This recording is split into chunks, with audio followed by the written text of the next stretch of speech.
West Indies, led by Roston Chase, the President's 11, they won the toss and elected to bat, but in the interim, they have found themselves in a situation where they decided, hey, we are not going to bat, but we're going to put the Sri Lankans in. So we see right now it's a situation where both teams having the opportunity of sporting 13 players on show, only 11 will bat, and you know that is part of their preparation. But the West Indies would have an opportunity to have their big guys, Kimar Roach and also Shannon Gabriel in their team after 2 deliveries. The rain has started here at the Coolidge Cricket Grounds, and umpire Reefer and umpire Brathwaite, they have what? Asked that the players leave, and what is happening is simply that the groundsmen are coming onto the field to cover the surface. So it means that even though we did not have the delayed start anticipated with the weather, Sylvester Joseph, after just 2 deliveries, it simply is a situation where the Sri Lankans, they are yet to get off the mark. It's naught for naught, and the rain is coming down here at Coolidge. Yeah, good morning, Seth. Good morning to the viewing audience. Yeah, it's definitely a rainy morning this morning. They started with overcast conditions, and the rain catch the groundsmen unawares. So, and I think the umpires as well. So, it's not a good start here this morning for cricket, and hopefully that sometime soon that we can get back to some cricket. So as the rain is coming, we are likely going to rejoin you as soon as we have cues from the umpires in terms of what is happening. We can only say to you that the Sri Lankans were inserted by the West Indies, and we'll be able to bring you all the details with Tirimani and Karutnaratne, the captain, opening the batting for the Sri Lankans, Kimar Roach opening the bowling for the West Indies. So until then, we will rejoin you with all the details here from the Coolidge Cricket Grounds. It's back to Master Control.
We'll be down in 10. We're counting the last 10.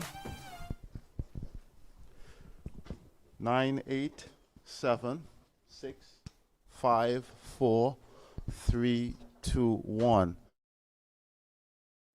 Coolidge Cricket Grounds here in Antigua Barbuda, where we're witnessing the West Indies Presidents 11 against Sri Lanka in a 2-day warm-up match as a prelude to the 2-match test series, which comes up starting next week at the Sir Viv Richards Cricket Ground. But we're here at Coolidge, and the news is that the West Indies Presidents 11, led by Roston Chase, won the toss this morning and elected to field. And after just 2 deliveries, the rain came down and no flood came up, but the covers came out, and then that was it. Sri Lanka this morning starting with their captain Dimut Kunaratne and Lahiro Tirmani, and for the West Indies, Kimar Roach returns to open the bowling, and he has 3 slips in a gully. He has a backward point and a mid-off as he comes into the Sri Lankan captain.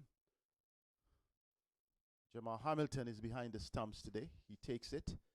And also in view is Shannon Gabriel, the other West Indies key fast bowler, who would like to warm up well for the series. He's also part of that team. You see Kavim Hodge is also out there. And these West Indians are looking good. Sylvester Bouncing Joseph, the former West Indies player, is beside me. Sylvester, good morning. Good morning, Seth. Good morning to the viewing audience. Turning out to be a lovely day for cricket again, Seth. The skies are once again blue. A good delivery just outside the off stump. That's just some entertainment because it looked excellent when we got here. And then down came the drizzle, not quite a rain, drizzle rain, that's what we call it in the Caribbean. And drizzle would not stop the action. The Antiguan flag, the Sri Lankan flag, the Cricket West Indies flags all flying on the northern side of the ground. And Sri Lanka would like to make good use of this. Roach continues to plug away outside the off stump. I'm not quite sure if you have sighted a ploy. Is it that the 3 slips or gully, he would like something to bite the edge? Yeah, I think so. That's the normal length that I think Roach starts with. With the conditions, though, I think he needs to allow the batsman to play a bit more. It's a bit overcast. Even though the sun is trying to get out, it's a bit overcast still. And I think that's the reason for them to insert the opposition. That's right.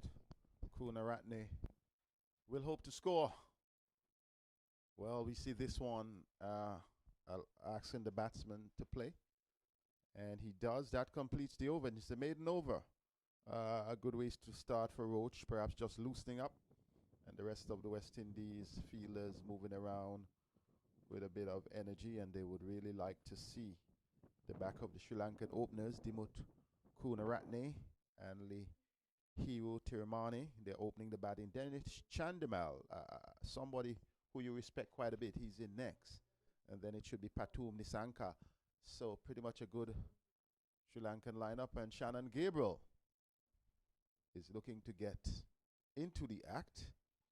Tirmani, though, has some experience. Yeah, definitely. I think the Sri Lankan batters would really want to get a good innings in this game.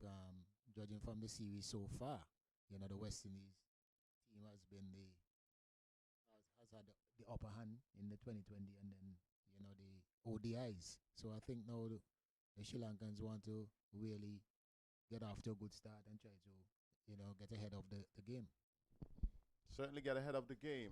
You may want to know who are the players for the West Indies on show, because the Sri Lankans, they have the option of playing the entire squad, but it's Chase, Darren Bravo, Shamar Brooks, Shannon Gable, Jamal Hamilton, Keon Harding, Kavim Hodge, who is at forward shortly, Shea Hope, Kyle Mayers, Shane Mosley, Vera Sami Pamal, Anderson Phillip, the Trinidad and Tobago fast bowler who made his debut in the last ODI, and Kimar Roach, who bowled the last over. But it's Shannon Gabriel, who is swooping and rearing to go. Tirmani maybe playing just inside the line. You got the impression, Sylvester? Yeah, yes, he did. It's interesting to see the response from the pitch So far, the first over, it seems like on a bit of the slow side, a bit of moisture, I might say. But the Sri Lankan batters are being watchful at first. It's up to the fast bowlers now to, as I said, let them play and be more aggressive on their line and lengths. So Thiramana would be realizing that the three slips and the gully are waiting, and there is also Hodge at forward short leg under his nose, down the leg side. Hamilton takes, no harm done. So as I mentioned, so the West Indies having the opportunity of all 13, but only 11 would bat when their turn comes. Who would your eyes be on from a West Indian standpoint? I know these openers for Sri Lanka and Chandimal are due to come in at number 3. Much eyes would be on their form, how they suit up. But from a West Indies standpoint, especially with the ball, you can tell me and tell the listeners, the viewers, who may be the players who may be critical going forward. Again, down the leg side, Sylvester Joseph. Whereas Kimar Roach outside the off stump, Shannon Gable is struggling to get it on body or outside the off stump. Yeah, I mean, remember Shannon and Roach, Kimar Roach, they're coming off of a long rest, so to speak. So they would be a bit rusty. You can see from Shannon that he's a bit rusty as well. So it's a good opportunity for them. I think as he get into his work, you will see a different Shannon Gable. The pace is there, so it's just the length and the line. Well, himself and Kimar Roach, they were on the load control, managing their workload as the two leading fast bowlers, two most experienced. Thiramana goes down, allows that one to go over his head. When I say goes down, didn't mean that he was struck at all. Just means that he's taking precaution, recognizing that there is a fielder on the fine leg boundary, Kimar Roach, and would not be induced. How long would they want to bat?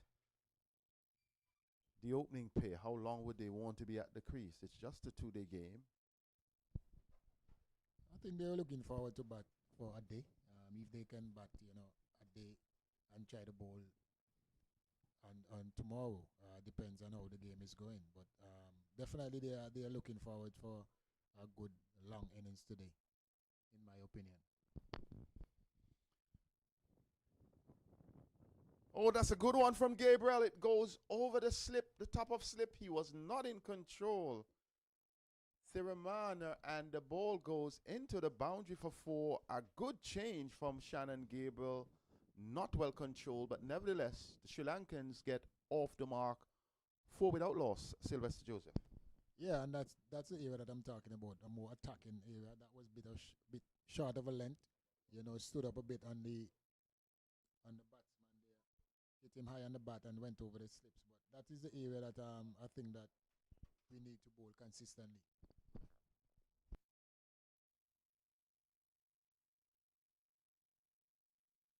So we're seeing what we see the Sri Lankan physio coming out. So one gets the impression it may have struck him on the glove. Good sharp delivery from Shannon Gabriel. And Thiramana really was not in control, may have hung the bat out, and that one lifted sharply. And if it went over the slip like that, Sylvester, and it may have struck the glove, it must be a healthy blow. Yeah, most definitely. Judging from the last practice game between the best versus the best, the fast bowlers, they were getting a lot of assistance in terms of bounce and pace and a lot of seamers from this particular pitch.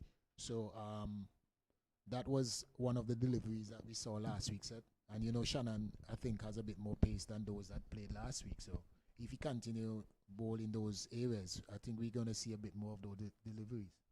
Yes, certainly. And he is on a hunt. He would like to renew that peer-to-peer relationship with Kimar Roach at the top of the West Indies bowling. They have young Alzari Joseph as well with them. So many things may be going through the mind, and he wants to remove any doubt that he's back up. Just like to say good morning to our viewers wherever you are around the world. Say top of the morning to my fellow villager Dion Francis, one in telecoms. Would also like to say good morning if Kenny Benjamin is on, former West Indies fast bowler, maybe a bit busy. And those others who are on the golf course around the island and those who are in their home. Sylvester Joseph would just like to say good morning to his household. And I would also like to relay the same along with our wonderful scorers who are here with us. Good social distancing. And our technical crew here, good social distancing here at the Coolidge Cricket Grounds, because, you know, we are still on the COVID-19 watch, even though it's 2021. And it's a blessing when you can really have breath and the players can be out. So everything is fine now with Thirimana.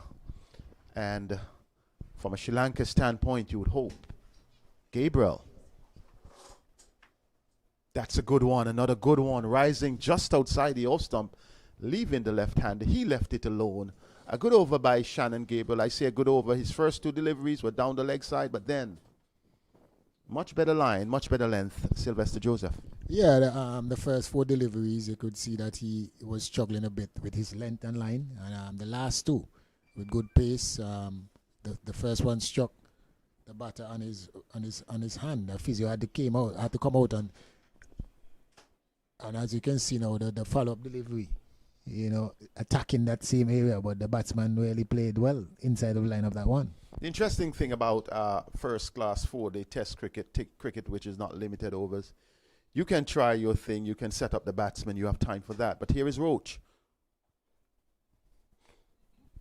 On the pads, Karunaratne getting off the mark, so both batters are off. The captain gets off the mark on one.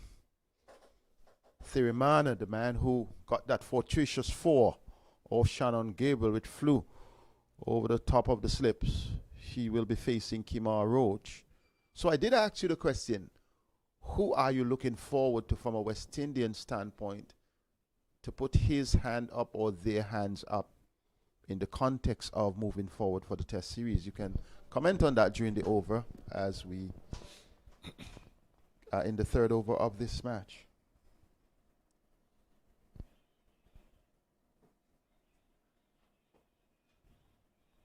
Good delivery from Roach.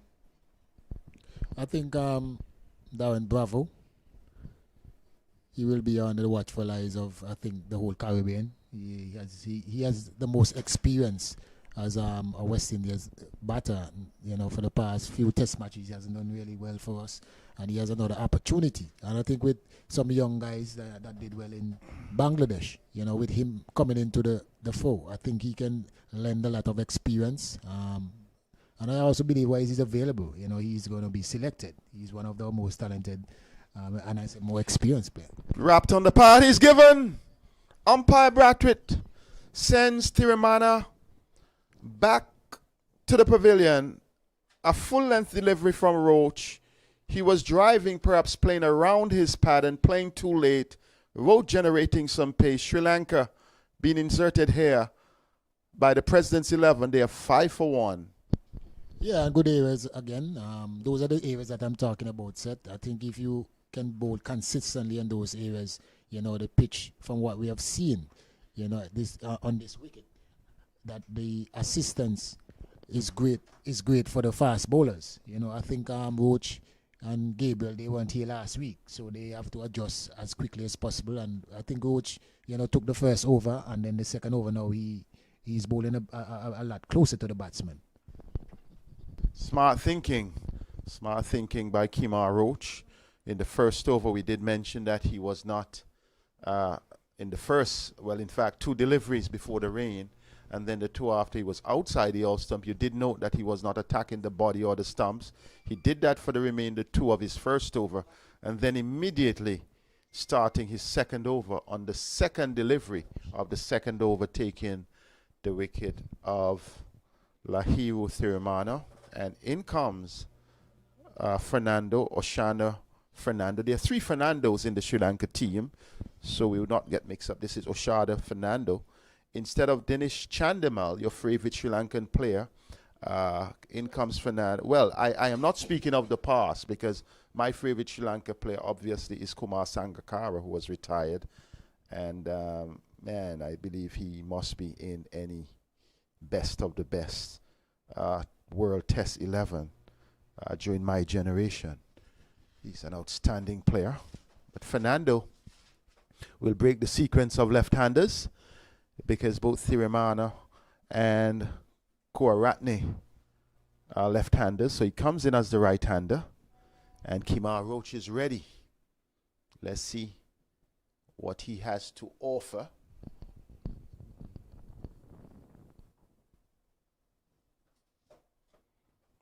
Was not troubled by that at all. Not the best of delivery for a new batsman. Definitely not. He got a bit away movement as well, and I think the length was good, but it's just the line.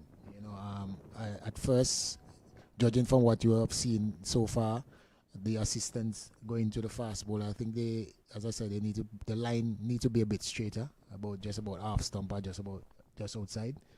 But as the experience of Roach, you'll make the adjustment.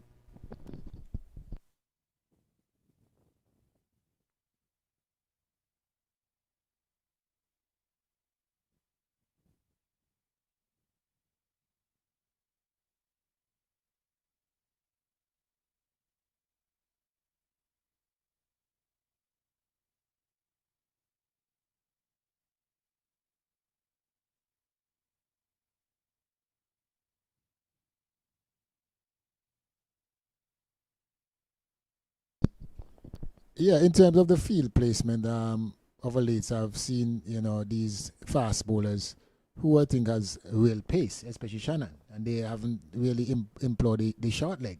They opted to go for a man for the mid wicket for the square, and they mid on.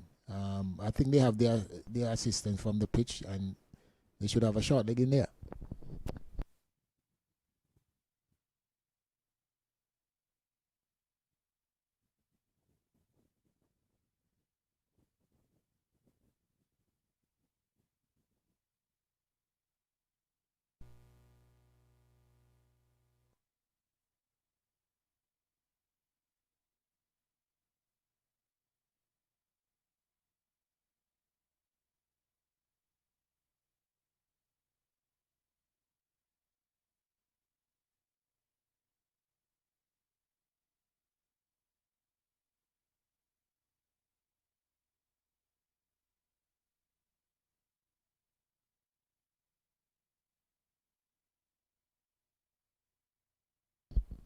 So, just want to say good morning once again, President Skerritt and his other directors, and also the men at the top,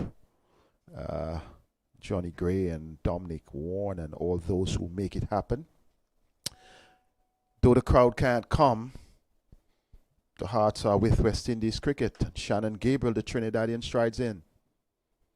Down the leg side, taken the acrobatic Jammer Hamilton. He loves these sort of situations. Does very well down the leg side to his left. Hamilton, this only the second player from Anguilla who would have played Test cricket. Omari Banks, the first. You would have played with both at some time in your career, Sylvester. Yeah, definitely. And Omari Banks, I must shout him up down there in Anguilla. A big He's taking over from his dad, Banky Banks. He's a big entertainer at the moment. He used to entertain us when we were on tour. Okay. Always has his guitar. Interesting. Yeah, so now he's just continuing in a more professional manner. Mm-hmm. So Shada faces the Trinidadian Gabriel. He's dropped well just to the right of Shea Hope at Gully. In fact, should I say drop, or did it fall just in front of him? It dropped short. That's brilliant fielding, I think, by Shea Hope. I think he saved four runs. Very good. Yeah, that area. Fernando looks like a positive player. He is. Yeah, he looks like he's looking forward to scoring. I like his movement so far. Even though that one basically took the edge. and fell short of the gully fielder. But he looks like a guy of that being confident and aggressive. Yes, he's a confident guy, but now it's his captain, Kunaratne, who is facing up. And Gabriel is ready.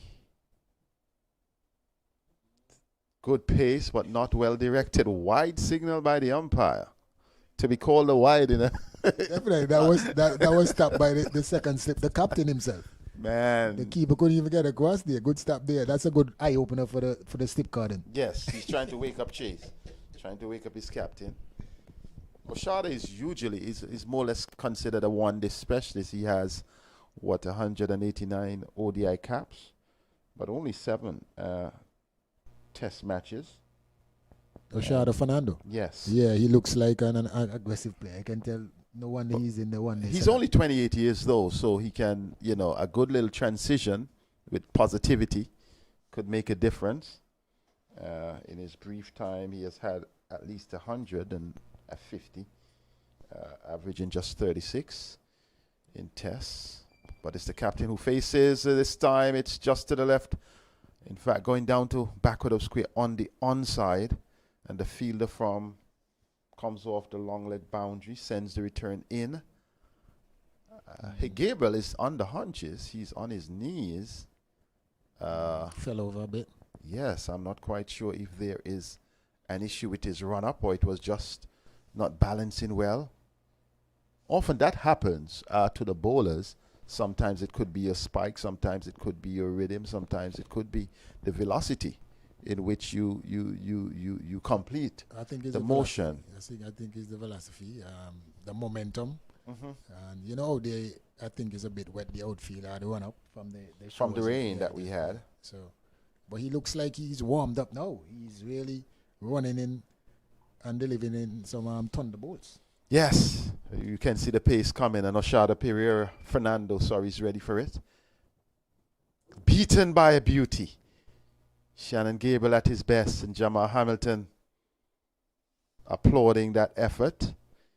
And Sylvester is also coming from the airport road end. The breeze is actually blowing from east to west, so the breeze will actually be blowing against him. And he is still flowing through at good rapid pace and bowling the way that West Indians would be happy for him to bowl. Well, I mean, he's well rested. That's right. That's right. So he's really running in here, and hopefully that he can nick out a few, for the present 11. So these guys can have an easy day, I should say.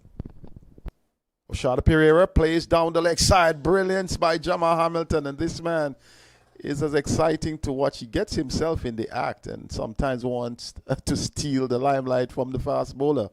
Really collecting well, because for some wicket keepers that would have been 4 byes. Well, if you know the pitch in Anguilla.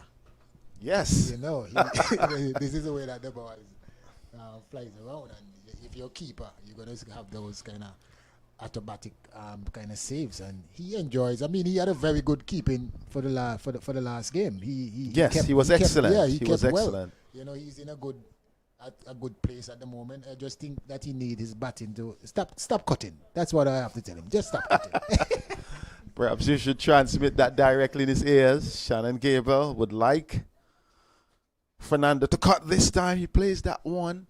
It goes down to the fielder coming off the fine leg boundary, but it doesn't seem as though he was in total control. I got the impression he wanted to play it more towards mid-wicket, and the ball may have hurried onto him a bit more and took the inner edge. Nevertheless, he got a single at the end of Shannon Gabriel's second over and the 4th over of the Sri Lankan innings. Sri Lanka 110 for 1. West Indies President 11 winning the toss and deciding to insert the Sri Lankan. They would be happy.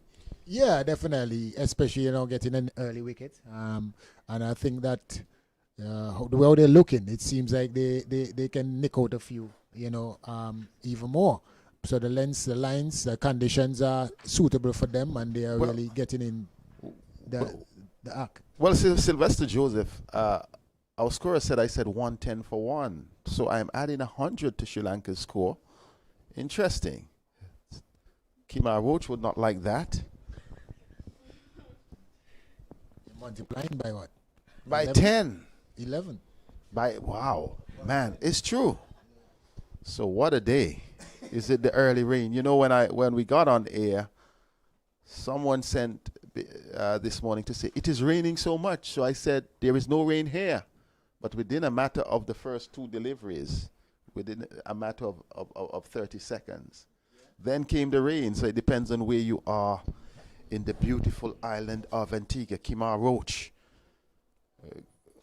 no ball. So we have seen from the 2 leading West Indian fast bowlers, 1 bowling a wide in his first, 1 bowling a no ball in his third, but the 1 bowling the no ball, he would be happy to have had the wicket of Lahiru Tirimana only going for 4 when the score was on 5, doing so with his second delivery of his second over. And it's all ones now, so there can be no error. 1-1, 11 for 1. I didn't say 111. 11 for 1 here. Kimar Roach. A good delivery just short of the wicket keeper. No ball again. And some disappointment there. Perhaps Jamal Hamilton may have picked that up. The ball was dying, though. You must give one bit of credit to Oshada Pereira, Fernando, I keep saying Pereira, because he actually dropped the bottom hand of the bat. So the ball died and didn't go through the wicket keeper. But once again, we see Kimar Roach overstepping in successive deliveries. Yeah, I think he's tried it now. Maybe he's a bit warmer. You know, after 2 overs, his engine is warming up, and he just need to get his rhythm going and bowl that consistent. Like we know he takes the ball away, you know, from the right hand, and that was a good delivery. Well, good one again, leaving slightly. Kunaratne. He would like to convince us, but Kimar Roach may be saying, I beat his bat comprehensively. So they have had the opportunity, the Sri Lankans, playing at both venues. Well, we have 3 international venues in Antigua. Antigua Recreation Ground, the foremost, but not in cricket situation at this moment. Sir Viv Richards Stadium, now the leading. And since then, we have had the Coolidge Cricket Ground. So Sri Lanka would have played at all. This one is driven, dropped, then taken. Wonderful parrying by Captain Ruston Chase. He was flirting with danger outside the off stump, and then Chase parried it up, and it looked like, is it Darren Bravo who would have? No, that's Mayers. That's Kyle Mayers who would have taken it at first slip. Good teamwork for the West Indies. Sri Lanka being inserted. They're reeling now at 13 for 2. Sylvester Joseph Kunaratne going caught by the wicket man for the morning, off the bowling of the wicket man for the morning. Kimar Roach picking up his second, and a good way for the President's 11. Yeah, brilliant line and length areas that he's bowling. You can see that he's getting into a rhythm. As I said, the previous 2 deliveries, where he overstepped, I can see that he's really getting warm. And we all know that Kimar, you know, his line and length is impeccable, and that was a very good delivery as well. You know, just a bit foolish, tempting to drive, but I think on these type of pitches, you are for the first hour set, you have to be more watchful. These are the times when you need some very good leaves, and that is one delivery that I think that the batsman has to be, you know, more focused and zooming on in trying to get his bat on the delivery. You know, you have to be more watchful if you want to. For the first hour, if you want to survive. Certainly, excellent bowling from Kimar Roach, really beating the bat, taking the edge, and Kunaratne going for 2. Caught Mayers off the bowling of Kimar Roach for 2. 13 for 1. Kimar Roach striking his second blow. He has 2 for 5 from 2.3 overs, and in comes the man Dhananjaya De Silva, and another right-hander. So the Sri Lankans would have 2 right-handers at the crease after the 2 left-handers would have departed. The first Tiramani LBW to Roach for 4 at 5 for 1 in the 3rd over of the morning, and then the captain himself going caught Mayers off the bowling of Roach for 2 at 13 for 1, and Roach has been the man on song, taking both left-handers Immediately he gets off the mark, a very quick single. Hodge fires the return in, but to no avail. When you look at Kurt Narana and his opening partner, Tiramani, what did they lack? What was the issue? Especially the fact that we saw Roach had bowled two no balls with successive deliveries, and then he was able to price his man out. And then earlier, we saw Tiramana not being able to read a delivery coming back into him. Comment on your thoughts about the approach after this delivery. Fine shot off the pads, getting a single. And we have been saying how elegant Oshada Fernando looks. I think Tiamana, he was chucked on his finger the previous over to Shannon Gabriel, and the very next delivery was another snorter, which he got out of the way. So I think he didn't look really comfortable, and the very next delivery when he faced Roach, he got out. So he didn't really look comfortable to start with. The captain now, he was there for a little bit, and I think that he wanted to feel the ball a bit more on his bat. But in this condition, I have to be a little more watchful. That's right. Sylvester Joseph is spot on. Kemar Roach was spot on to end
Down the leg side again, Shannon Gabriel. Maybe having some problems with his angle. Yeah, it seems so for the start. He looks like he's a bit warm, but the ball is angling a bit. He striding with some good pace. But the ball before that went for 4. I think the umpire did a bit of injustice to the wicket keeper. I think that one should have called wide. Well, you yourself, you're not just a player, but you're also a former umpire, so you have the right to say that. I would just leave the umpire because he may just be saying that they may think I am too stringent. It may be appearing as an ODI. So, but I do understand the point. Driven, but not beating Darren Bravo. So the over has been completed. Just a little time, Sylvester Joseph, just to have a little reflective chat, because when we had the best versus the best, the hottest discussion we had, and I must validate our agreement here, that the discussion was the West Indies captaincy. Yes, we laid to rest now because the selectors have done the right thing. They have inserted Craig Brathwaite as the captain, and we celebrate that. We also suggested that they needed to stick to the team and perhaps add a couple of players, but the two that which they have added, the two who they would have added would have been Holder, the former captain, and Bravo. The 3 will get back to that. This one is driven, but only as far as Shannon Gabriel. So Holder would have naturally been in the team under normal circumstances, any conditions as far as West Indies captain or no captain. But our big contest was who would have gone at number 3. You suggested perhaps the man who was scoring the tons of runs, who got the ODI man of the series, that's Shea Hope. I suggested Darren Bravo, and all that was before the ODI series. So, but here is Roach. Oh, this one edges, goes between the third slip and the gully, down to the boundary for 4. Kimar Roach is having a wonderful time. He has already had 2 wickets to his credit. I know that one could have easily gone if perhaps the fielder at third slip may have given it a dive. But in the end, the ball going down to the boundary for 4. Not fully in control, the Silver.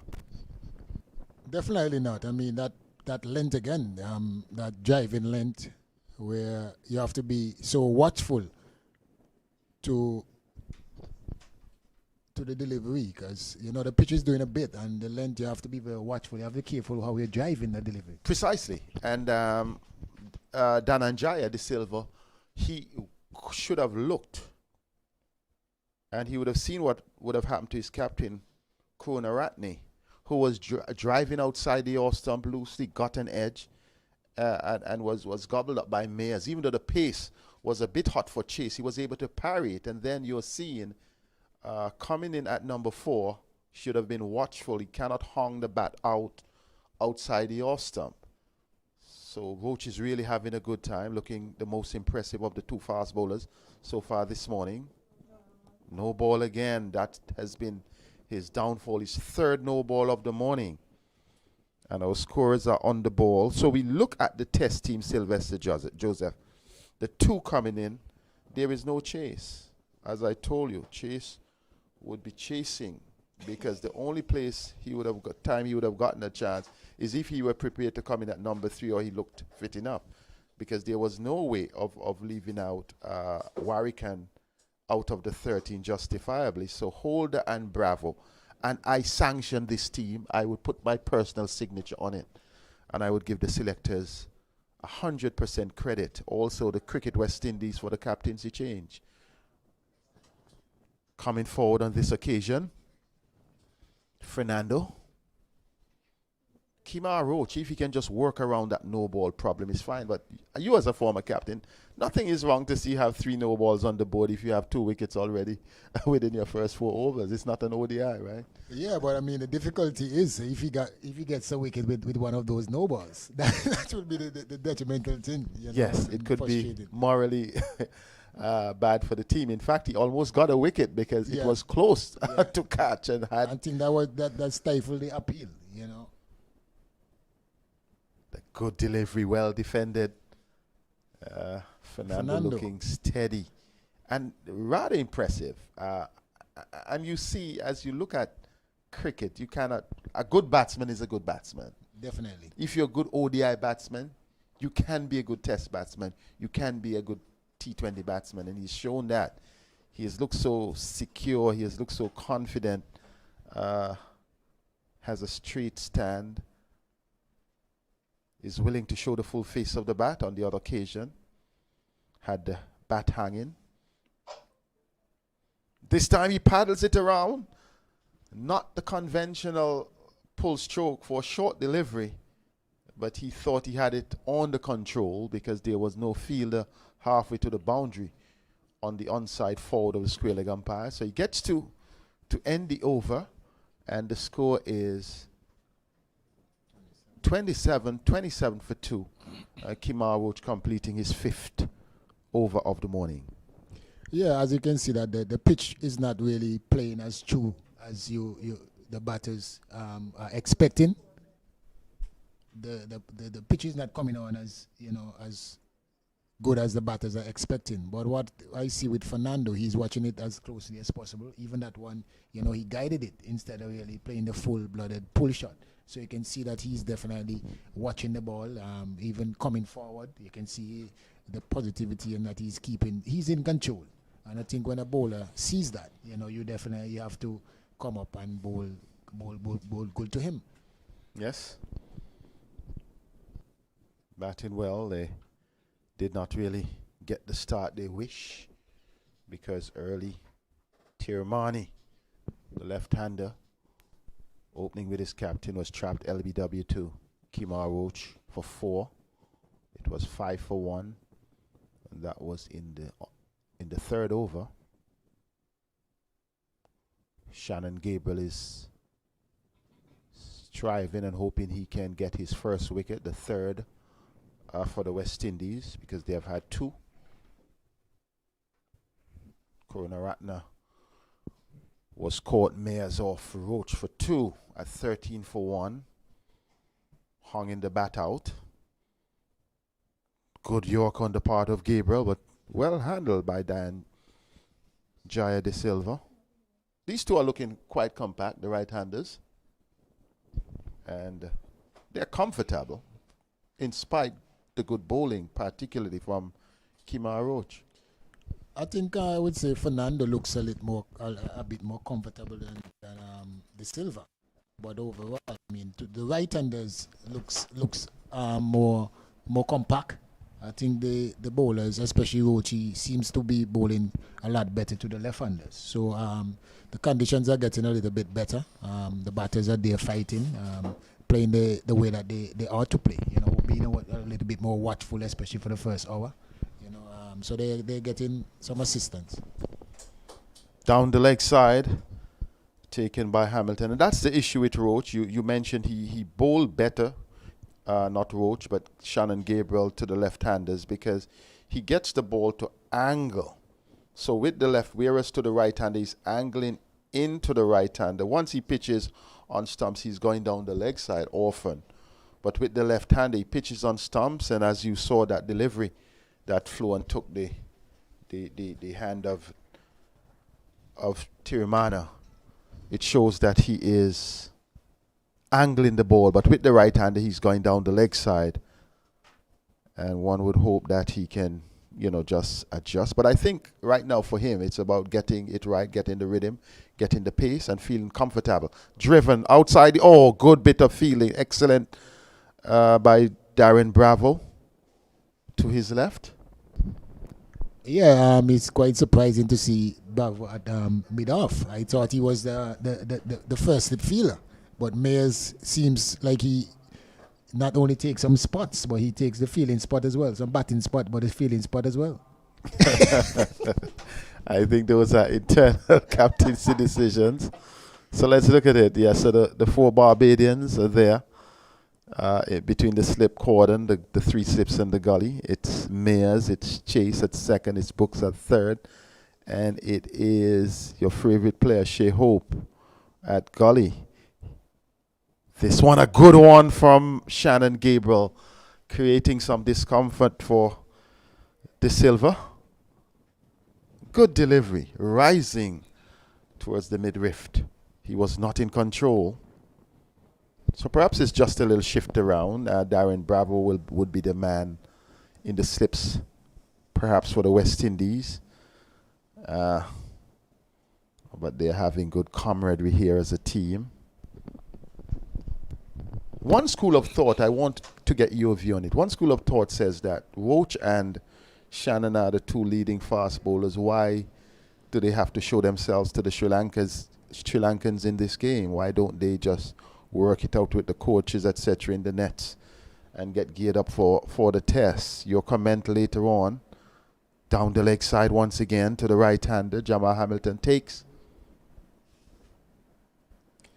Well, as you can see, they were rested, and it's important that they get some match practice in. This is a great opportunity for them to the game. They're not going to go out and out, for both days. So, they got to get a run out, and then they have a few more days before the test match. So, you don't want them to go straight into the test match without any real match practice, and this is a good opportunity for them. So, this is a thing that the management had planned and was looking forward to that. That is why I ask you, because you're a very smart thinker. But I guess you know the answer already. No, but suppose I have a different opinion. Okay. Suppose I'm going to tell you that they have enough technology to work out the players to look at it and let them run in. But you would also maybe confess that it's a different thing in the nets than when you're actually out there running and charging in the match. Definitely. And you can see that Shannon really needs this. A lot of ball going down the leg side. Oh, that one was wide, but he still got a drive onto it. Had to stoop low out towards the cover region. And 2 runs. 2 runs to De Silva.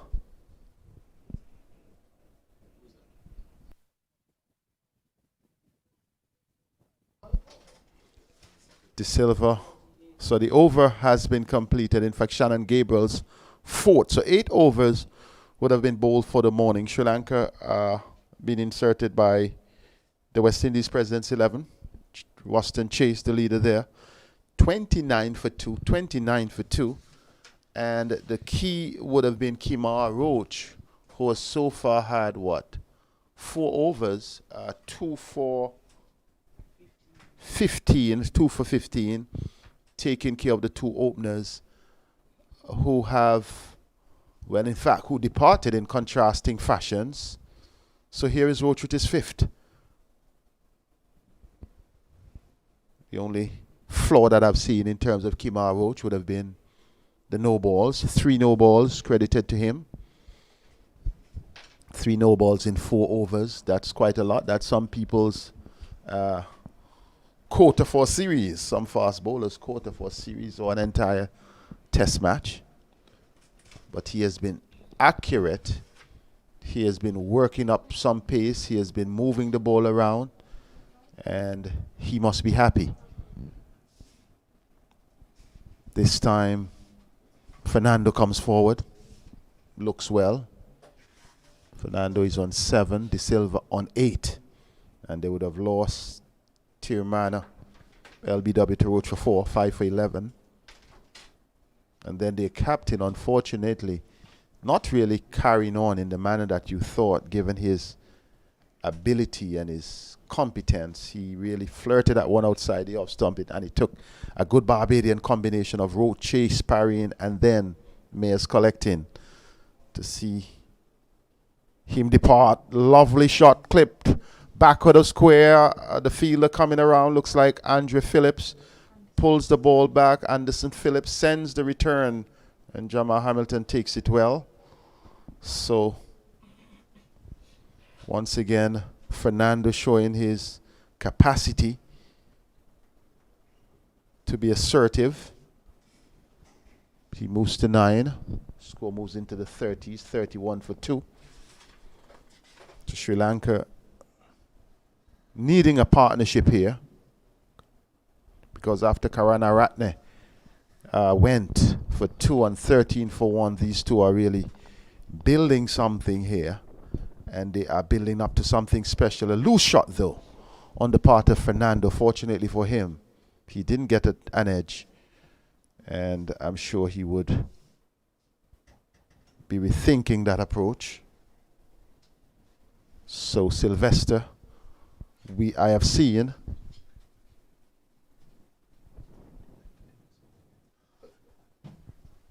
I know Vernon Springer is warming up to come in now, but Sylvester, I'm going to give you a little break because I also see the president of the Antigua Barbuda Cricket Association, Kuma Rodney, I am sure is going to give us a little interview about how we have prepared, how he has prepared and all that for this. So,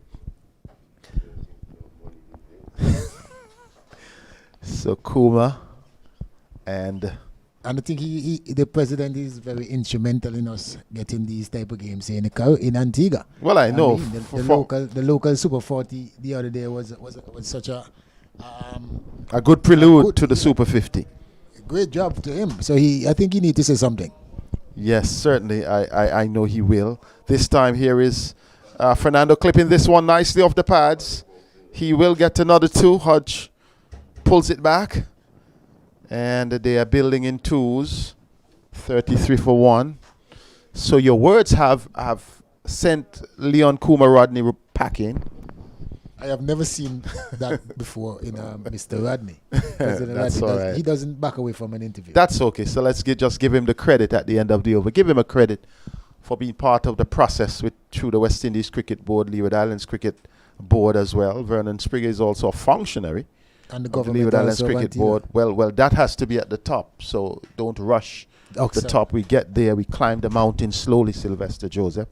I know you're a big T20 player. I like the Test cricket, even though I've never played. No, I love Test cricket. T20 came. So step by step. So at the end of the over, we have to give a lot of credit, not only to these associations, but also, yes, to the government of Antigua Barbuda, because through this COVID period, it has been really a challenge, and I know people are calling, but cricket is being played here. For the first time, the nation would have gotten back-to-back T20s, back-to-back ODIs, and now we'll be getting back-to-back tests. And it has to call for a high level of cooperation between the government, including the Ministry of Health, the Ministry of Sport, and all the functionaries, the hotels, to ensure the transportation part.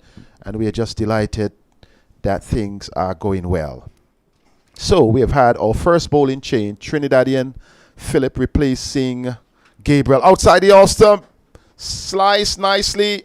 2 bounces into the backward point boundary for 4, and immediately you see that loose delivery from Anderson Phillip, and you know that De Silva would not allow that one to go by, whether it's not T20, whether it's not ODI.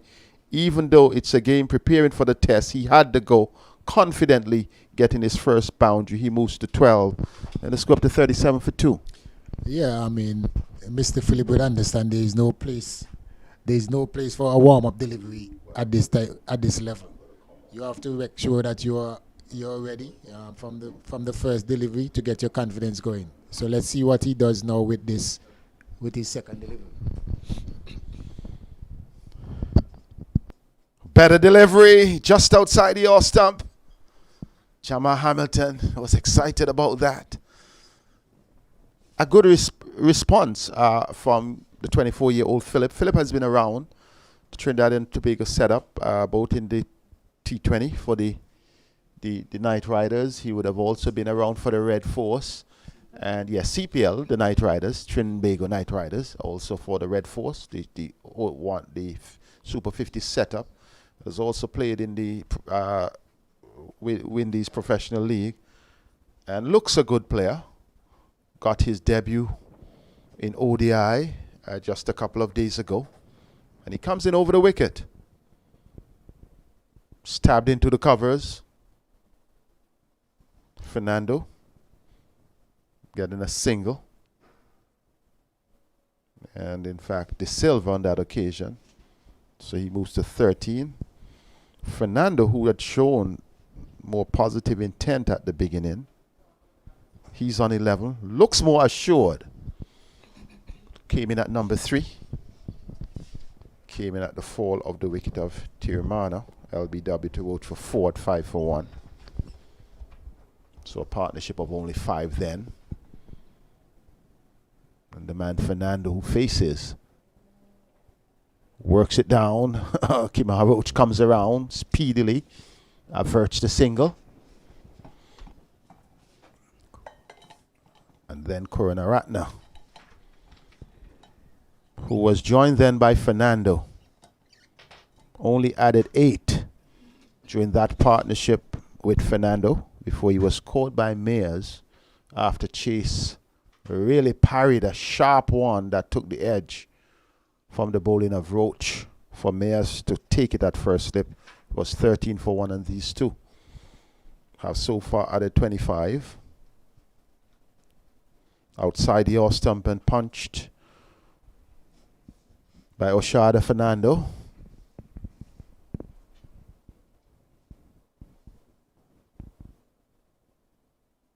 The field, Sylvester Joseph, the 3 slips and the gully. There is no one close to the bat on the onside. Would you be giving some encouragement to Philip to say step up the pace, perhaps with a forward short leg? Or would you continue in the manner that Captain Chase has it? Yes, I would. I mean, first time bowling at this level against these test players, so give him a little chance to, to work in, give his confidence going. You can see the first delivery, he was a bit nervous, but from then on, the other 5 deliveries were good areas, good pace. So I think, a few overs and see how it goes from there. Kimara Roach, who is a much senior bowler, he doesn't really bowl with the short leg, so you don't want to put the added pressure on the young man. Yeah. Yes, so Sylvester, 10 overs have gone, and it is Sri Lanka being inserted by the West Indies President's 11 day at 38 for 2. De Silva on 13, and Fernando is on 11. Vernon Springer is going to join you, and I would take an exit and give Springer a chance. Yeah, good morning, Springs. Welcome. I think the first session, so to speak, you can say it goes to the West Indies bowlers. I think they did the captain justice in employing the fact that they won the toss and let the Sri Lanka, take first knock. And it's a bit inconsistent sometimes, but I think the areas that they bowl, they created a lot of wicket-taking delivery, Springs. Good morning to you, Sylvester. And just to give the listeners an update in terms of the West Indies bowling attack so far, 5-1-19-2. That's Kemar Roach, Shannon Gabriel 4-1-10-0, and Anderson Phillip 1-0-5-0. Those are the 3 bowlers used inside what we could consider to be the first hour. We had a delay because of rain, 38 for 2. Seeing the West Indies more or less trying to be able to just get a run out. Shannon Gabriel would have been off the field for a little time. Didn't play in the T20, didn't play in the Super 50. So at least, it would be an encouragement for him to be able to come out here now and try and get his rhythm going. Anderson Phillip would have made his debut, so that's a good sign. Kemar Roach would have come to Antigua a little bit late, so he's trying to see if he can be able to get his pattern going. In fact, he's our most consistent bowler against Sri Lanka. So this one out, I think, today, I know Seth was very much concerned about Roach and Gabriel maybe playing in this game. In the world of technology now, Sylvester, you can't hide. And so you just got to just come out and just play. And I think the more games these guys are allowed to play. In fact, what I'm impressed about is that we've been able to get a practice game. Normally you don't get a practice game. So you just go from one series into another series and then straight into the test match. The mere idea that the Cricket West Indies and the Sri Lankan Cricket Board has been able to even intervene and have a 2-day game, I think is excellent on the preparation of this series. Yeah, and I was thinking about the management, whether, Prime Minister or whoever is managing any organization or country at this present time. You must give kudos to them, because it's really difficult times happening now with the pandemic and so forth. To see the leaders, making these, instrumental decisions is really good. Well, it's also very important, Sylvester, that this is going to be the new norm. And so what you're going to have happening, with more cricket coming to Antigua and Barbuda, the players are staying at the Pineapple Hotel. That's a bubble. So folks are saying, well, why is Ruston Chase captaining this team?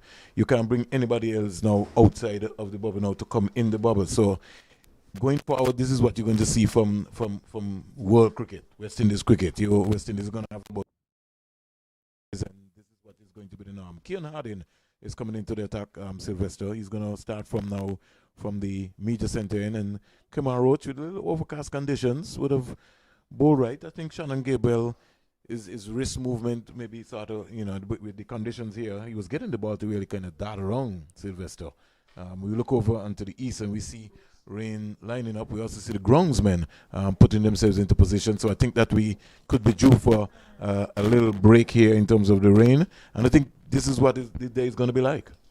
Yeah, from I got up this morning, I see the weather. I realized that it's going to be like basically an on and off day. And I wouldn't like to be a groundsman today at all, Springs. It seems they're going to have a good day's work. Busy. The Silver waits for Kieran Harding. He comes in out the bowl to him and he just squares him up a little bit. It's short of the two between Fernando and the Silver. The score remains on 38 for 2. We now have Kieran Harding, who is replacing Kemar Roach from the media center in. 38 for 2. Yeah, I think Kieran Harding is wearing Brooks' shirt. It's the number 13. Yeah, but the Brooks' shirt is because of the uniforms and but it's Kieran Harding is the bowler, so we know what's happening. They didn't find a size shirt maybe to fit him. Harding bungs away. Is he now to bowl to the Silver? He just clips this beautifully and. Fielder coming around there. Who's that? Anderson Phillip made some good runs and they got 2 runs. A little lazy in the running there, Sylvester, between Fernando and the Silver. Yeah, well, he thought after he struck that ball that it's a show 4. But in these days, you got to go on your bite because these fielders are not giving up. So you will also have to take into consideration, Sylvester, that rain came before the start of play. Yeah, so it's not the same T20 feel that we had when you clip the ball. It's gone for 4. I think the groundsmen are moving into position. I see Kemar Roach also lining up and indicating that, hey, we could be off the field for a little while. The Silver is 15, Fernando. He waits now for a hard delivery, wide delivery, and he's looking to try to see if he can be able to punch that. No luck at all there with him. So the score remains on 40 for 2. 40 for 2. Just waiting. Sylvester will just ease out a little bit so that we can get our television screen set up. We want to give some credit to the technicians who are working behind the scenes to make us comfortable here for the West Indies YouTube channel. 40 for 2. Kieran Harding from Barbados, another young, quick prospect. Jaden Seals, Preston McSween and company. Seals pitch up delivery by Harding and can't beat Kemar Roach at mid-on. And the score remains on 40 for 2. 40 for 2. Have you been looking at this game here in India between India and the West Indies? I think they reached 217 for 3 of 20 overs in the Road Safety Series. the way I see they started with Sehwag and the little master. Well, listen to the problem. Yurat Singh came in and had like about 48 or nearly 50 off about 18 balls. He went towering. 40 for 2. The Silver is clipping this one beautifully down to fine leg. Anderson Phillip is coming around to the right in front of the Antigua and Barbuda flag. Fires a return to Jamal Hamilton right over the top of the stumps and receives a real, you don't want to say a standing ovation, but really, applause. His first over was a little nervous, his first delivery, but he settled down nicely. Anderson Phillip. Yeah, the conditions here look a little dicey. Dicey, yeah. It's almost like as if we're in England, in England, and it's pretty windy because I see you have on your coat. Yeah, well, not only outside is a bit dicey, but inside here with the AC. Oh gosh, don't talk about it. I had to put on long sleeve today. Yeah, I have on my socks and so forth. Yeah, I'm well padded up. I'm telling you. I learned from last week. Last week I was you were freezing. Yeah. So over number 12 comes to an end, as we see there. So Kieran Harding, just getting through very quickly. 41 for 2. 11 overs bowled. I was going ahead of myself. That was Kieran Harding's first over. And Anderson Phillip will now look to come from the CIU end. Bravo just coming down to have a word with him and just making sure that everything is in order and in place. West Indies important 2-day practice game. A President's 11 versus Sri Lanka. And all this is in the build-up for the test series which starts on Sunday at the Sir Vivian Richards Stadium.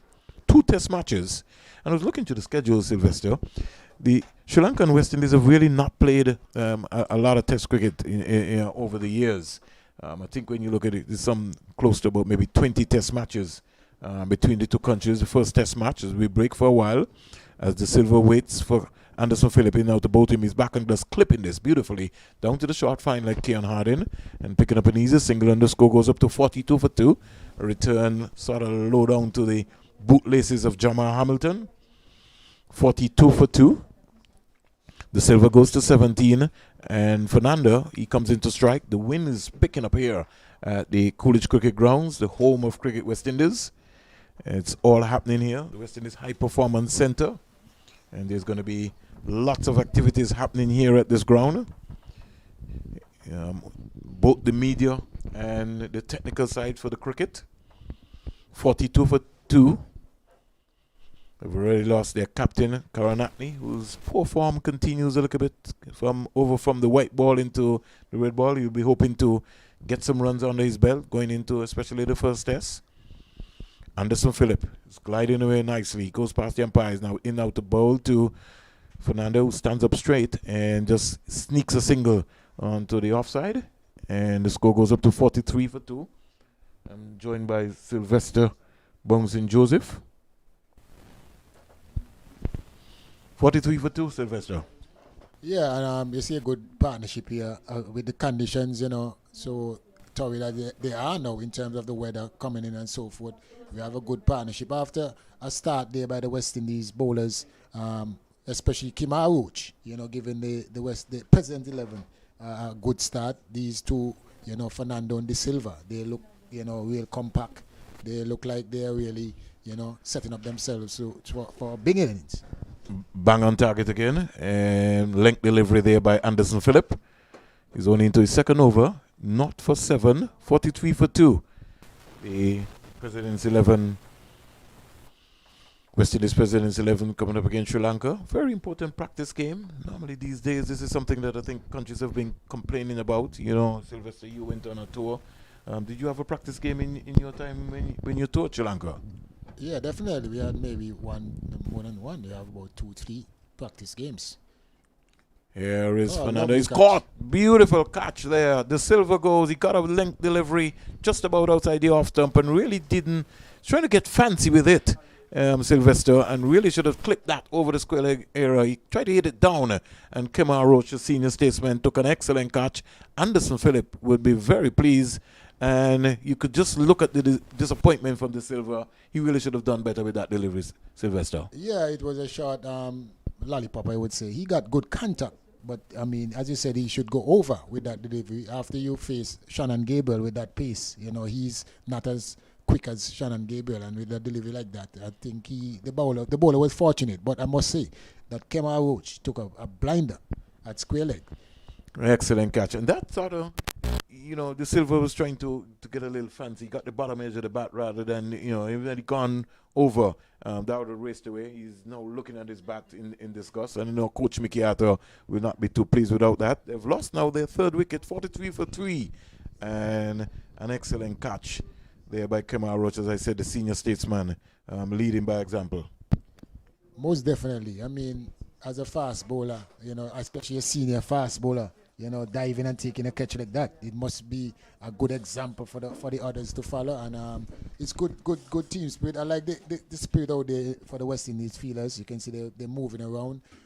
They're getting to the ball as quickly as possible, and they're taking the opportunities.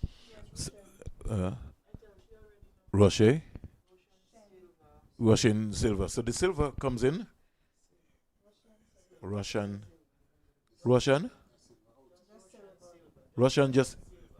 silver. All right, so Russian silver is the new batsman who's just come in. Our scores have just given us the indication. Russian silver waits for Anderson Phillip, and he gets a outswinger, squared him up completely. Didn't know anything about it. Overcast conditions here at the Coolidge Cricket Ground. That was a beauty first up. Caught him on the crease.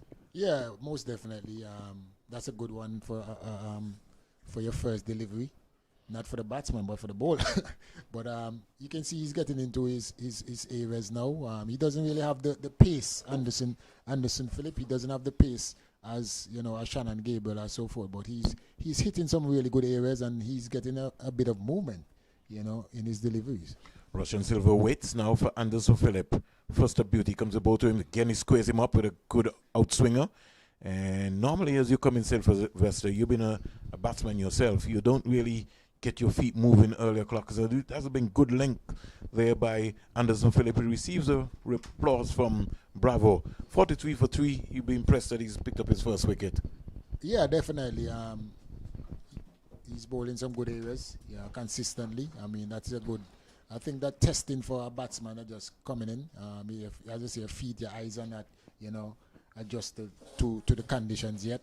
And especially in this condition where you have a bit of cloud cover and like the groundsman coming on and so forth. So it's a bit of tension, you should say, whether you go off, whether you stay on. So it's easy for you to lose concentration at this particular time. But let's see how, Fernando definitely looks like he's here for a long innings. Kian Hardin bongs away nicely now into ball to Fernando. Fernando is coming quietly forward to a length delivery from Kian Hardin. And the score remains on 43 for 3. 43 for 3. The two senior pros at mid-on and mid-off. In Shannon Gabriel and Kemar Roach. Overcast conditions here. Rain lurking around in Antigua and Barbuda. And I think maybe throughout the entire Caribbean, because I was talking to counterpart in Trinidad and Tobago. They've been having rain for the last week. So the farmers will be smiling. Well, we need some rain. I've been playing a bit of golf, and I tell you, it's really, really dry. So we will really appreciate this. Hardin is in now to bowl down the onside and won the game. That would have been called a wide, but as we would say, red ball cricket, it will really have to be extremely wide. And to move away from calling wide in T20 and 50 over to just come and see Jamal Hamilton just skipping across nicely to just pick it up. So it's all happening here as we speak. 43 for 3. Fernando. He's on 12, and Rosilva is not yet off the mark. 43 for 3. It's all happening here as Kian Hardin, wearing a Shamar Brooks jersey, pitch up delivery, can't beat Kamar Roach, who's very, very close there at mid-on, and so too is Shannon Gable. So there's been some inspiration by the West Indies four-prong pace attack. Yeah, I mean, and as a young bowler, Shamar, you want two experienced bowlers like this at your right and your left side. But to me, knowing him, Shamar, I don't think he's Hardin. Hardin, sorry. His rhythm.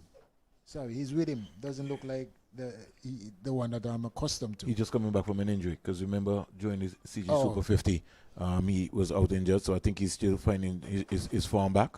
Down the onside again is another good delivery between middle and leg, and the batsman Fernando just playing it up to Kemar Roach, who's now come up more or less close enough to short mid-wicket era.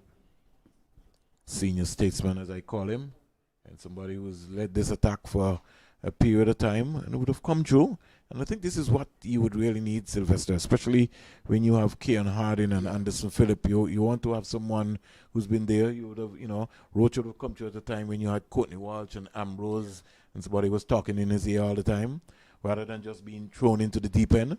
43 for 3, the rain comes down here at the Coolidge ground, down the onside again losing his shape. And as Sylvester said, his rhythm certainly not right. He's searching for it. In the meantime, Anderson Phillip has looked good. The rain has been playing cat and mouse. And if we look around there, it looks as if it's going around to the back of us, and then all of a sudden, every time you look around, and it just comes maybe a little bit from the north. 43 for 3. Fernando is 12. A little wayward over so far by Kian Hardin. In his respect, he's both some couple of deliveries down the leg side, and would want to be able to be bang on target. Let's see what his approach will be. Comes in now to bowl to Fernando. He squares him up, but he defends nicely. And completion of another over here. 43 for 3. Sri Lanka a little bit in trouble, Sylvester. Yeah, definitely. They had a partnership, and it was broken by a beautiful catch there by Kamar Roach in the previous over. But I think the West Indies present 11. They are rewarding their captain for take the opportunity for bowling first in good bowling conditions. They're creating a lot of opportunities, and fortunately they got 3 wickets so far. So it's up to the Sri Lankan batters now to get a Silva and Fernando to get a good partnership going there. And I think the lunch break is coming up soon as well. So yeah, they'll be certainly looking for that period of time. Here comes Anderson Phillip down the onside. by Silva, and he just turned down to fine leg. I think that came off of his pad. Sort of rushed him before he would have got it in. So a leg by. Good pace there by Anderson Phillip, working up some steam. What's your thought on the test squad? Well, it's not bad. I mean, I had a few different options I was thinking about, but I think the selectors, they opted to go for the experience in Bravo. We all know that the captain, the former captain, will be back in as the all-rounder, holder, and Bravo. I thought that Brooks, because of his previous performances, would have given a nod, but again, the delivery here by Anderson Phillip sort of rushed onto Fernando. He really didn't get on top of it. And the score remains on 44 for 3. Sylvester just sharing his thoughts on the Bravo Brooks situation. I myself would have to come to Akroji also and say that I thought that Brooks maybe missed out. And if you look at him, you sort of look at the class. But then if you're following on the track record, Bravo has also scored number of runs against Sri Lanka, and so I think he would have been weighed up between Brooks and Bravo for that final number 3 spot. Good leave again by Fernando, picking up the line right here. Anderson Phillip, not bad at all, working up a little steam here. yeah, he's definitely, and I mean the areas that he's bowling, he's testing the batsman. You can see that they're in two minds. They want to play in that, so that obviously means that he's bowling a good line and a good length. But I think they opted because of the middle order that we have in terms of Bonner and Mayers. I think they opted to go for the senior player. I can see with the selectors in that aspect. And not leaving too much of a hole within the area.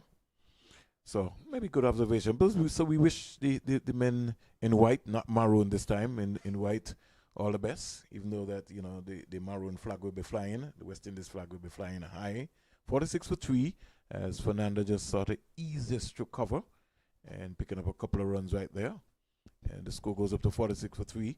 I think the what sort of pitch is Anthony Merritt going to prepare is also going to be critical for the first test. And so because of that, I don't see them playing 4 seamers on that track at the Sir Vivian Richards Stadium. But again, the last time, 2019, Jason Holder was the captain. 4 seamers played against India. Well, Jason Holder is not the captain this time around. Here is a short delivery by Anderson Phillip, and this time dispatched daintily by Fernando into the mid-wicket area for 4. 50 comes up for Sri Lanka, and you'll have to give them some major credit. 50 for 3. Yeah, you can see Anderson, his short delivery. I don't know if he really want to bowl a short delivery that came out, in the wrong way, because that one on the wicket delivery, they were both similar without any pace. And, the batsman stood up and they could have hit the ball any way they wanted with that pace. But when he bowls his areas, you can see he get a little nip here and there, a bit of movements. So he has to make up his mind, definitely, bowling that short delivery. Bowl it with some intent if you really want to bowl it. So Fernando is quickly gone up to 18. And 50 for 3, Sri Lanka. And Anderson Phillip has bouncing a former captain who was just saying he just thinks that if he's going to bowl an effort ball, he has to bowl an effort ball. I think sometimes he falls away, Anderson Phillip. But it's a work in progress for the young man. He comes in now to bowl to Fernando, and Fernando gets a good length delivery, trying to work it onto the onside. Can't score. And the score at the end of the over, Anderson Phillip so far, 3 overs, no more than 13 runs, 1 wicket. You'll be impressed by his liquor start here in this important game. Kieran Harding, you could tell, doesn't look him normal self. I don't know if he's suffering with a nickel left hamstring injury, but as he's walking, walking a little gingerly there on that left foot. 50 for 3. Fernando is 18 and Rasilva is not. Yeah, you can see him even the way that he's running up. You can see he's very tentative. He seems like a player that really coming off of an injury and doesn't really trust his physical, his body as yet. But he's ambling in, trying to get in a few overs. So let's see how he goes from here. Want to compliment our scores. 50 for Sri Lanka, 87 balls, 74 minutes, 4 fours in 13.5 overs. We say thanks very much for the information. Here is the delivery being squeezed. And he should have taken that one easily. You think he was surprised, Sylvester? I think he was too casual. That looks like Bravo. That It is Bravo. looked like that was such an easy catch, But I think no catch is easy until you actually catch it, That one there is basically an embarrassment. He was on his knees. Probably he was praying after that drop catch. Certainly, Bravo at point there, dropping a sitter off for Rasilva. Keon Harding should have picked up his first wicket. Harding is now to bowl to Fernando. Fernando stylishly comes forward, even though he's a little squaring up. The bat face nice and straight, head well over the front pad, and playing it back. And the West Indies just missed an opportunity just before lunch. Bravo will be very disappointed by his standards in putting down a sitter there. Sylvester, 51 for 3. Yeah, and Shannon Gabriel, he couldn't stand the sight of looking at that, so he turned his back and looked at that was so easy space. I mean, and it's Fernando. Fernando is the one that looks the more in control batsman, and to give a simple opportunity like that, he's disappointed. The Silver waits for Keon Harding, comes in out to both him down the outside. He's looking to undrive, can't beat Kemar Roach, but these things happen. We saw in the third one-day international, Jason Holder dropped a sitter at first slip, second slip off Alzari Joseph. But I don't think any particular fielder ever go out to drop a catch, Sylvester. You know that. Sometimes they become so easy that you can't believe them. That one seemed to have caught Bravo by surprise. He's more or less looking for the ball to come off a lot more faster than it was. And before time he hit his hand, he didn't have a lot of time to react.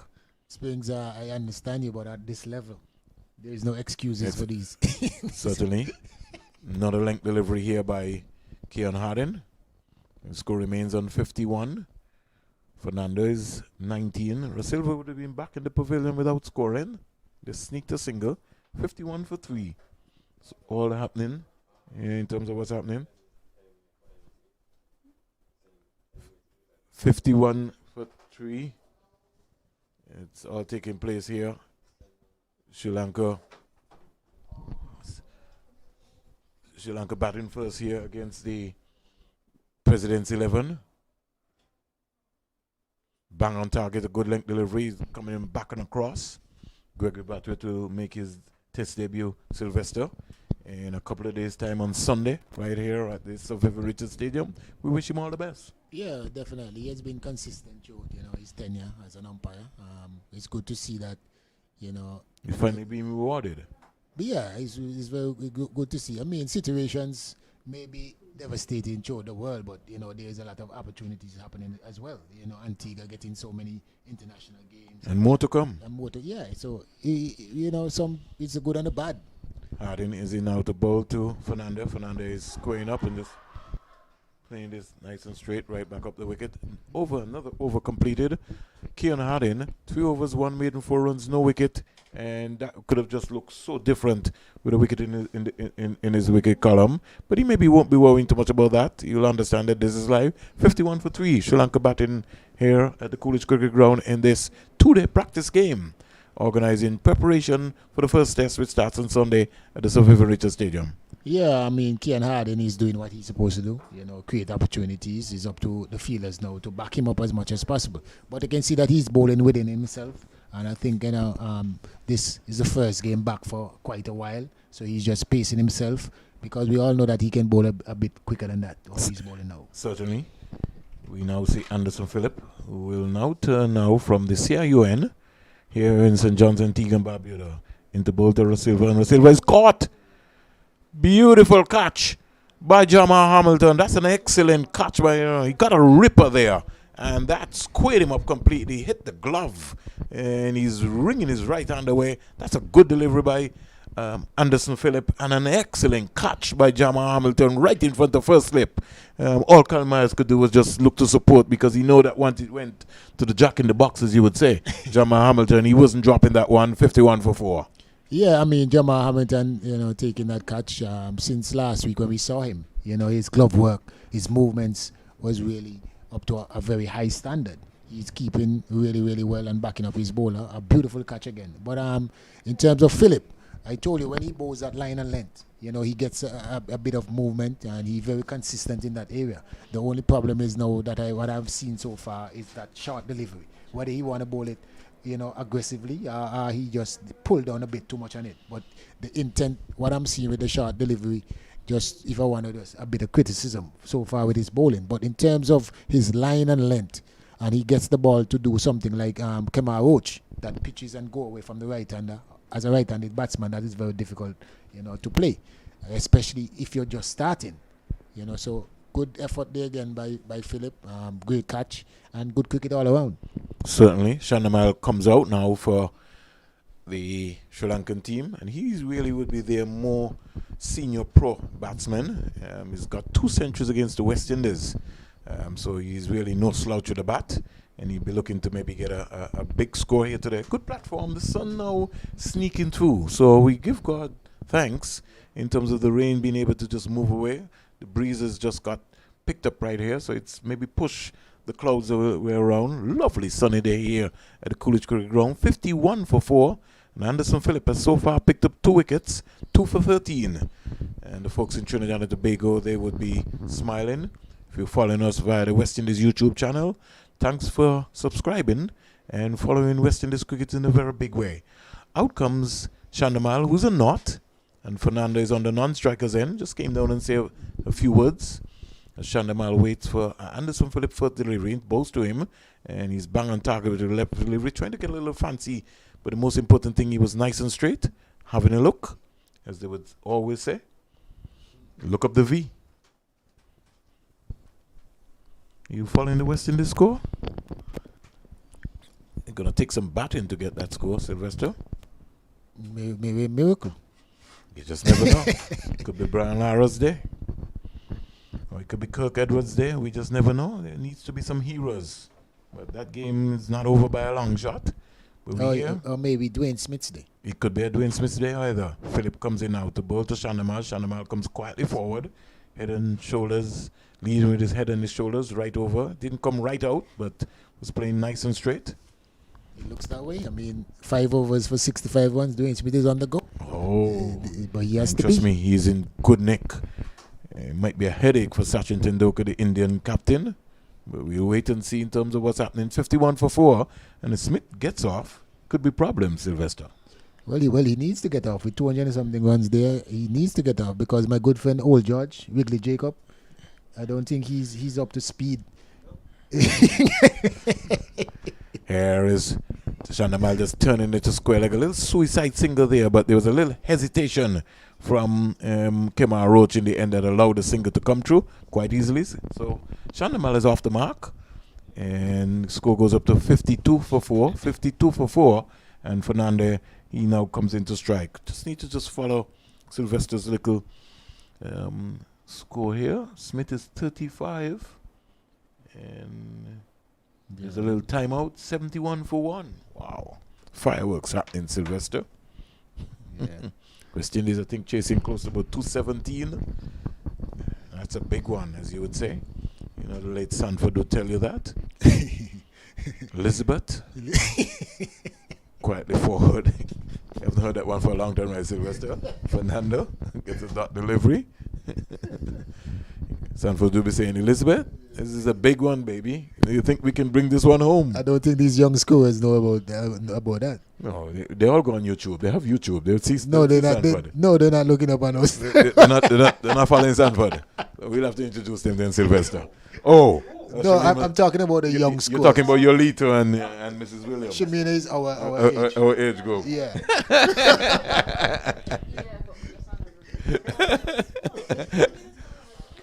52 for 4.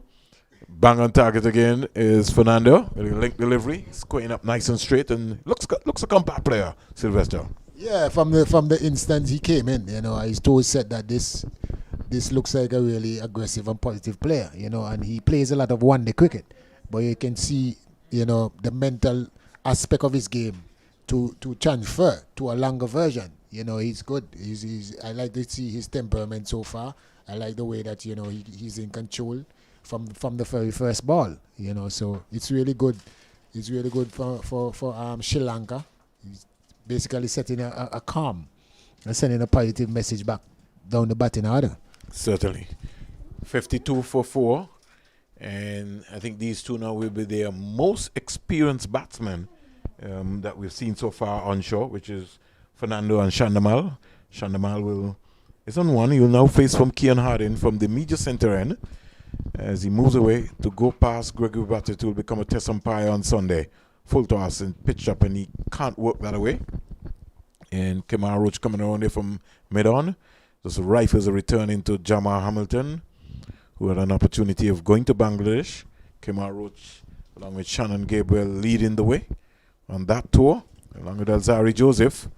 So it was a good outing for those guys. And like I said, Sylvester, the amount of cricket that has been played between Sri Lanka and the West Indies over a period of time is just only 20 test matches to date, starting back from way back in, I think, 1983, 1993. We'll get back to that in a little while. Down the onside again is a good delivery here by Keon Harding. So despite he's maybe not moving as gingerly as we would like, he's putting the ball in the right areas. Yeah, you can see that he's a quality bowler. I mean, the areas, the line, the length, he's just that, he's not basically, I would say, the original that we're accustomed to, running in and hitting the areas. But he's really, bowling within himself and doing a good job. He created an opportunity earlier, which goes a begging, but it's good to see that the bowlers are sticking to the plan and backing up the captain's decision. 52 for 4. Again, good length delivery. Hamilton coming across in front of Kyle Mayers for a slip and just nipping this one away. I think there might be some adjustments, Sylvester, based on the rain break for lunch. We maybe have to get those adjustments maybe a little later during the luncheon period so that we can, educate our viewers via the West Indies YouTube channel that there will be a change. West Indies chasing a big total there in India. The legends of the West Indies against the Indian legends. Had a little chance to see Sachin Tendulkar. He still looks good. Kean Harding, pitch up delivery to Shandamal, and you could see the class of the man just stroking it up to cover. Ruston Chase has pulled himself now out of the slip area. He's now gone to cover. In the meantime, Shannon Gabriel is warming up. So too is Kemar Roach.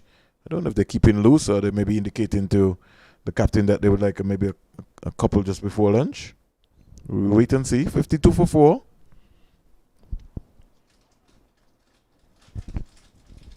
International cricket returning to Antigua and Barbuda. Collaboration between Cricket West Indies. First it was regional cricket and now is international cricket. Kean Harding is in now to bowl to Shandamal. Shandamal is turning this one and getting an easy single. Coming around there very quickly. Looks like it is Kevin Hodge. Yes. He can't save the single. And Shandamal in the end getting his second run so far. The score goes up to 53 for 4. 53 for 4.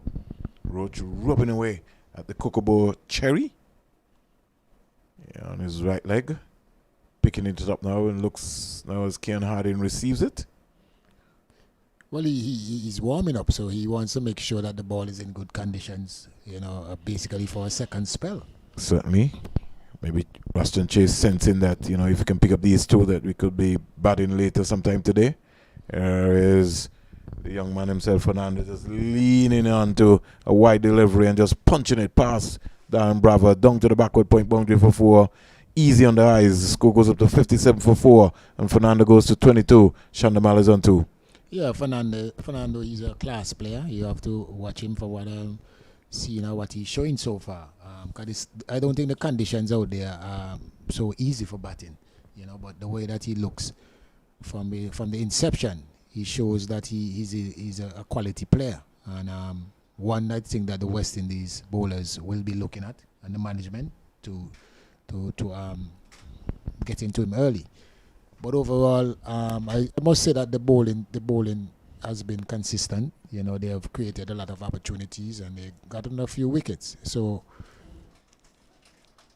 it's for them now to press home the advantage. I think Shannon and Roach, sense that they need another wicket and they are rearing and ready to go. As a captain, I would be happy to see that my two senior fast bowlers are warming up and ready to go again. Harding 4-1-9 not.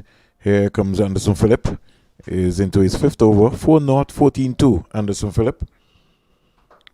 from Trinidad and Tobago. Another one of the young graduates coming through. I first saw him, Sylvester, at CPL in St. Kitts a couple of years ago. The Trinbago Knight Riders were playing against the St. Kitts Nevis Patriots. I think it's been the first time that Gail would have seen him. And, on the water park track, and he just ran in and really bowled some quick deliveries. And his physique, he just looks, there's something happening in Trinidad and Tobago when you see these young fast bowlers coming out. Strike pattern, everything just looks consistent. Comes in now to bowl to Shandamal. Shandamal easing the ball in front of him up to mid-off, getting an easy single. The fielder there at mid-off had to get to his left. Bravo. I wonder if he's okay. Moving a little gingerly in his approach. I know he always he goes about things in his own way, but just the way he went across for that delivery right there just seemed like he just wasn't himself. I don't know if he's still worrying about the drop catch. What do you think, Sylvester? He dived a bit for that ball, so probably he landed, in an uncomfortable way. So, but he's looking a bit sharp. He's in terms of his ground feeling. He's moving good across the field. I'm wondering why he's not on slip. Well, we'll come back to that. Philip comes in now to bowl to Fernando. Fernando is flashing at a wide delivery. Didn't bounce, and it sort of went under his bat, really. I think maybe more or less he'll be maybe trying to have a run out in himself. Coming over from the 50-over series against Sri Lanka, he was more or less out into the field itself. Maybe when he comes on Sunday, he maybe might take up that position, and you just maybe never know. Maybe not. Because you have, whoever the final test team is going to be. We already see here Kyle Mayers is at first slip, so we just never know. Maybe Holder could be one of the guys also, the ones he's playing, could be in the slip era because he's got a safe pair of hands also. Here is Fernando looking for a single, and Roston Chase got in very quickly on the practice areas and cut that off quickly. 58 for 4. It's all happening here at the Coolidge Cricket Ground. This important practice game for the West Indies Presidents 11 against Sri Lanka in the build-up for the 2 test series which will take place at the Sir Vivian Richards Stadium. First time Sri Lanka will be playing at the Sir Vivian Richards Stadium in test match cricket. So that's another achievement for the ground.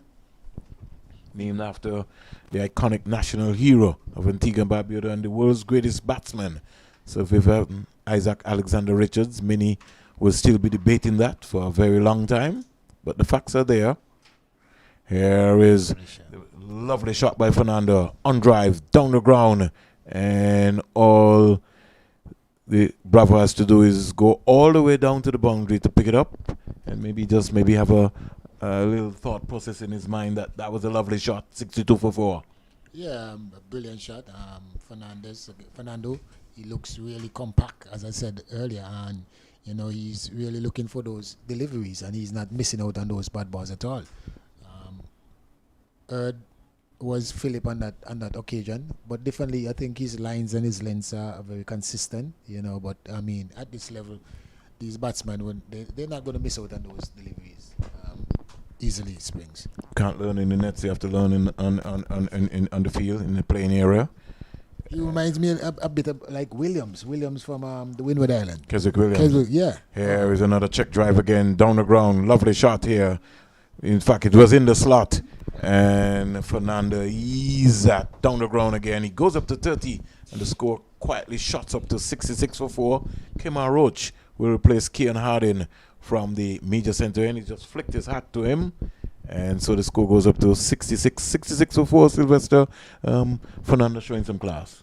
Yeah, definitely. And he's doing the job for the Sri Lankan team. They needed someone, a partnership, to weather the storm that the President 11 bowlers came out with this morning. And he really showed, the confidence from the onset. And now he's going in overdrive. Hopefully he's not going to pull out those one-day shots, Springs. That last one, they look like a one-day shot, hitting the bowler back over his head convincingly. So they have to keep an eye on him.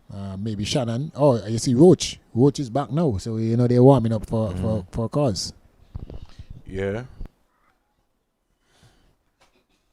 There's also Roach moving away nicely now. He comes in now to bowl to Shandamal, and that really sneaked down on him. He was sort of caught from between two minds. And Roach is a sort of bowler that will make you think about it. certainly his lines that he bowls consistently frustrates you because he's always looking down the line of that fourth stump area there. So you have to be covering your off stump. Yeah, and I think his experience is showing because he's making the adjustment as quickly as possible. He started with a bit back of the length, getting a bit, but he wasn't really being effective like, the Kemar Roach is. And, the wickets that he took so far was a more full-length delivery. And even that one, the last delivery was, took the edge, but it fell short of the gully fielder. Certainly. Roach comes in now to bowl to Chandamal. And Chandamal just sneaking this one up to mid-on. Fielder there is Vasami Pomal, who's come on to replace Kavinaj. In fact, there will be a rotation of the West Indian and Sri Lankan fielders for this practice game. So time to time you will hear us calling a number of fielders. Don't get too bemused.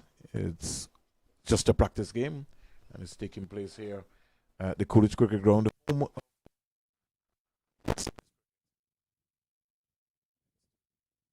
International Airport.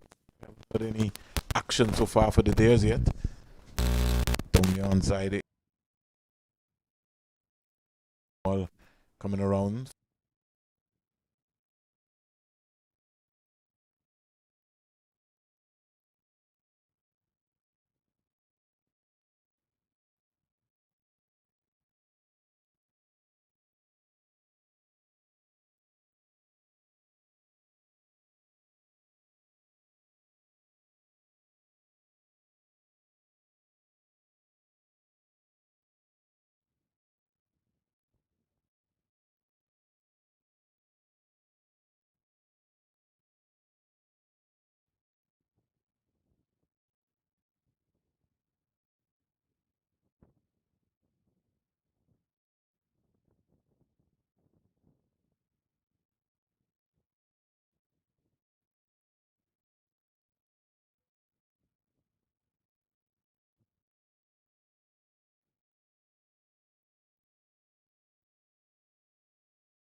$68 for 4, and Kemar Roach before this would have been 5-1, 21-2. He's into his sixth over, 5.4 overs, 1 maiden, 21 runs, 2 wickets. Starts now from the media centre and originally moving away nicely. Good link delivery just down about that line of the off stump, and good leave there by Chandamal. Like I said, he would be the most senior batsman in this competition on this tour. Most experience also. Former captain as well. Former captain. I think if I was going to... No, I think the last time when they won the Caribbean 2018, Sylvester, Lakmal was the captain. He won the test. In fact, they would have swept the West Indies 2-0 in that series. As we wait for a while. 68 for 4. 68 for 4. Roach comes in now to bowl to Chandamal, into bowl to Chandamal. Chandamal gets a link delivery again. Had to come forward, step down on it, and over comes to an end. And so another completion of Roach's sixth over, 6-1, 21-2. And the cricket action continuing here. I think lunch now, Sylvester, looks like it might be 12:30 based on what's happening. We'll have to check Clancy Mack and maybe just get an idea in terms of the change. I don't know if the scorers were informed. No, they weren't. So we'll have to be able to get around and get to the umpire, the standby umpire, and get a breakdown as to the day's play because of the late start due to rain.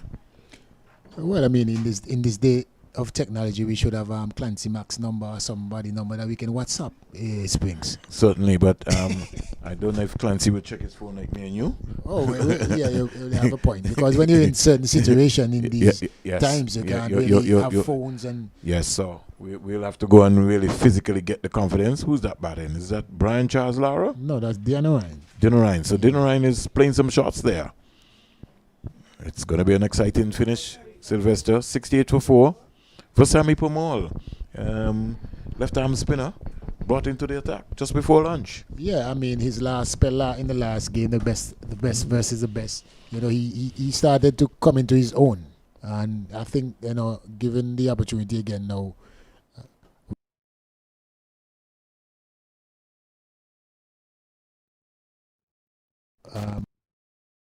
he can grab hold of the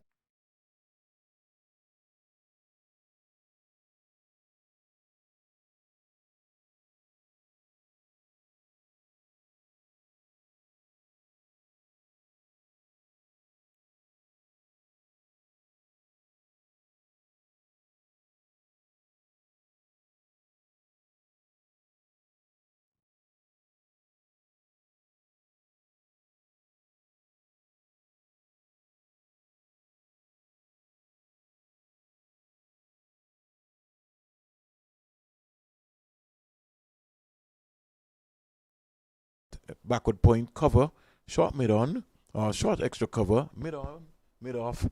And we have, who's that? Ruston Chase there, short mid-wicket, and come quietly forward. So I guess testing time here for Shandamal and Fernando. They're not going to do anything reckless, but you never know. Stranger things have happened. 68 for 4. It's all happening here. Compliments of Cricket West Indies YouTube channel. Pamal comes in out the bowl to Fernando. Fernando stylishly comes across and punches that. And he's maybe decided that, listen, this track here at the Coolidge Cricket Ground, I've seen this in Sri Lanka. So you guys are not going to get me out today. That easy. Pamal in out the bowl to Fernando. And that skidded through on him, a little skidder. He's not the kind of bowler, Sylvester. I'm sure you would have played with him during his time. He doesn't really flight the ball much. No. Tends to just rush it through. Yeah. He bowls at a good pace, but he does a bit with it, you know. He can turn it a bit, but also you have to watch him because the ball comes into you instead of away. So Maiden over so far. So a good start, Sylvester, for Sammy Pamal. First over, Maiden, score 68 for 4. Fernando is on 31. And Shandamal is on 4. Yeah, definitely. Pamal, he looks like he's ready. He just came on the field, so I guess he was warming up before he came on, and that first over I think was spot on. That's what I was saying earlier about Philip.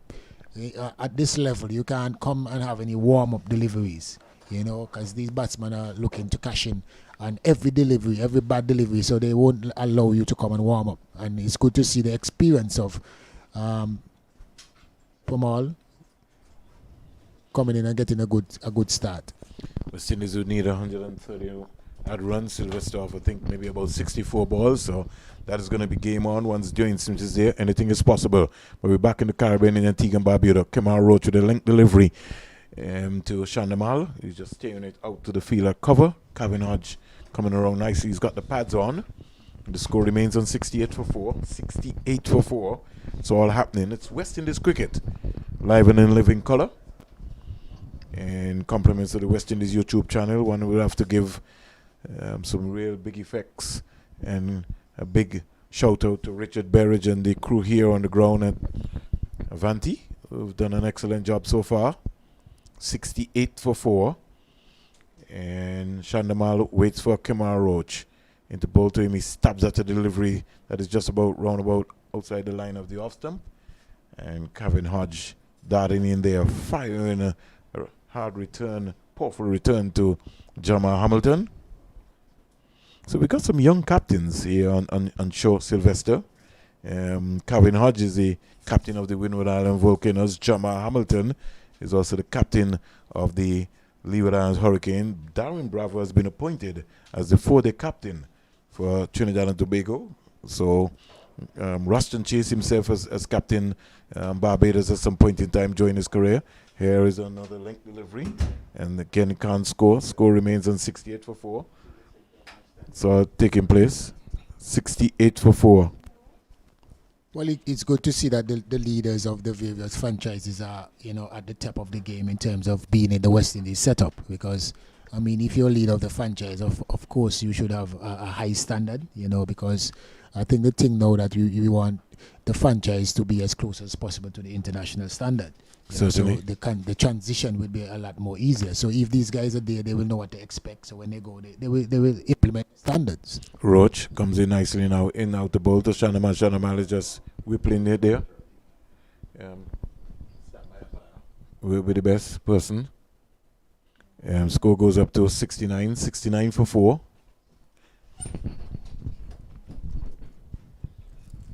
Yes, Shandamal goes to 5, and Fernando is on 31. Kemal Roach just into a little. It's been a little overcast. The sun has been peeping out, in and out, so he's really not had an out-and-out spell where it's been a hot day like Sir Vivian Richards Stadium. So he's been able to move into his own grind.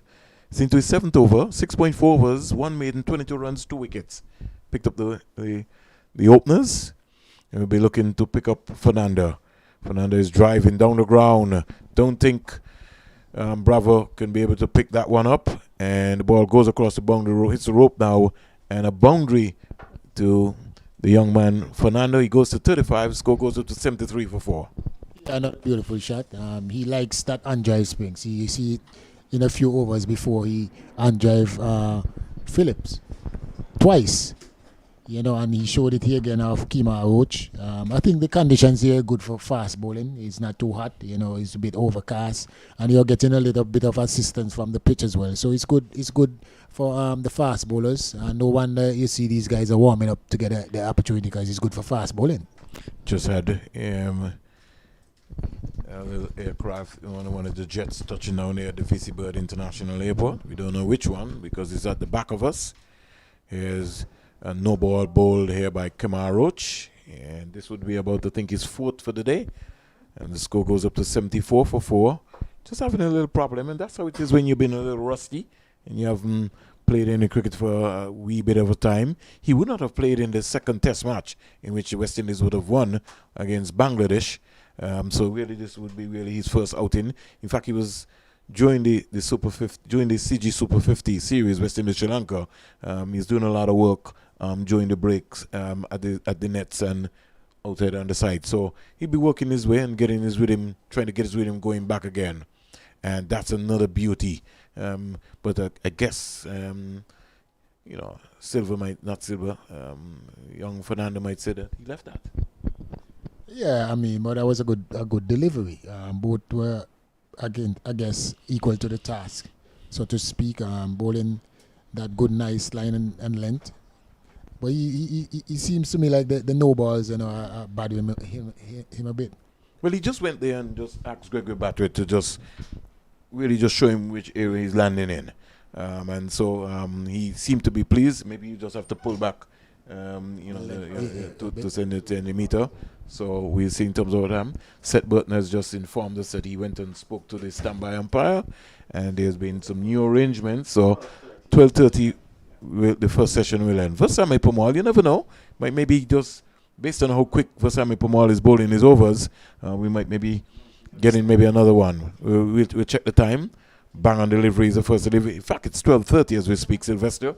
11:30 in Jamaica, 12:30 in Antigua and Barbuda, and Chase pricing to try to see if he can get another wicket. He now comes to first slip, so we have 2 slips. Roach is moved from square leg to short mid wicket, and a short leg. Here is just ball being played right to where Roach was just moved to, and as Sylvester said, for Sammy Pamal really doesn't flight the ball, but he tends to skid the ball onto you, so you got to be as careful as you can be. I would have brought him maybe a silly point just before lunch. That did have a little bounce on it there. He was uncertain. Chandamal, but he's a good player of spin, so he maybe won't be too perturbed by that delivery. He would have really judged the pace of Sammy Pamal. Pamal from the CIUN, he comes in now to bowl to Chandamal, who's back and easing it. Can't beat Keon Hard in a cover. So this has been a good start here so far by Vasami Pamal. We expect to have 2 legal deliveries left in the over, and then it will be lunch for us here, Sylvester. Yeah, definitely.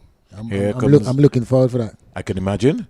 And that's a beauty there. That ripped across Chandamal. He came forward, had bounce, and a good take by Jamal Hamilton. He was just for a moment thinking to go up, but it missed everything completely. 74 for 4 for Sammy Pamal. Starts, stop, and then comes in now to bowl to Chandamal. And Chandamal is driving. And just to let you know that it's lunch here at the Coolidge Cricket Ground in this 2-day practice game. The President's 11 versus Sri Lanka. Sri Lanka are in trouble. 74 for 4. Fernando is on 35. Chandamal is on 5. Vasami Pamal, 2 overs, 2 maidens so far in a spell. And just to give you a quick update, Sylvester, Kemar Roach in the bowling for the West Indies President's 11. Kemar Roach, 7 overs, 1 maiden, 27 runs, 2 wickets. Shannon Gabriel, 4 overs, 1 maiden, 10 runs, no wicket. Anderson Phillip, 5 overs, no maidens, 23 runs, 2 wickets. Kian Hardin, 4 overs, 1 maiden, 9 runs, no wickets. And Vasami Pamal, as we called the figures out before, 2 overs, 2 maidens, no wickets. They're not our batsmen so far for the Sri Lankan team. We will see as we go through it. Oshada Fernando, he's on 35 not out, 65 balls, 95 minutes, 5 fours.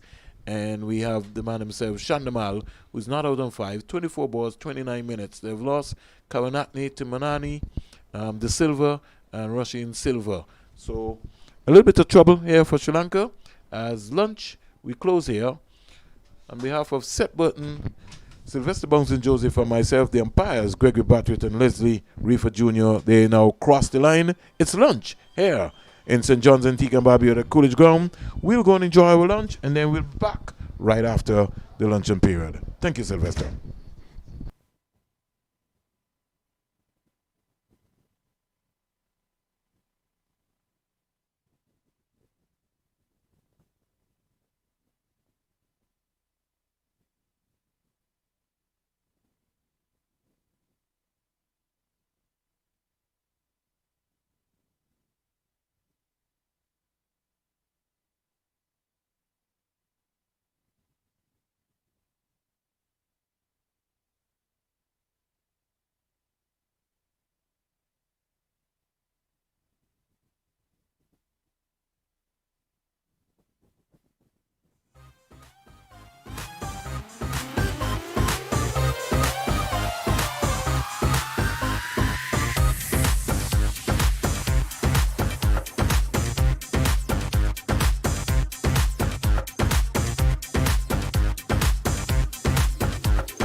grounds, where we're just about to start the second session of this President's 11, West Indies President's 11 versus Sri Lanka match here.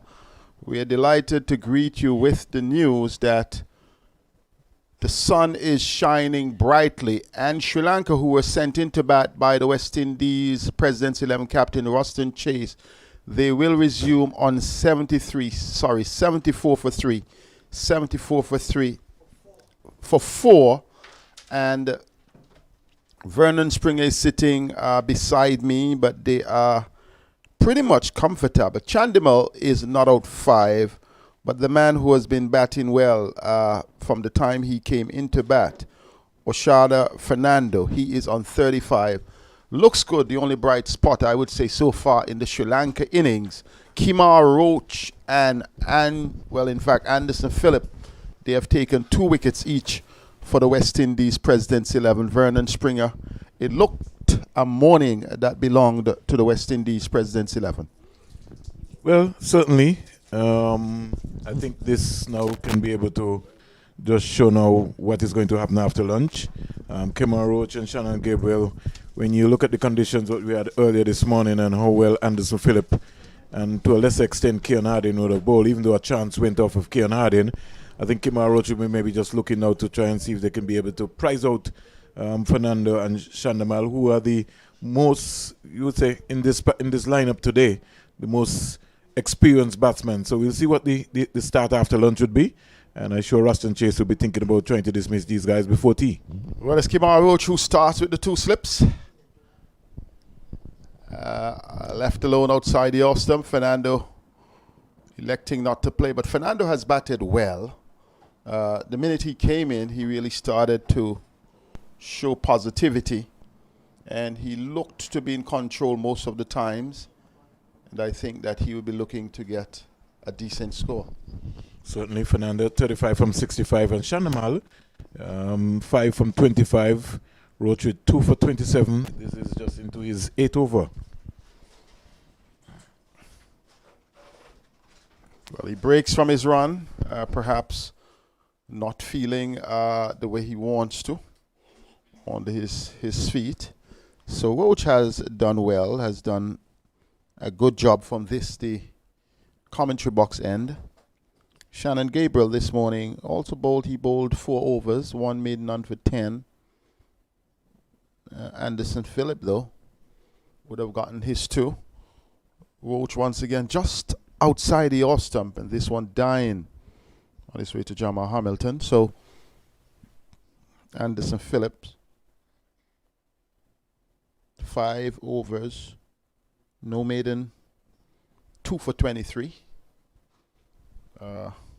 Had pretty much a good decent spell before lunch.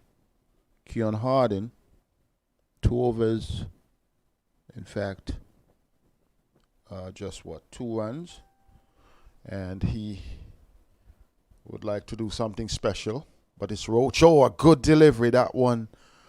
Pitched well, full length, beating the batsman. You'd get the impression that Fernando felt that he was playing inside the line, but it was a very good delivery from Roach.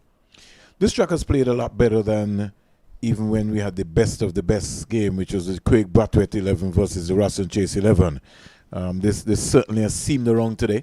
We would have had some maybe overnight showers in the last couple of days in Antigua and Barbuda. We would have had some rain, but this certainly has the Roach and company would be enjoying this track here today.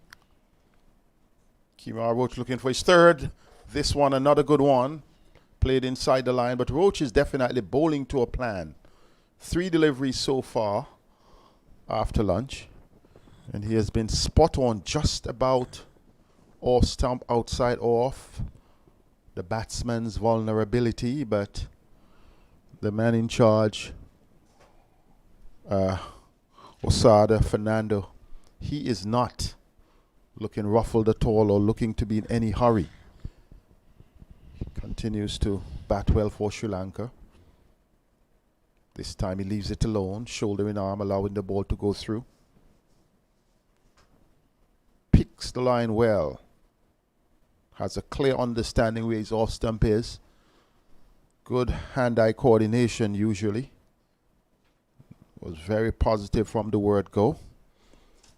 Would have watched and he would have seen his captain going. He would have seen, in fact, the opening pair going, and also would have seen De Silva going and Silva going, and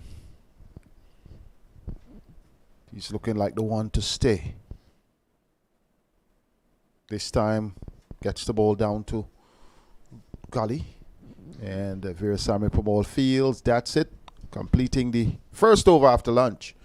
Score remains on 74 for 4. Maiden over from Kimar Roach. Well, maiden over to start. Sri Lanka 74 for 4, some 23 overs bowled. So the West Indies going about their business in a quiet way. Virasamy Pamal will continue from the CIU end, and Chandimal will face 5 from 25. Roach in his 8 overs, 8, 2 for 27 so far. Not looking bad at all. Not looking bad at all. And we also spoke about Anderson Phillips, his 5 overs, no maiden, 2 for 23. But he's not going to come in. It is Virasamy Pamal who will be continuing 2 overs, 2 maidens, bowled rather well before lunch. Let's see how he continues that drama with Chandimal. Comes in, Chandimal goes back up the track to Pamal. Jamal Hamilton has kept wicket remarkably well. Looks apart with the gloves. This time he goes back and he cracks this one down to the cover boundary. It may be pulled up, yes, just inside by Harding. They have gotten 2. Harding's return is on the bounce to Hamilton. 3 runs to Chandimal. Sri Lanka getting off the mark after lunch, moving from 74 for 4 to 77 for 4. Weston Chase has marshaled his troops well so far this morning. Certainly. And delivery there from Virasamy Pamal, just more or less just easing the pressure for Chandimal, who punks on it very quickly. 77 for 4. And the West Indies have viewed 4 seamers before Pamal's third over.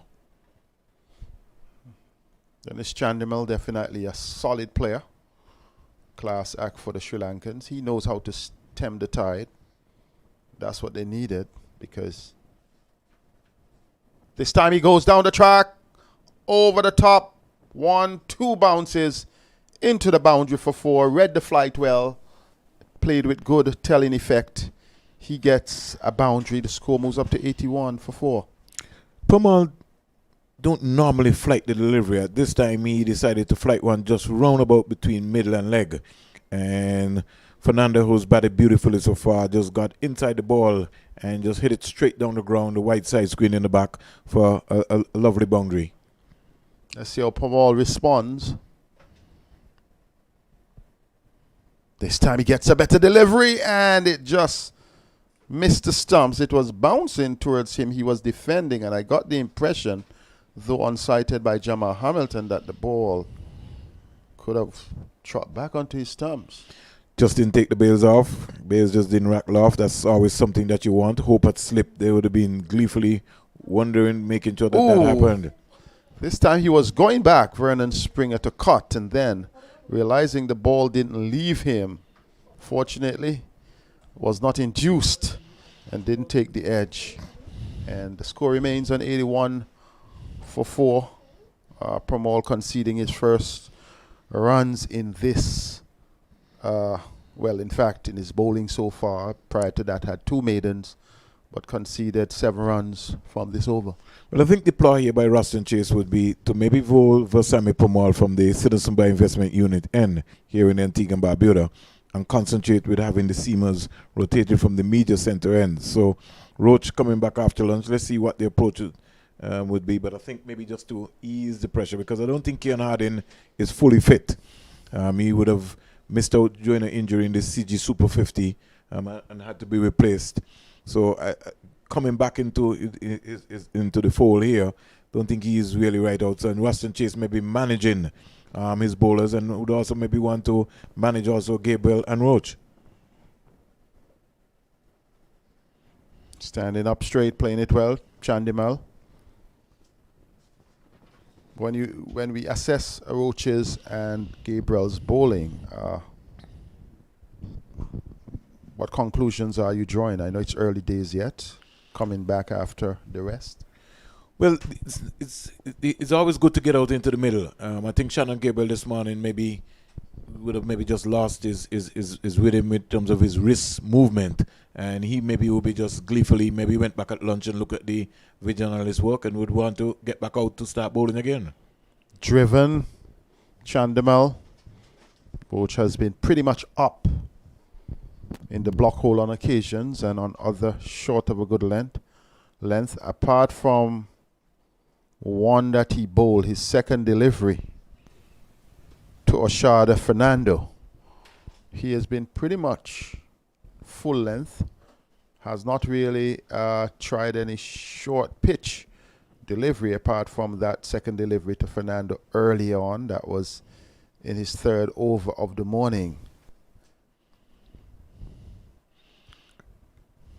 This time, this one has been played out towards long off. It will be 4. Good shot. Just coming forward and realizing that there was the vacant mid-off position and there is no one at long off. Chandimal pressing on and pushing his personal score up to 12, getting into double figures. The score up to 85 for 4. Half volley there by Roach to Chandimal, and Chandimal being the class players. He really scored 2 centuries against the West Indies. And didn't try to overhit that one, just leaned into it, head and shoulders over the ball, and just pushed it past a very close fielder there in Shannon Gabriel. And once it got past, as we said, the 30-yard circle, it was always going to be a boundary here. This time he leaves this one out, allows it to go through. Jamal Hamilton having some appreciation for that delivery from Kemar Roach. He's chatting away, Hamilton, with his captain, Ruston Chase. Slips there to support. We also saw a delivery leaving the right-hander earlier, that was in the pre-lunch session, which went between third slip and gully. Did Roach's performance then would have warranted perhaps a fourth slip, or do you think that's one of those that would just go by?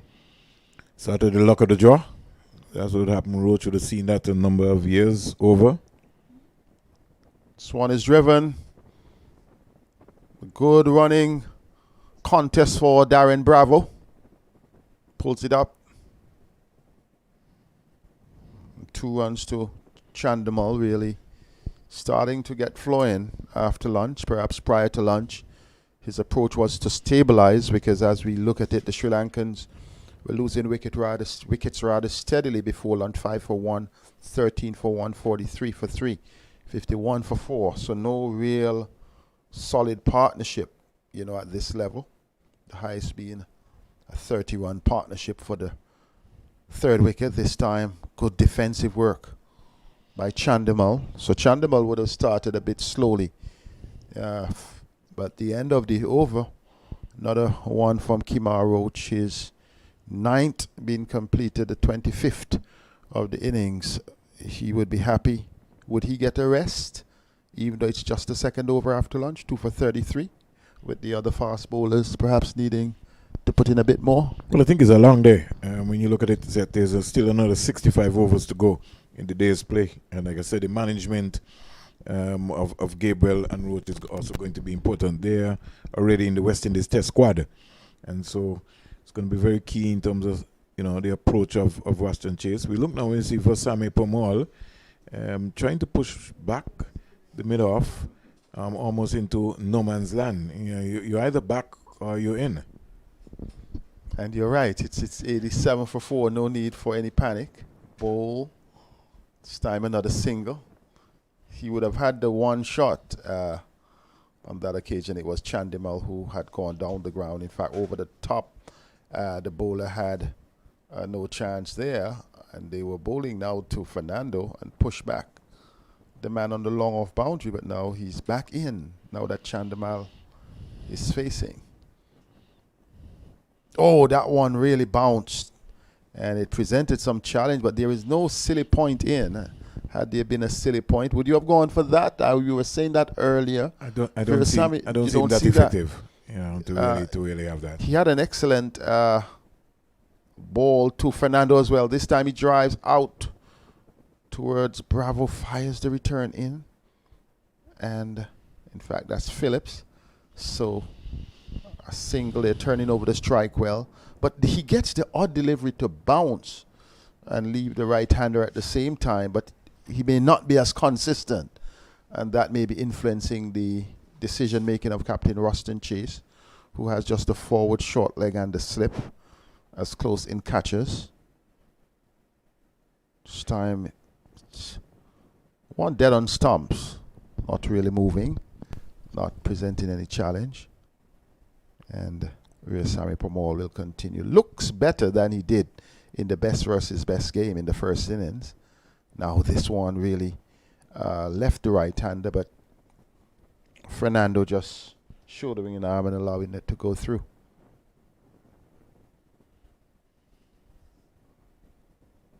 Sri Lanka may just be working, may just be wondering about their lineup going into the first test. Angelo Matthews' absence is a huge one for the Sri Lankans, but they would have time to contemplate that as they look at the fact that they now need to continue to build at 89. At 89 for 4, Vernon Springer, these two doing fairly well, adding 38 runs so far. Well, when you look at Versame Pamal's, his 4 overs has cost 9 runs so far. Pamal over the years has not been someone who flights the ball. He tends to maybe more or less skid the ball on. And so every time he tries to flight the ball, you could tell him going offline. And maybe at this level, somebody is maybe saying to him that, you got to look to flight as Roach continues. That's a good delivery. Left it alone. It went over the stump, perhaps just outside the Austin, but takes good judgment to allow that one to go through. Roach is just working on something there. Has been very consistent. The only worry I see with Kimar Roach, it may not be a big worry, would have been on the occasions when he would have bowled, 3 no balls in the first 4 overs. Well, I guess that would also be coming from rhythm. And I've not been out in, this is his first real official outing since Bangladesh. Remember, he didn't play in the second test. Driven, lovely shot out towards the extra cover boundary for 4, or the wide long off position. He really angled it well. And this is indeed good batting on the part of Dennis Chandimal. Score moves into the 90s now, Vernon, 93 for 4. Looking a better picture than 74 for 4 at lunch. And you could see Roach searching for swing and really not getting anything, pitching up. And really good shot by Chandimal, who is a class player. And half volleys are going to be put away, especially at this level.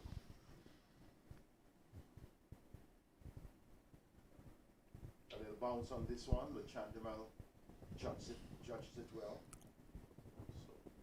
Extracting at least a bit of bounce out of the pitch. We saw earlier Shannon Gabriel, though he was a bit down the leg side, he did steam in with some good pace and had a good telling delivery that they have struck Kirimana on his glove. Go over the slips. Here is Roach. Defends well.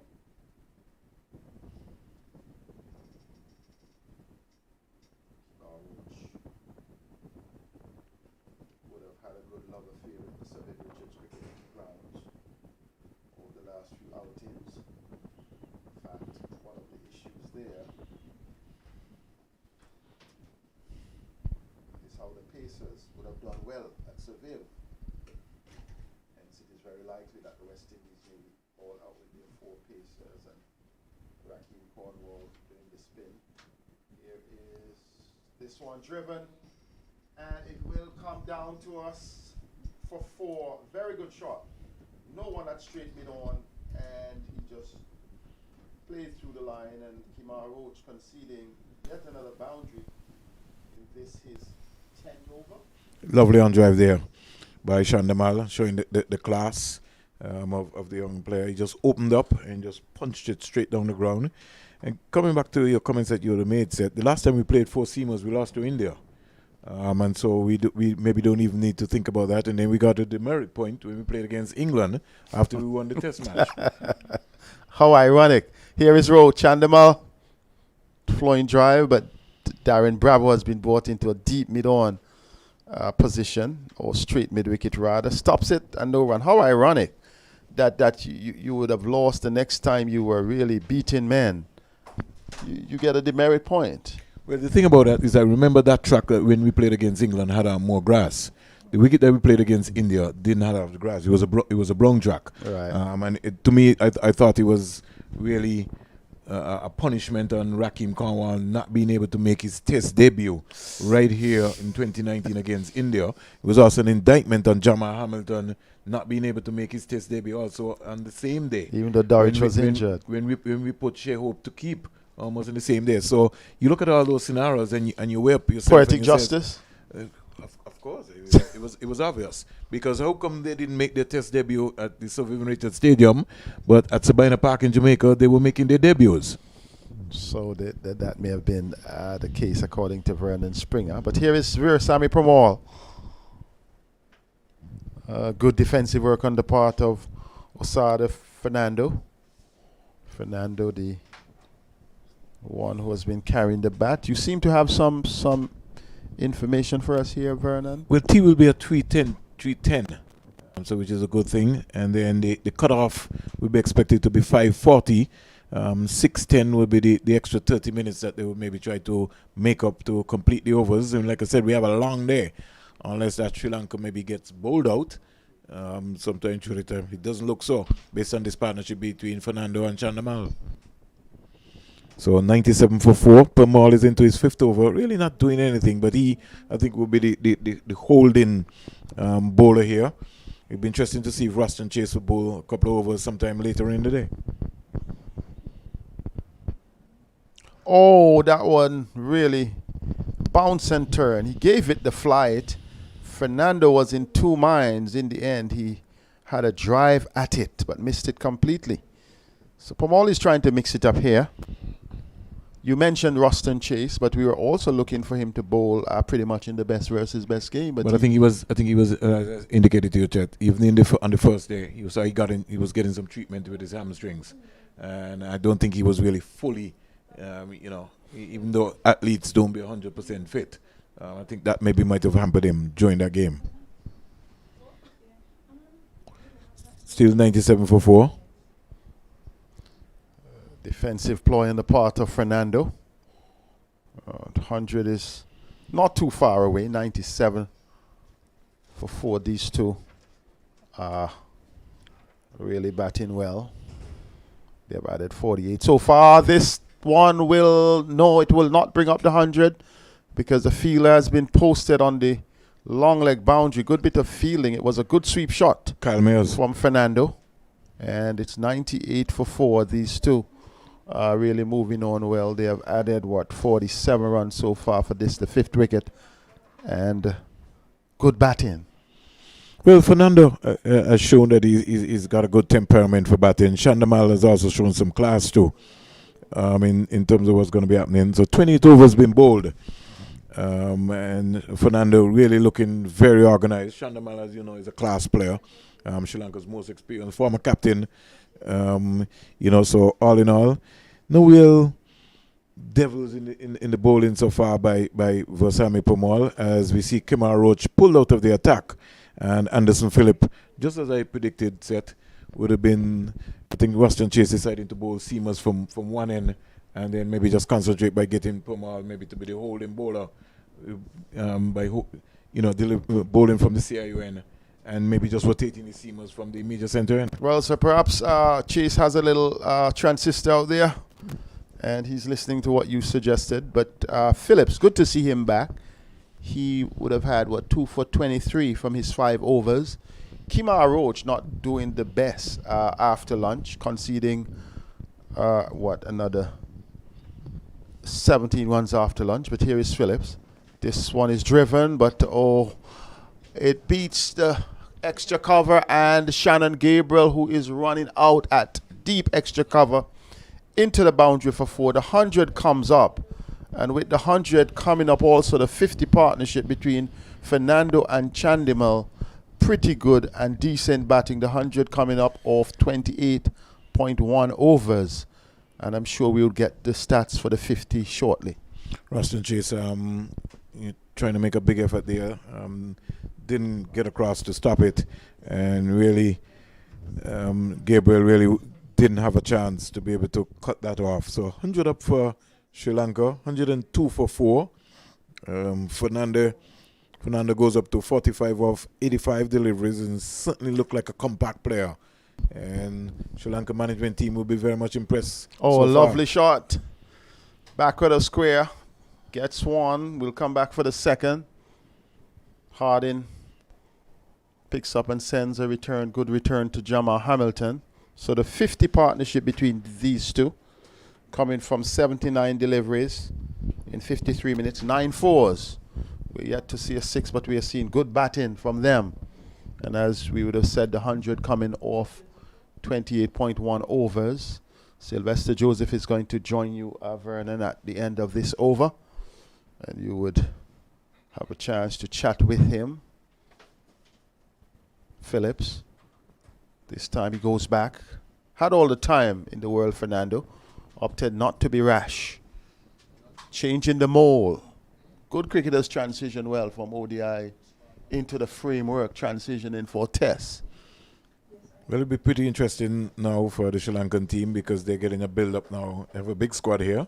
And so you had some of these players who would have been getting prepared for the test series. So too is the West Indies team. And the new norm going forward now would be in the biosecure bubble era where you would have a number of teams and countries, you know, you might have like at least 20, 25, at least maybe 30 players, maybe sometimes on tour, depending on the makeup of the competitions, whether it's T20, 50 over or test cricket. Philip, a young man with a bright future. Oh, Fernando coming forward and playing the ball into the cover region. What are your expectations in terms of the test? West Indies would have won both the ODI and the T20 series, winning the T20 series 2-1, winning the ODI series 3-0, a clean sweep. What are your predictions for the 2 test matches? Well, I think Craig Brathwaite will want to get off to an excellent start. You know, I can't tell you what sort of track. When I maybe get there on maybe Saturday, we'll maybe kind of look and see what sort of track Anthony Merrick will produce. But I know Sri Lanka, it will be a handful for them, and Rakim Cornwall and them on that track at Sir Vivian Richards Stadium. Interesting you speak about the track. You know, Anthony Merrick is a fast bowler. So, former fast bowler, I doubt he would be looking at a spinning track, especially recognizing. If your hometown boy is the number 1 bowler in Rakim Cornwall, then he certainly has to get something of assistance. And I think him playing his first test match at home, and that certainly should be the objective of the head groundsman. And the spin-filled Sri Lanka team. Phillips. Oh, a beautiful delivery. He's taken, he's out caught. And they have broken the partnership. Good delivery. And Osada Fernando being caught behind for 47. And Sri Lanka losing wicket number 5, 104 for 5. Vernon, Sylvester Joseph is going to come beside you. You can have the description. Good demonstration of bowling from Anderson Phillip. This young man continues to impress. Fernando losing his shape there more or less, and will be very aggravated with himself because the hands went, and really he maybe look back at that in the dressing room and say to himself, really, I really should not even be going at that delivery. It's like a wide delivery, fish on it, and an excellent catch once again by Jamal Hamilton. Oh, how well Anderson Phillip so far has bowled. 104 for 5. Good afternoon again, Springs. Indeed.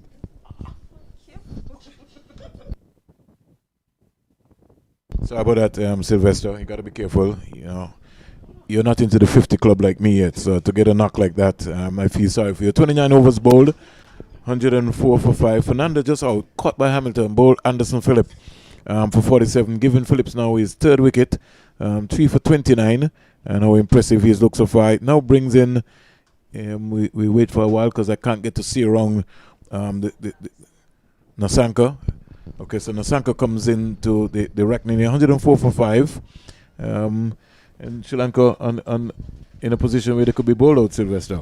Yeah, definitely. I mean, they're in a spot of bother, just like how I hit my foot a while ago, in a bit of pain.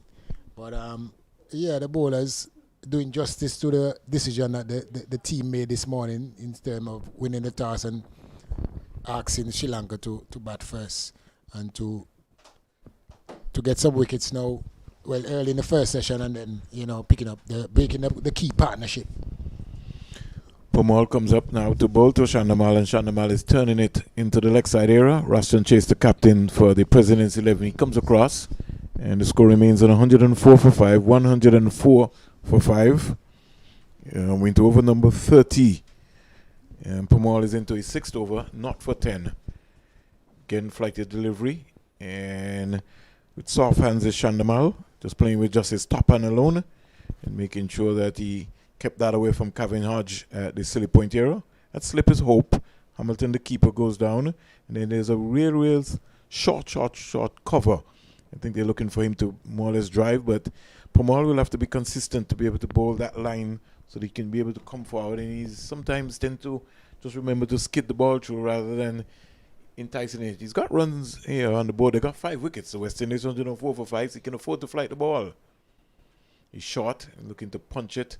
Can't beat Keon Harding, who's wearing Shamar Brooks number 13 shirt. And he's also got on an extra floppy hat, and simply because of the new norm, the umpires no longer can hold the players' hats or the shades or anything. Nice flighted delivery, worked onto the leg side, but can't beat Rashton Chase, who's rubbing away at the Kookaburra ball. Either Kookaburra, well, it would be Kookaburra, not Jukes in this series. We're into the 30th over. Pamal not for 10. Bang on target. So a maiden over completed, Sylvester. Sri Lanka 104 for 5. Yeah, a good backup there by a good backup there, supporting over there by Pamal.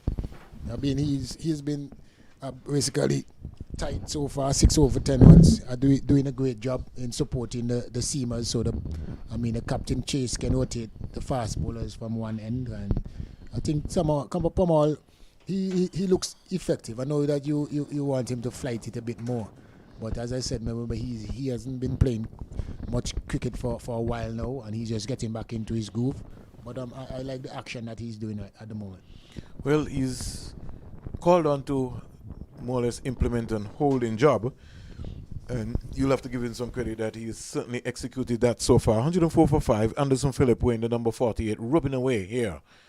Bravo has just come up to give him some encouragement. Shannon Gabriel, they're both from Trinidad and Tobago, and speaking to the young speedster, the future for West Indies. He comes up now to bowl to Nasanka. Nasanka comes stylishly across and defending nicely, and he had a very decent, as we would say, by his standards, you would maybe feel that he should have made a lot more runs, but a little busy player during the T20 and also the 50 over series against the West Indies. Nasanka.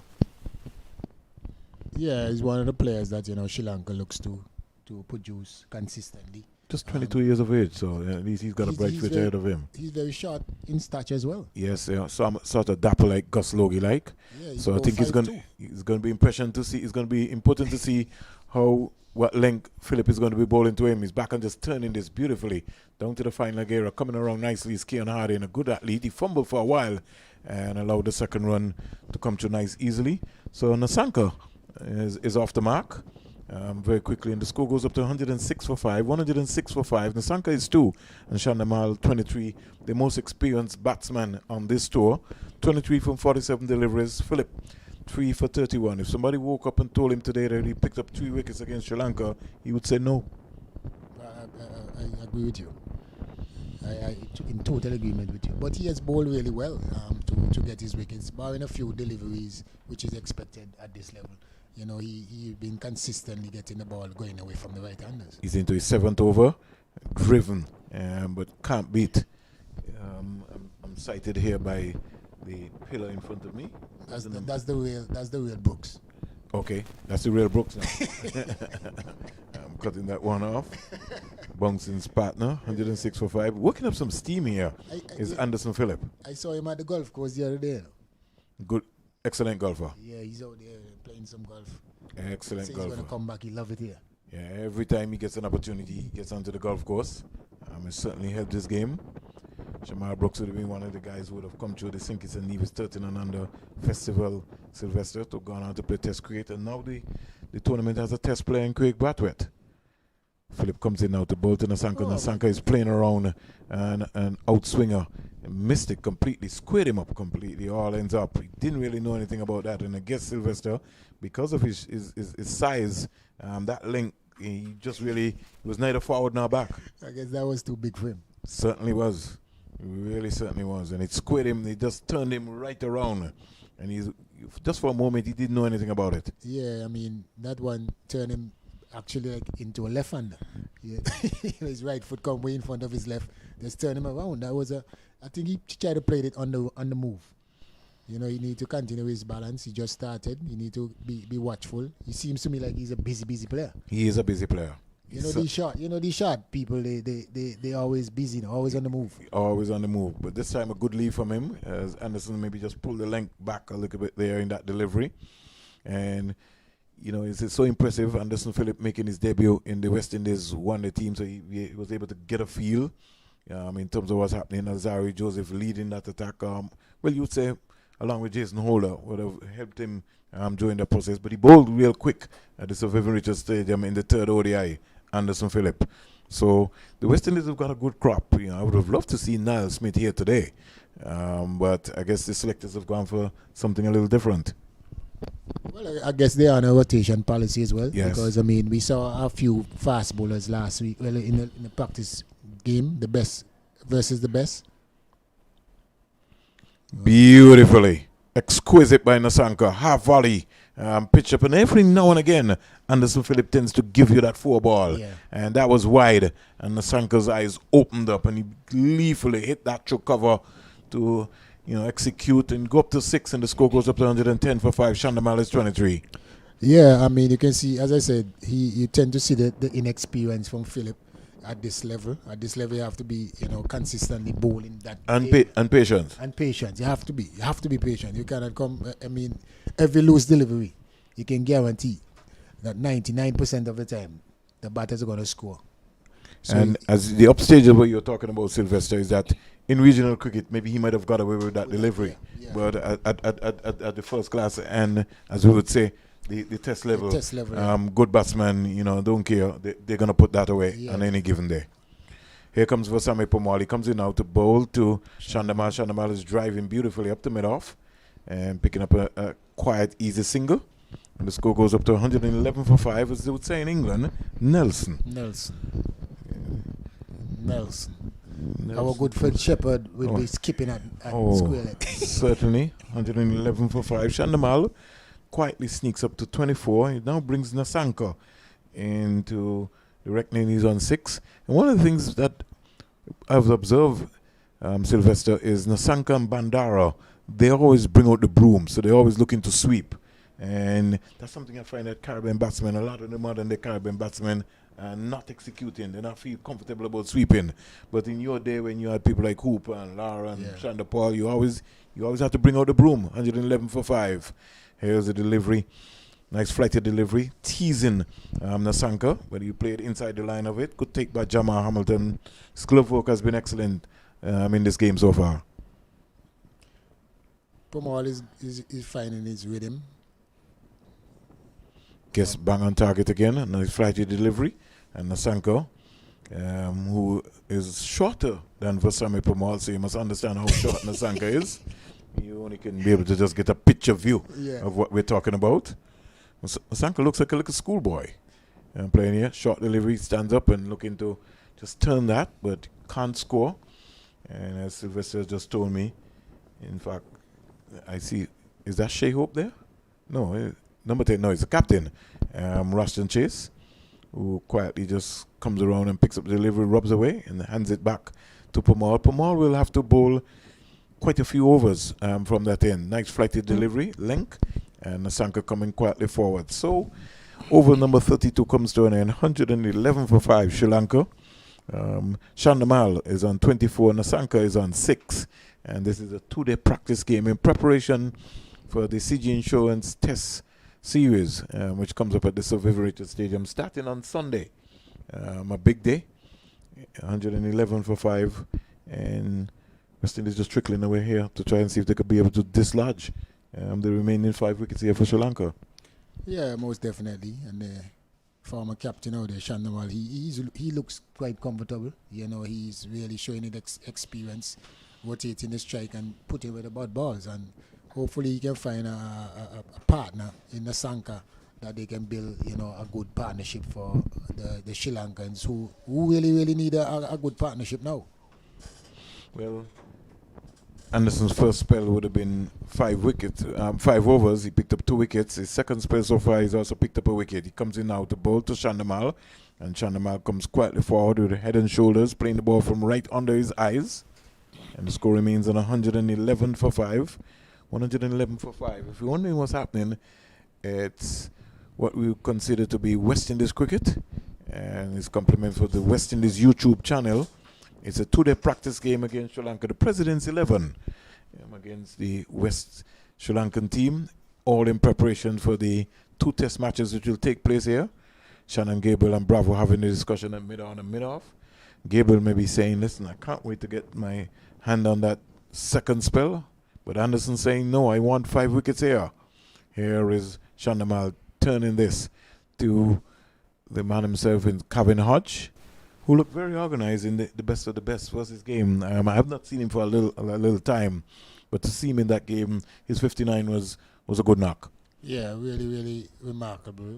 The innings that he played also with the partnership, you know, with his captain, I think that took them over the line. You're talking about Craig Brathwaite? Yeah. Well, I didn't get to see the innings from Cornwall, but following it on via the scorecard, you will have to tell me a little bit more as to how well Cornwall batted. As we come back to the live action here, 111 for 5. Chandamal is 24, waits for Anderson Phillip, who is thinking about it. Glides away, moves in now to bowl to Chandamal. That time he fell away. Sylvester, I don't know if you're looking at the television. He tends to be able to not keep his head direct on the target enough. His head sometimes tends to be looking down to third man. So the hand is one way and the head is moving, going on. At that point in time, you could have seen that. Try to put an extra into it. And I think every time he tries that effort ball, he tends to just lose his shape. But he will get better. He's working up some steam here. And will only get better. I was just looking through and following through the list of fast bowlers that would have come out of Trinidad and Tobago. Tony Gray, Marlon Black, quite a handful. Mervyn Dillon. Pitch up delivery. That was darting in there. But Chandamal is in such good touch. They'll be able to punch that down to mid-on. And Darren Bravo just rubbing away slightly. Still 111 for 5. We've been on Nelson for a wee bit now. Yeah, definitely.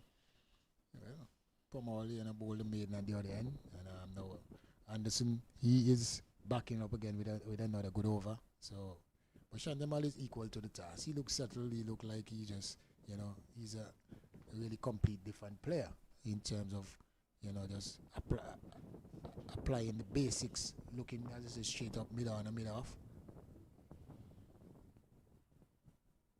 Umpire Gregory Brathwaite is maybe asking Shannon Gabriel, you guys could be chirping away, but if the bowler starts running in, then you guys need to keep quiet.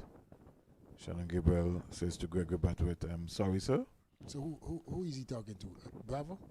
He was talking to Brooksy. Oh, okay. Yeah. And he comes up now, Philip, in now to bowl to Chandamal. And the conversation was going on, but I don't think that Gabriel would have recognized that Anderson Phillip had turned. Oh. And so I think, you know, in fairness, Gregory Brathwaite did the thing, the excellent thing by signaling dead ball, stopping, you know, because the conversation was just going on. So they're just chirping away there at first slip. And the West Indies will be, Philip maybe would have his eyes on in picking up a fiver here. He's got 3 for 35 from 8 overs, and he'll be maybe wanting to just nudge the selectors a little bit. And that's another beauty there. That's a beauty. And when he gets it right, he's a handful, Sylvester. Over number 33 completed 111 for 5. He just has to remember that line. And at that point in time, he completed his action. He didn't follow it there at all. Indeed. It seems sometimes, like, as I said, when he give the extra effort, he want to take the ball, further away from the right-hander. So he tends to fall away to the I head to third man, as you said, to get the extra swing or whatever he's looking at, instead of keeping it shape and using the wrist. Yeah, use the wrist and allow the ball to do the rest with the seam. Yeah, because he that's his natural delivery. That's look like his natural delivery. So you just have to be just continue to believe in the process. Made over by Philip there. Here is a delivery for Sammy Pomal, driven down to Bravo. Yeah, no, it looks like Kyle Mayers and an overthrow. No, in fact, he saved it. Is that Anderson Phillip? Yeah. Yeah, that's magnificent piece of work there. And for some strange reason, Kyle Mayers caught napping there at mid-on. Mid-off, really, more or less. And the throw was poor, but good backing up there by the man himself, Anderson Phillip. Saving, I would say, at least about 3 runs. Yeah, definitely. So they get 2. When the Sanka is on strike, you can't be napping. You can't be caught napping out there. He's gonna make you run. Yeah, look how Kyle made his shot at mid-off, and he still got basically an easy single. Certainly. Pomali now to Bolton Sanka. He comes quietly forward. Can't score. And the score remains at 113 for 5. The breeze just picking up here at the Coolidge Cricket Ground. We see the West Indies flag. Sri Lanka, Antigua and Barbuda is hosts for international cricket. The return of international cricket coming right back here in the Caribbean. And the government of Antigua and Barbuda has played a huge part. The medical staff must really, really, really be complimented, along with the Cricket West Indies medical staff, Dr. Ober Gulston, and all of the other professionals who've done an excellent job right here to be able to keep the players, officials, television crew, umpires, even the groundsmen and all were tested safe.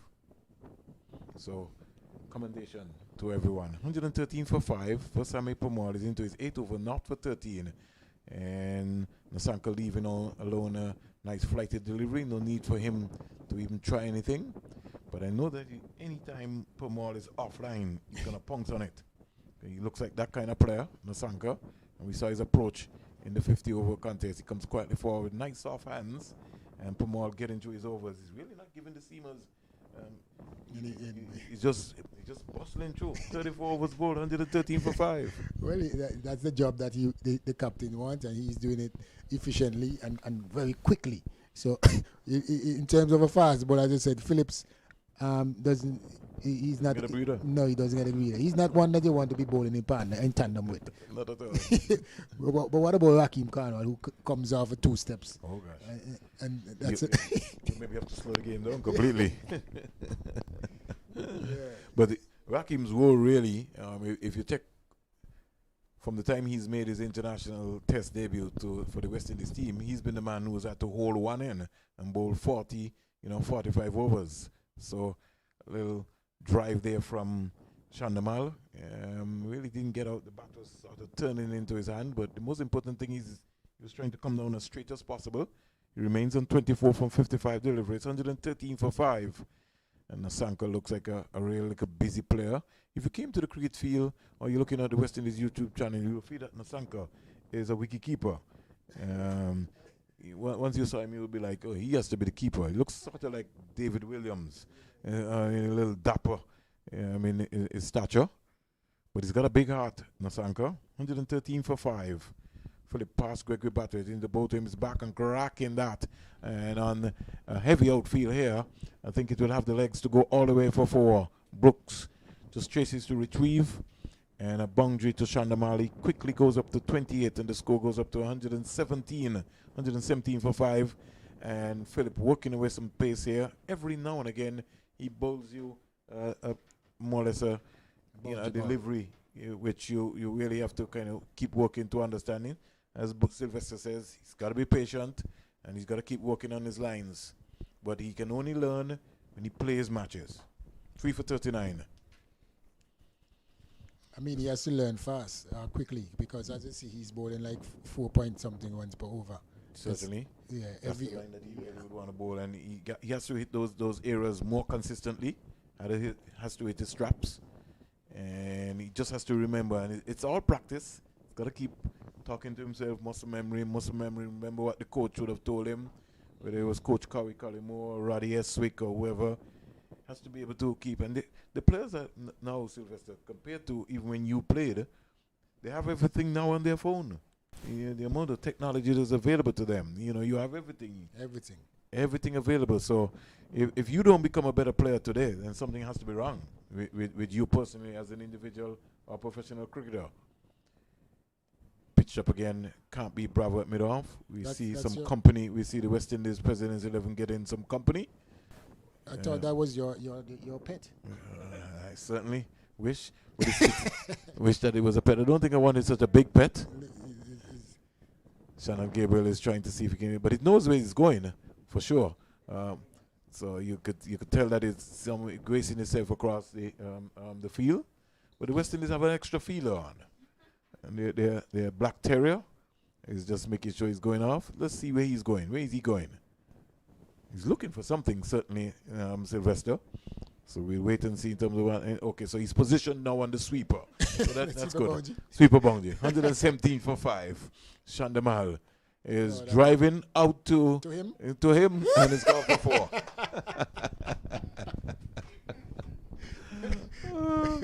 It's all happening here. The score goes up to 121 for 5, and again, half volley. From Anderson Phillip and Chandamal. The class play is he just leaned into that and picked up another boundary. Chandamal to 32 of 59 deliveries, and all of a sudden Anderson Phillip figures look spoiled. 3 for 43. Yeah, I mean, as I said, that you can't be bowling at two bad balls per over at this level. These guys, I mean, bad balls is so irregular. In terms of when at this level, you get one bad ball like every 4 or 5 overs at a test level. But if you're going to get one every over, at these guys are going to cash in and in. Philip is into his 9th over. He comes in now to bowl to Chandamal. Ooh, and he's just sneaking this one. Dropped in front of a vacant third slip position. That's the line that you want to bowl down to the third man. Boundary for 4, and as Sylvester been saying, he just has to be patient, he has to be consistent. Over 9 for Philip comes to an end. 3 for 47. Chandamal shots up to 36, and Sri Lanka 125 for 5 at the end of over number 35. Yeah, I mean, that was a good delivery. But when you're bowling 2 and 3 bad balls per over, obviously the captain is going to give you the extra man in the offside, or wherever instead of the extra slip. So there's where the problem lies. In order for you to get wickets, when you create chances, you have people in the right positions. You have to be consistent. You have to be patient, and just be, wait on it. I think he's rushing it too much. Well, since lunch, Sylvester, Sri Lanka have really just moved into overdrive. The scoring rate has picked up. And although the West Indies would have maybe picked up a wicket, the scoring rate has been high. First, Sami Pomal is trying to, we'll get the scores to give us an idea in terms of how many runs have been scored since lunch. Pomal comes in. He's going to bowl to Nasanka, who's 8 from 17. Dot delivery, dot ball, 125 for 5. And we'll get an idea from our colleagues here. We have 3 scorers working with us here. Comes quietly forward again to a nice flighted delivery there for Sami Pomal. So he started flighting this time, and I think maybe he's got a little bit more confidence where he can flight to Nasanka. But just now, remember what I told you, Nasanka is going to bring out the broom anytime he's offline. Nasanka is back and just steering this, but can't beat the fielder. Partnership is 51, Sylvester. 51 runs since lunch. So 51 runs scored. So how much? And we had a partnership just before Fernando would have got out. So brisk going so far since after lunch. Here's Nasanka back and looking to punch that past the field at backward point. Can't score. Who's that? The real Brooks wearing the number 13, wringing his hands away. And just for a moment, Pomal was offline, Sylvester, not for 13 in his 9 over. And he could know that his job is taking place. I think they'll pull Philip out of the attack and think about Keon Harding. Did something, Sylvester. You were whispering there as if like you saw something happening there. You just needed to be a little closer to just entice him. But I want him to maybe just continue to maybe just keep flighting the ball, especially to Nasanka. Induce him to come out of his crease. Flatter fast, he's gone back down to his wall. So another maiden over there by for Sammy Pomol. Let's find out how many maidens he has bowled so far. 9 for 13 naught. 125 for 5 at the end of over number 36. Yeah, I mean, after the previous over, we have 3 or 4 boundaries. You know, you definitely need Pomal to come in now and slow down the over rate a bit. And I think that is the key when you're bowling with Anderson, because he's gonna give a boundary like every over. So I think Pomal job, especially now, is to try and contain at one end. You know, and he's doing a great job. I mean, he's bowling some good areas. The batsmen are not getting on top of him, and I think that a few deliveries that you see was close to call. So he's not really just bowling and trying to keep it tight. You can see that he's been effective as well. So now we have a change. We have Chase, Captain Chase. So the captain has come into the attack, Sylvester. Kemar Roach 10-2, 41-2. Shannon Gable 4-1, 10 naught. Anderson Phillip 9-1, 47-3. Kean Harding 4-1, 9 naught. And Vasami Pomol 9-4, 30 naught. Roston Chase comes into the attack. 125 for 5, 36 overs. And we still have at least another 54 overs remaining. So barring weather here, Rustin Chase would want to make sure that his 4 seamers are kept fresh at a point in time, and it's also a good experience for him now. We can come in and roll his hands over and maybe get some wickets. That bounce, that turn, and Shandamal straight away he got a big stride out, and it'll be interesting to see how Chase will bowl to Nasanka, because that had a little rip on it. Oh, yeah, and that's his first delivery. I'm wondering if he's gonna bowl a spell or he just trying to change ends, because Shannon. Okay. And he's out. Yeah, he's appeal. No, Gregory Batters is not interested. And there's no DRS here in this game. But that looked like it came off of something. He's coming back to ask Gregory Batters, did that come off the glove? Gregory Batters is not interested. And Chase can't believe it. When I look at the reaction of the batsman, he looked like he was about to walk. Sean Namal, he certainly looked that. So, pretty interesting. 2 deliveries bowled so far. It's all action here at the Coolidge ground. Chase, the off spinner, comes in out the bowl to Sean Namal, and Sean Namal is coming quietly forward. You have to get a big extra stride right there, because he's got to come out, because Chase is getting the ball to rip here. First delivery. It was really a real off break. Had to think about it to see what's going to be happening from Chase. A little tricky bowler. Back and across there, and you could see that.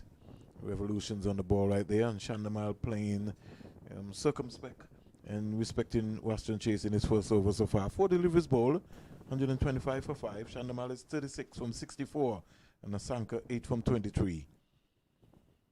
Chase is in now to bowl to Shandamal. He was thinking about it, and then in last minute changed his mind and just decided to come forward. It looked like he was there, but he still was not there for the drive. And Chase is bowling a bit slower than Pomal, and a bit more flight. Yes, and you can see he get more bounce and turn. Certainly. Chase is in now to bowl to a full toss, and Shandamal knows that he should have done a lot better with that, Sylvester. Maiden over by the captain, Roston Chase. 37 overs bowled. Sri Lanka 125 for 5. Shandamal is 36. Nasanka is 8. Yeah, real effective over. Thought he had Shandamal, but the umpire and Shandamal saw it differently. But I'm wondering if Chase is going to continue, because he's encouraged from that over with a lot of bounce and turn. He created a few problems to Shandamal, who is looking quite comfortable out there. But yet, the first over from Chase is really encouraging. So hopefully, he will continue and pick up a wicket that the West Indies present 11 well deserved. Certainly. So we see in terms of what's going to be happening. Is there going to be a change from the top end, Sylvester? Yes, they're going to be. Gabriel is going to replace Vasami Pomal. And Vasami Pomal would have done his job. 9 for 13 not. And Shannon Gabriel coming around. So maybe Chase might continue from this end. Because Pumal would have done his job. Yeah, well, I saw but when I realized, thinking as a captain, I think he came on to change. So Shannon will come on at the top end, because Shannon bowled since before lunch, and now that he's back, he prefers that end over there. So I believe that it was a change of end, But when you see how Chase bowled his first over, I think it's encouraging for him to continue. But let's wait and see. Welcome back, Mr. Burton. Thank you, Sylvester. Thank you, Vernon, for anchoring. Here is Gabriel. So Gabriel is back. And the slip fielders are looking for something. Good defensive work on the part of Nasanka. Trying to steady the ship here for Sri Lanka, because Chandimal, the man who has carried on since the departure of Fernando, Shada Fernando, who really batted well, the top scorer so far, 47 out of this 125, looked in command. With his departure, it's Chandimal looking for someone to hold on with him. And if Nasanka can do that, it would be good for Sri Lanka. If Shannon Gabriel, though, can have his way here, they could be shut out for well under 200. This time he drives. Darren Bravo. What do you think would be the arrangement in a 2-day practice match of this nature? Do you think that the team that bats first should be given the first day if they're not out, and then the next team will bat on the other day, or you have to bowl them out? What do you think? Well, I don't know. I think it depends on what the priority is, because let's look at it. West Indies, you'd have thought, would have perhaps batted first, but perhaps they want to see Shannon Gabriel and Kimar Roach, what is out there. So they invited the Sri Lankans. So they have had their way. Oh, good diving, tumbling save from Jamal Hamilton once again down the leg side. Shannon Gabriel would love to see Jamal Hamilton behind the stumps when he's bowling, because he has saved the West Indies about 16 runs. All the slip fielders are acknowledging him.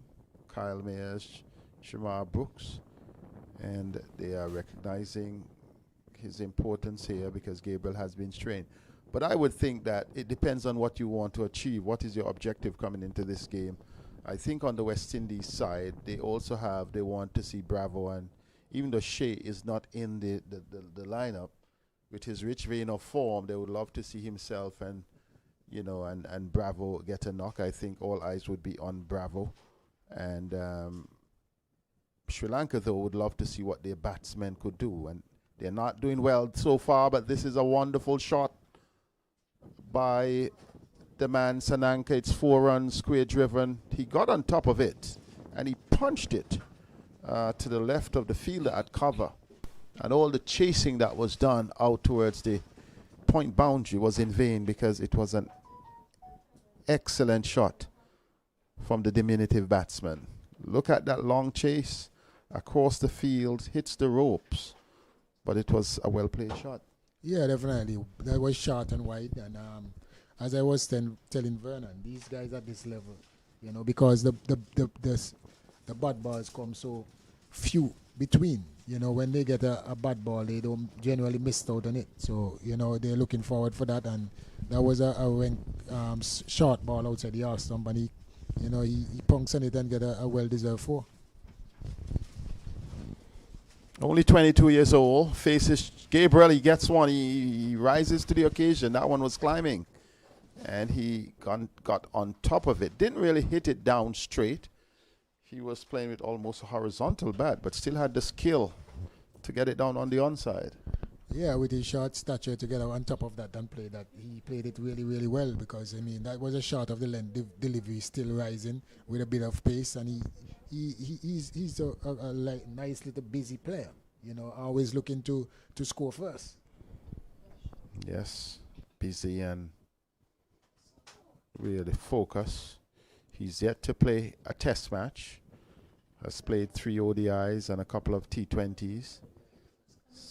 33 first-class matches. This one is down the leg side. He allows it to go through.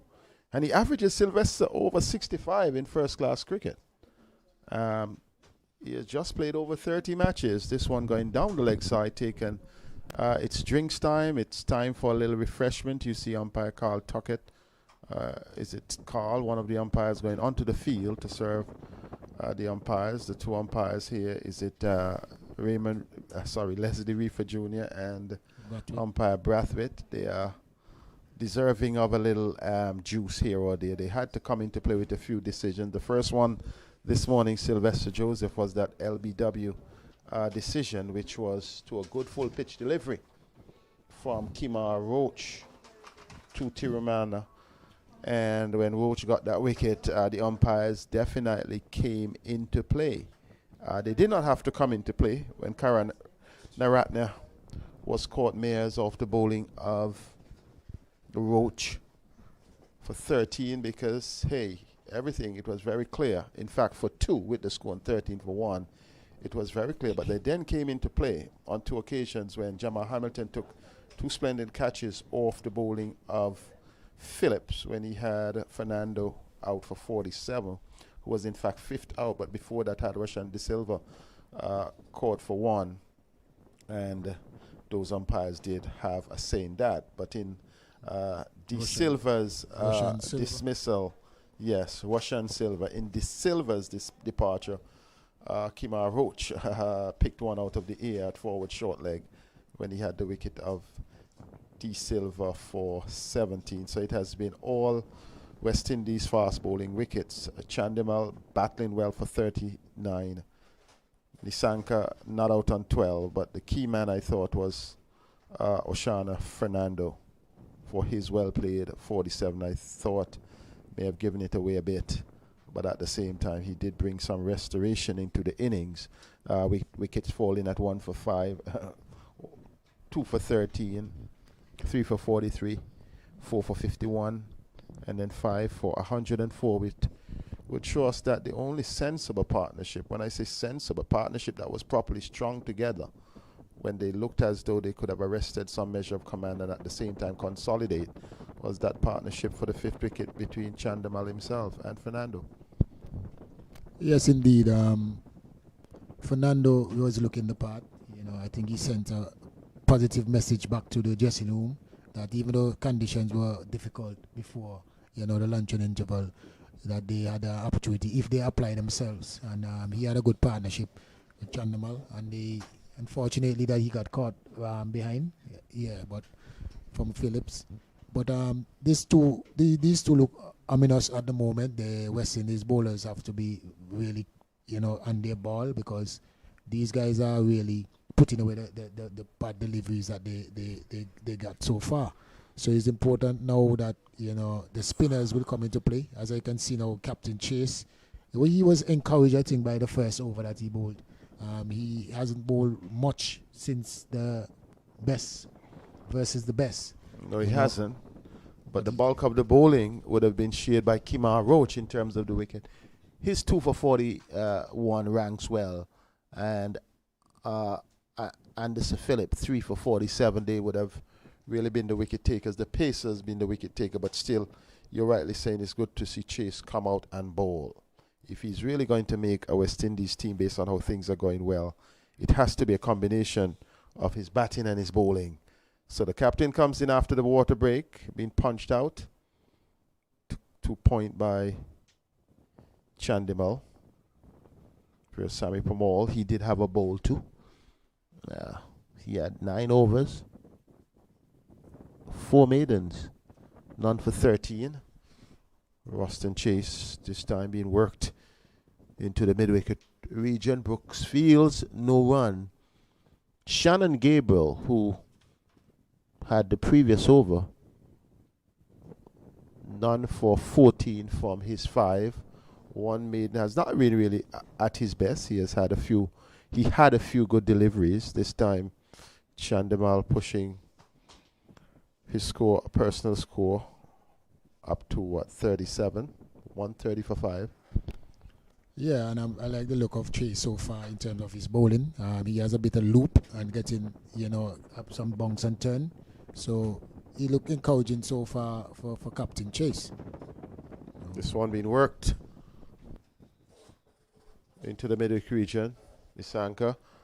But the other bowler used, Keon Harding, 4 overs, none for 9. Wasn't as impressive. He can hit the spot. He has fairly decent pace. But I think his rhythm was off target. This one been swept at, but no harm there, no danger there. Perhaps except he would have had a top edge. Chase strained slightly. Yeah, and Vernon spoke about him with the sweeping. He likes to sweep, and that's one I think that he missed out on a short boundary. The ball was there for the sweep. This time he just rolls the wrists over and finds Shamar Brooks in the mid-wicket region. That completes the over. Ruston Chase's second over was a maiden over from Ruston Chase. No, in fact, 1 run coming from the over. And Ruston Chase would like to keep bowling. But the West Indies here, in terms of the approach for the match, I think the fact that Sri Lanka can use all their batters, it simply means that every dismissal is critical. It's not that you need to get through these two and then get into the tail. They have batsmen that they can include from the entire touring party. Likewise, the West Indies would have their 13 players who were named in this team available for batting. But as you would have noticed, they have had, six. So they would have 11. They can choose the 11 to bat from the 13. Whereas they have only used up 6 bowlers so far, the 4 seamers and the 2 spinners in Chase and Veerasamy Permaul. So only 11 would always bat, but the selection comes from your entire pool. So here is Gabriel trying to get among the wickets. How anxious would he be? Chandimal defends. Looked as though he was going back, but then walked into the stroke. How anxious would you be? 5 wickets are down. You are the top dog. You have not gotten one. The other young fast bowler from your country has gotten 3. Your other senior pro, Kimar Roach, took care of the first 2 openers. Would there be any anxiety here on the part of Gabriel?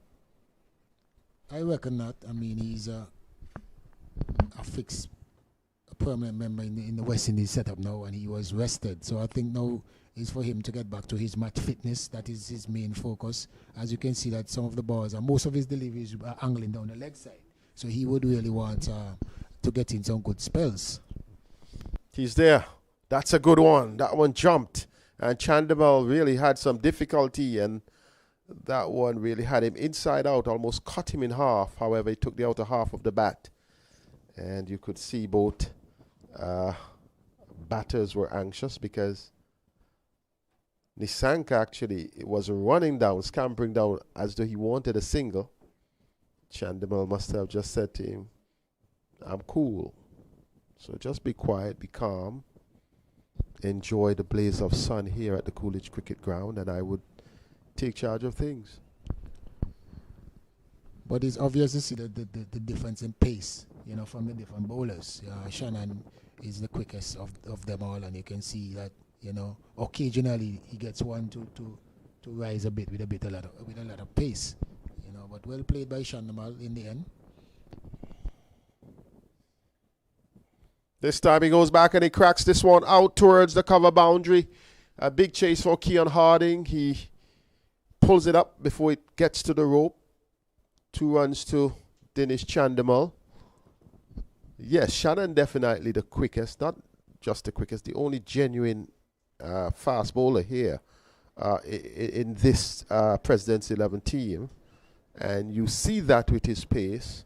You see he gets the odd delivery to jump and to rear and to create discomfort. What we have not seen is a consistent line, is a consistent length, and then allow the short deliveries as to be the surprise one. So he's not setting up the batsmen that much because he has been down the leg side significantly. He has been here and there. So I think he's just perhaps struggling for his rhythm.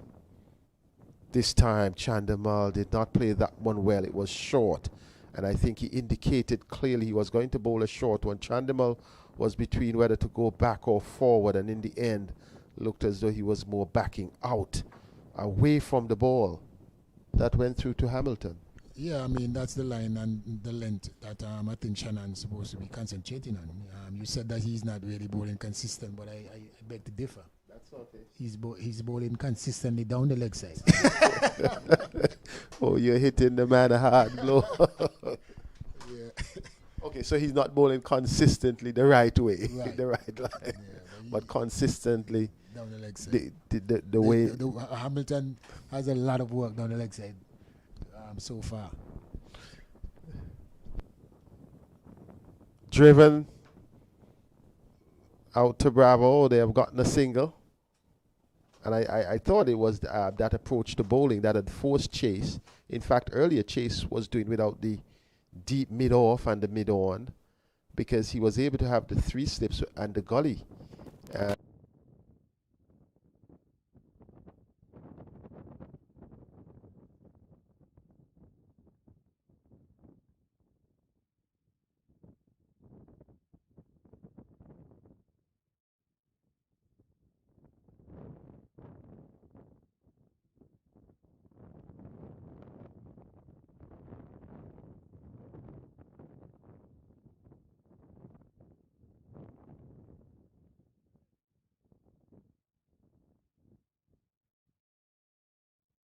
Comes in over the wicket. Driven, lovely shot. Nobody moved but to retrieve down to backward point, just opening the face of the bat, leaning into that one, and it is looking easy here for this pair of Sri Lanka batsmen. Nisanka on 16, Chandimal on 40. They're trying to see if they can really stabilize things, and this partnership is growing. The two have added 33 runs so far, but would need to do much more. Yeah, most definitely. But this partnership is going nicely. They look pretty comfortable. That was an exquisite shot to Backward point. To backward point, a square shot, easy, not a man move. Only the Sri Lankan fielder on the outskirt of the boundary that fetch the ball back to them. But it was a good shot, Chan, and that's why I say the margin for error at this level is very slim. And as you can see, even the pace of Shannon Gabriel, he will not get away with those wide half volleys. So Chase is in. Just a roll of the wrist from Chandimal.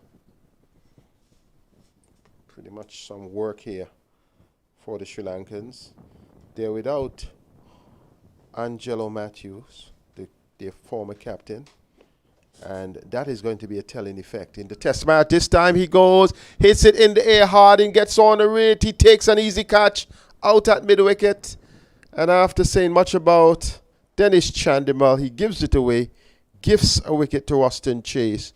Good catch, well judged in the deep by Harden. Chase just flighting it up. In fact, it wasn't right up, but he went down the track, did not go straight, and a comfortable catch to Harding. Sri Lanka losing wicket number 6, and they have declined to 137 for 6.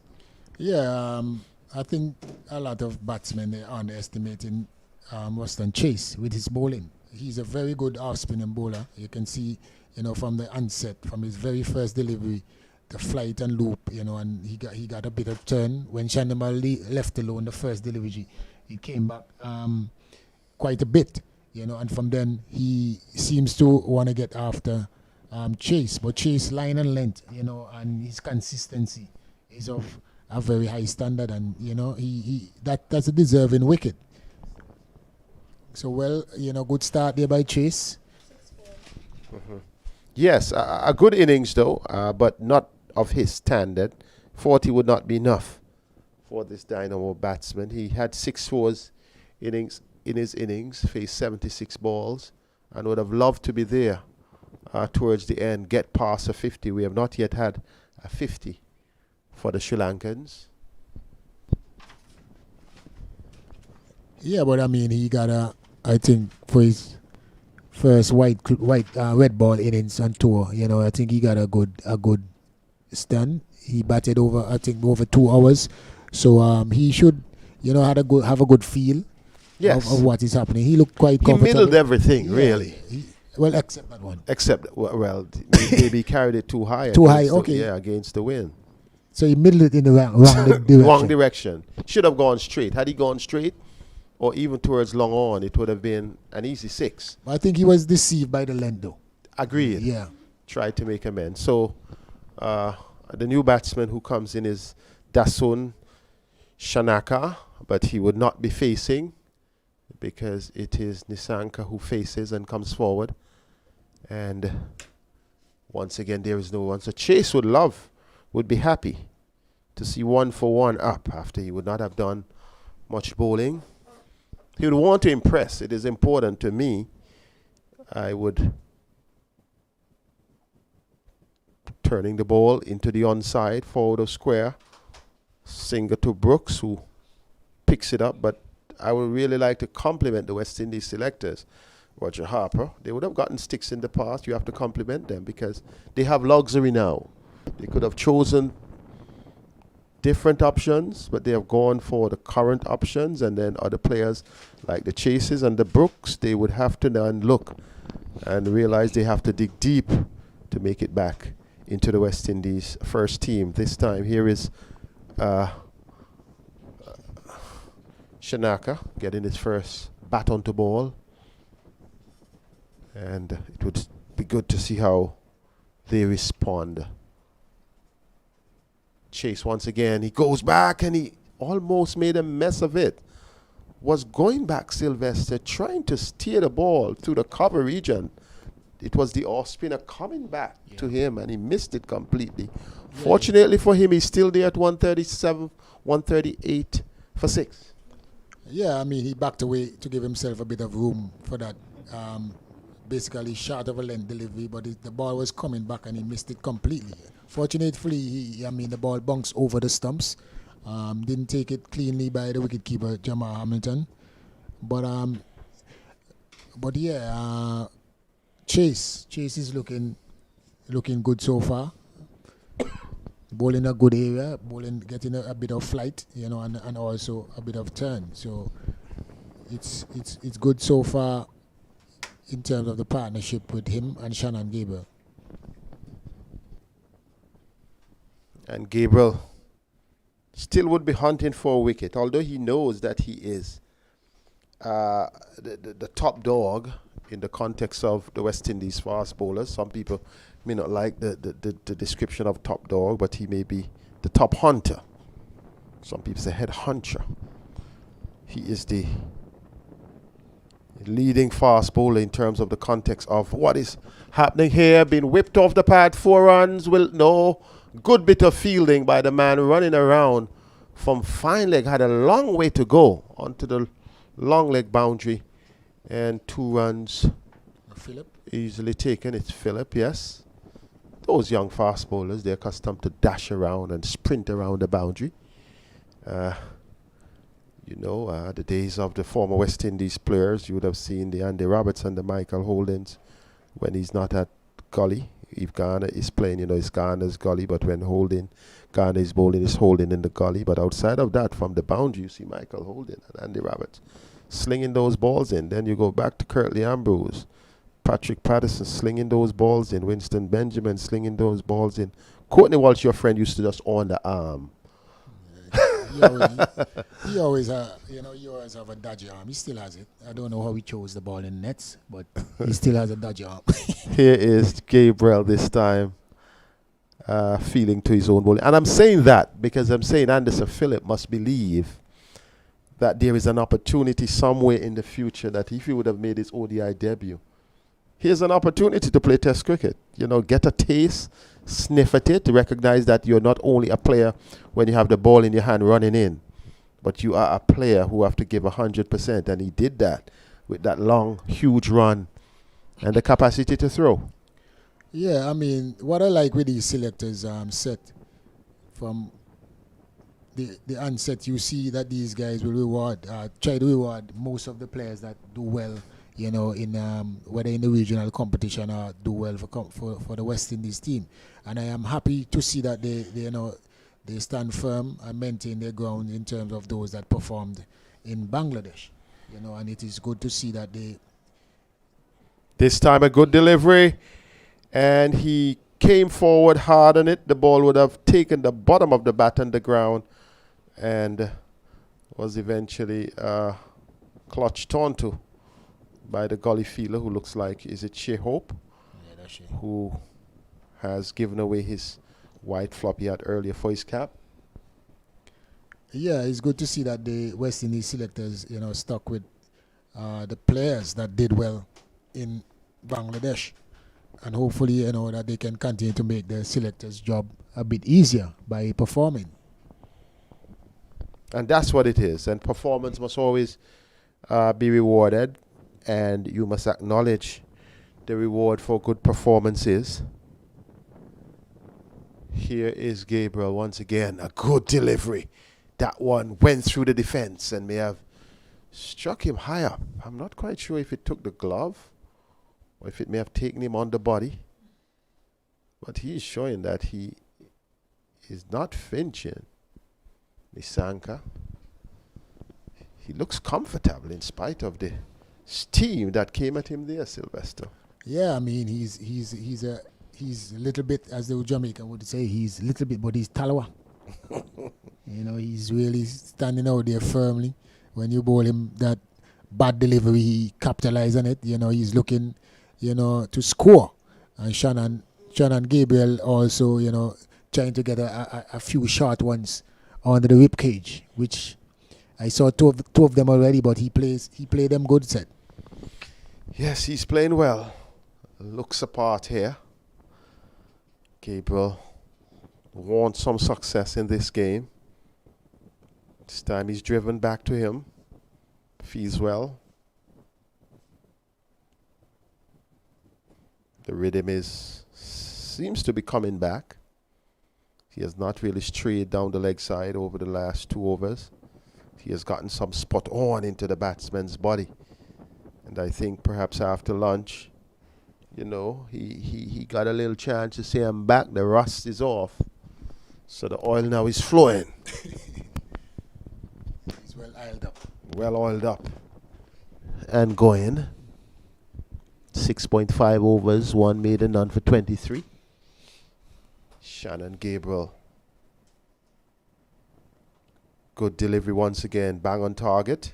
Coming forward and covering up Nisanka. That completes the over. Shannon Gabriel's 7th, and only a maiden.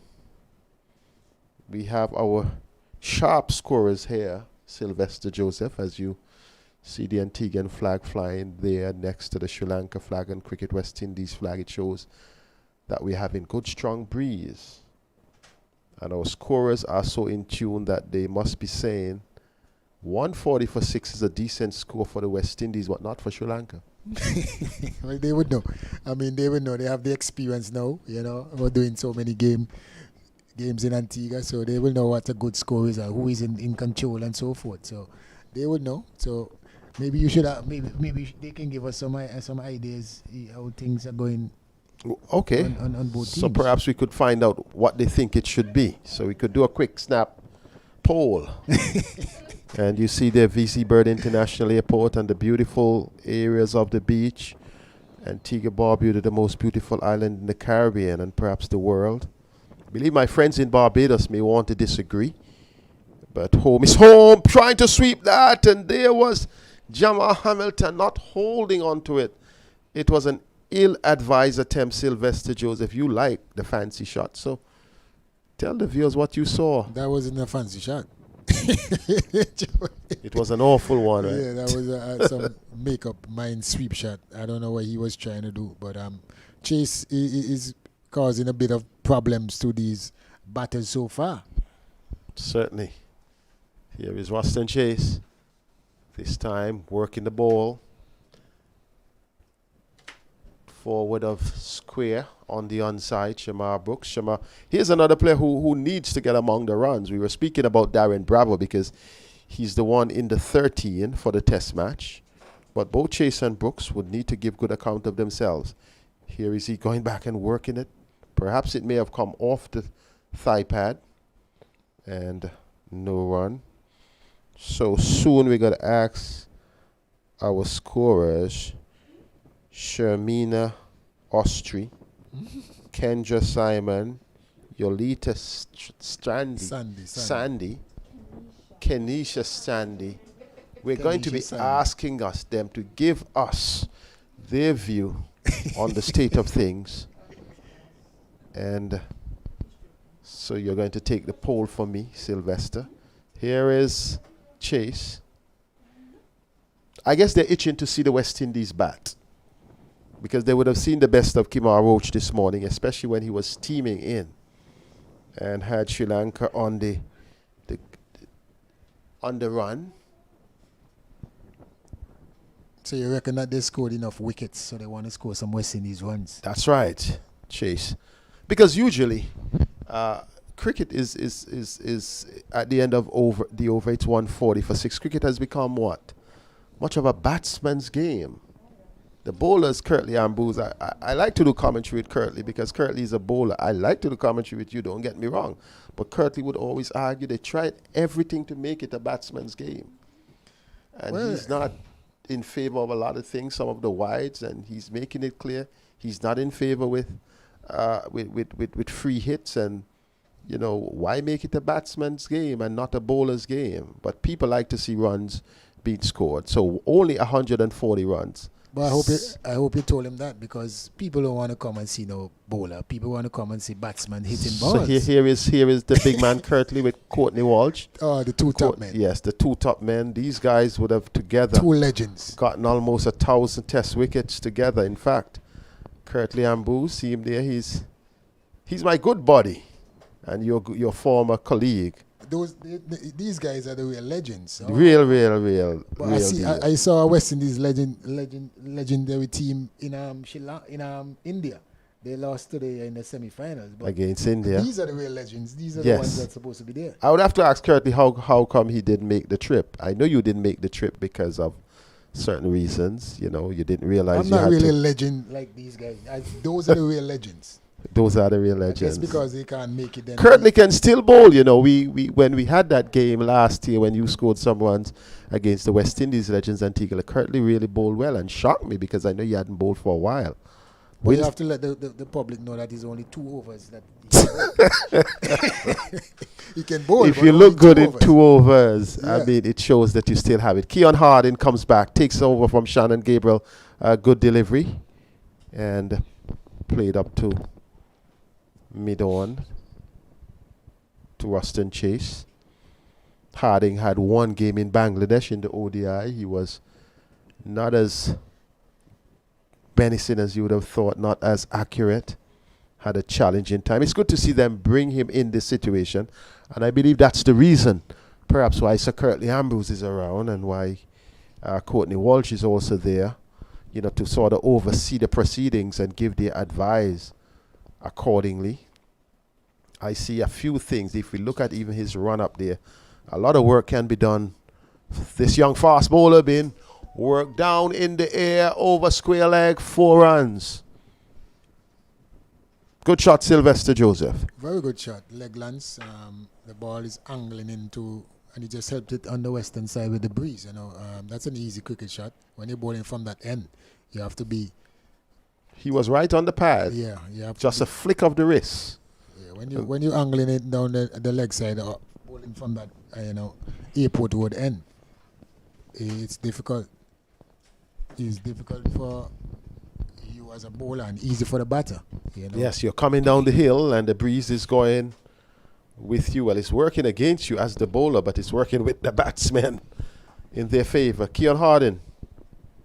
Oh, this is wayward. Jamal Hamilton has to tumble over and he gets up and still hits the stump. What a thing. And umpire Gregory Brathwaite would not go upstairs.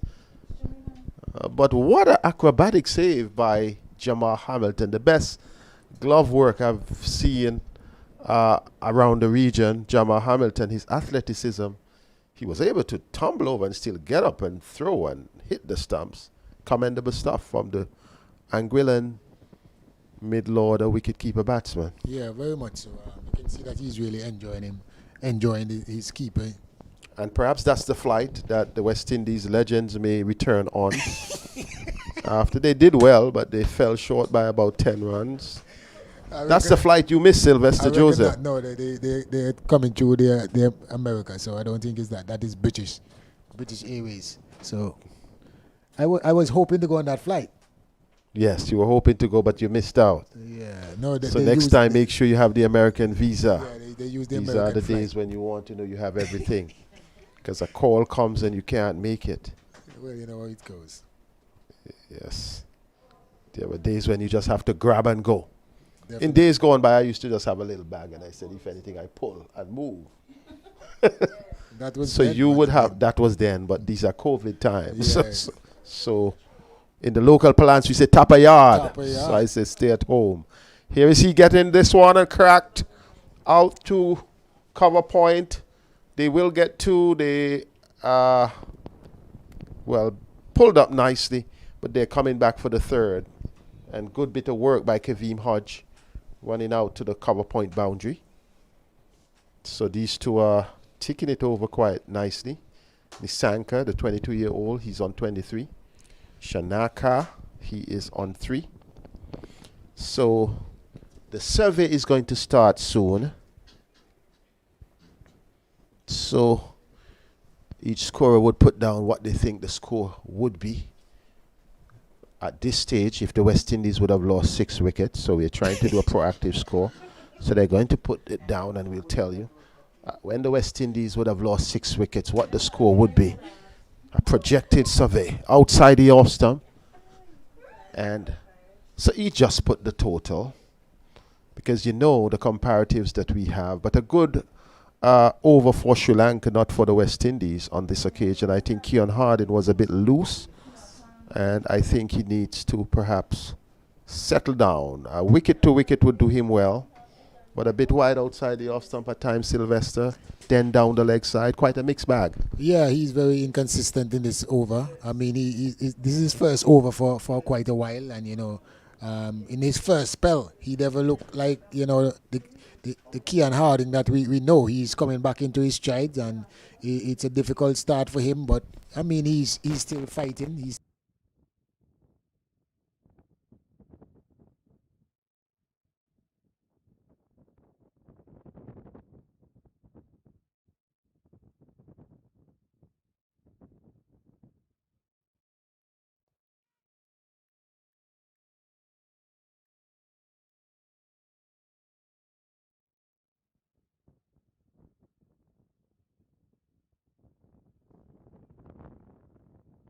batting. If our scorers are reckoning than Sri Lanka at this stage. Wow. So we would just test the belief level of our scorers about the West Indies President's 11. Darren Bravo has been pushed up to a close short mid-wicket position. So I am seeing that they are really in favor of the West Indies. They believe at this time of the day. I'm going to give you, as Ruston Chase comes in, the forward short leg is there. Short mid-wicket is there in the slip. This time, this one is played in the air, but no, it may have come off of the thigh pad. Kaveem Hodge, who took it, had an appeal. So let's see, Sylvester. Shermina Ostry is saying at this stage, West Indies would be at 150 for 3. So she believes here is Chase. In the air, taken. The wicket has been taken. Ruston Chase gets wicket number 2, and Nisanka goes caught at forward short leg by Kaveem Hodge. Is it? Or is it Darren Bravo? Darren Bravo at short mid-wicket for 23. Let's look at it. Over the wicket, a couple of steps, and then he got it towards the pad, just chipped, played a chip shot rather than working it the way he should have. And Darren Bravo takes it at short mid-wicket. The 7th wicket goes down for the Sri Lankans. They are yet to reach 150. 147, 49 for 7. Your thoughts, Sylvester Joseph? Yeah, man, I must give credit to Captain Chase. I mean, from ever since he came on to bowl, his pace, his bunks and his turn, and the adjustment that he made with bringing in the short mid-wicket, and it paid off right away. You know, it's really good captaincy, good bowling. He knows exactly what he's going to do, and to see that he brought in a short catching mid-wicket, you know, and got the man out right there because the Sri Lankan batters, they are not getting to the pitch of Chase. Yes. And the big thing about Chase, he's the captain and he's the bowler, knows what he's bowling, and he made that move early in the over to bring Darren Bravo on. It means that he was watching the batsman, he knew what he wanted, and he has been rewarded. So 149 for 7, Sylvester. Our scorers here are saying that if the West Indies were the ones batting, they would have been first Austria 150 for 3. Then Miss Simon is saying West Indies would be 165 for 4. She holds a lot of hope in West Indies. And Miss Standy says that the West Indies would be 170 for 5. So she's adding more runs, but that's okay. It's good for them to be good West Indians. I am not quite sure what our viewers are saying, but had the West Indies bat first, the big question is, how do you think they would have fared? Well, the Sri Lankans, they're not faring well, and they must be disappointed. Coach Mickey Arthur may be looking and saying, guys, this should be at least 200 for 3. Sylvester, your thoughts? Yeah, I mean, we have seen too many soft dismissals. Every time there is a partnership, you know, coming to respectability, they make some error in judgment. But I must give credit to the bowlers as well. I mean, they have some of them were inconsistent, but they always produce like a wicket-taking delivery. This one being paddled around by Dikwela. Only a single. Gets off the mark immediately. Once again, these paddle shots. And he's going against the spin. He must be mighty confident. The 150 is up, or 44.4 overs. Dikwela is on 1 and Shanaka is on 14. 273 deliveries, 24s so far in the innings. So they are not doing badly in terms of their run rate. Oh, this time it's a reverse sweep. And he gets 4, Sylvester Joseph. Looking to be inventive on these occasions. I told you already, said these guys are not inventing anything. This is the norm for today's game. You know, this reverse sweep and slug sweep and all these sweeps. These are the shots that these guys are practicing to play. It's becoming fast, becoming, you know, part of the normal cricket strokes. It's for us in the West Indies now, you know, to give our players confidence to start to execute some of these shots. Chasing, and this one is paddled down to fine leg. They will get another 4. So successive 4s as the ball hits the ropes. And you'd have seen a reverse sweep, and then you'd have seen a paddle sweep. And Shanaka is saying, I am here to stay, but I'm here to show what I can do. Delicately glanced, and once again, 2 4s after a wicket. Waston Chase still is feeling good about his over. Yeah, I think he's also saying, Shanaka, that he's here to sweep. He's here to clean up shop without sweeping, you know. But he has executed those shots pretty comfortably. So you can see that is a part of his repertoire, which is a good, you know, shots to have in his repertoire.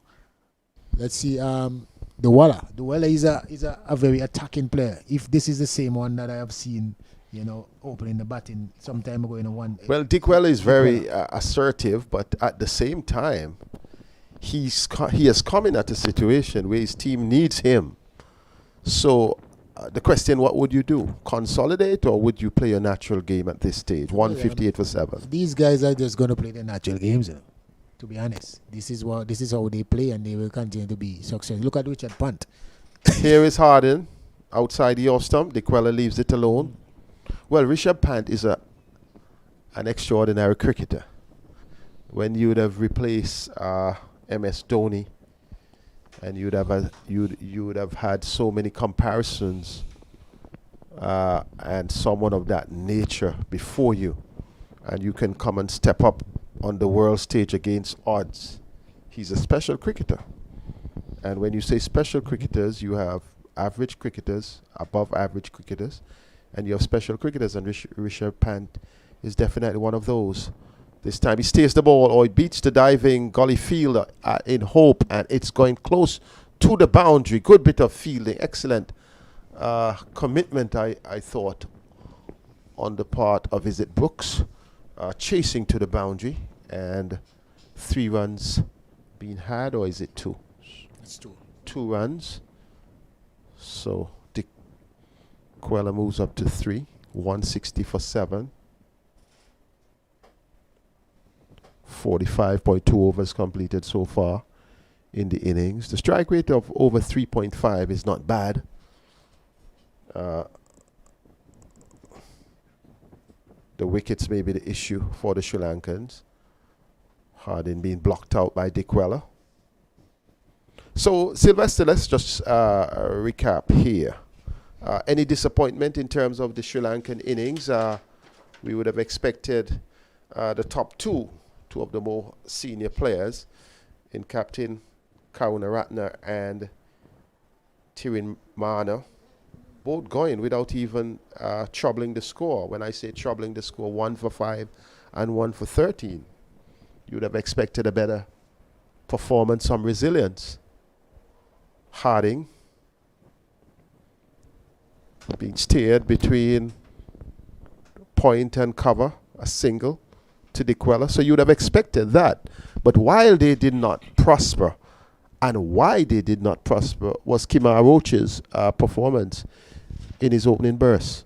Yeah, most definitely. I think the conditions were, favorable to the West Indies bowlers, and they are the President 11 bowlers, and they took full advantage of it, and unfortunately for the 2 openers, they didn't really get the opportunity to go on. They get 2 good deliveries, so to speak.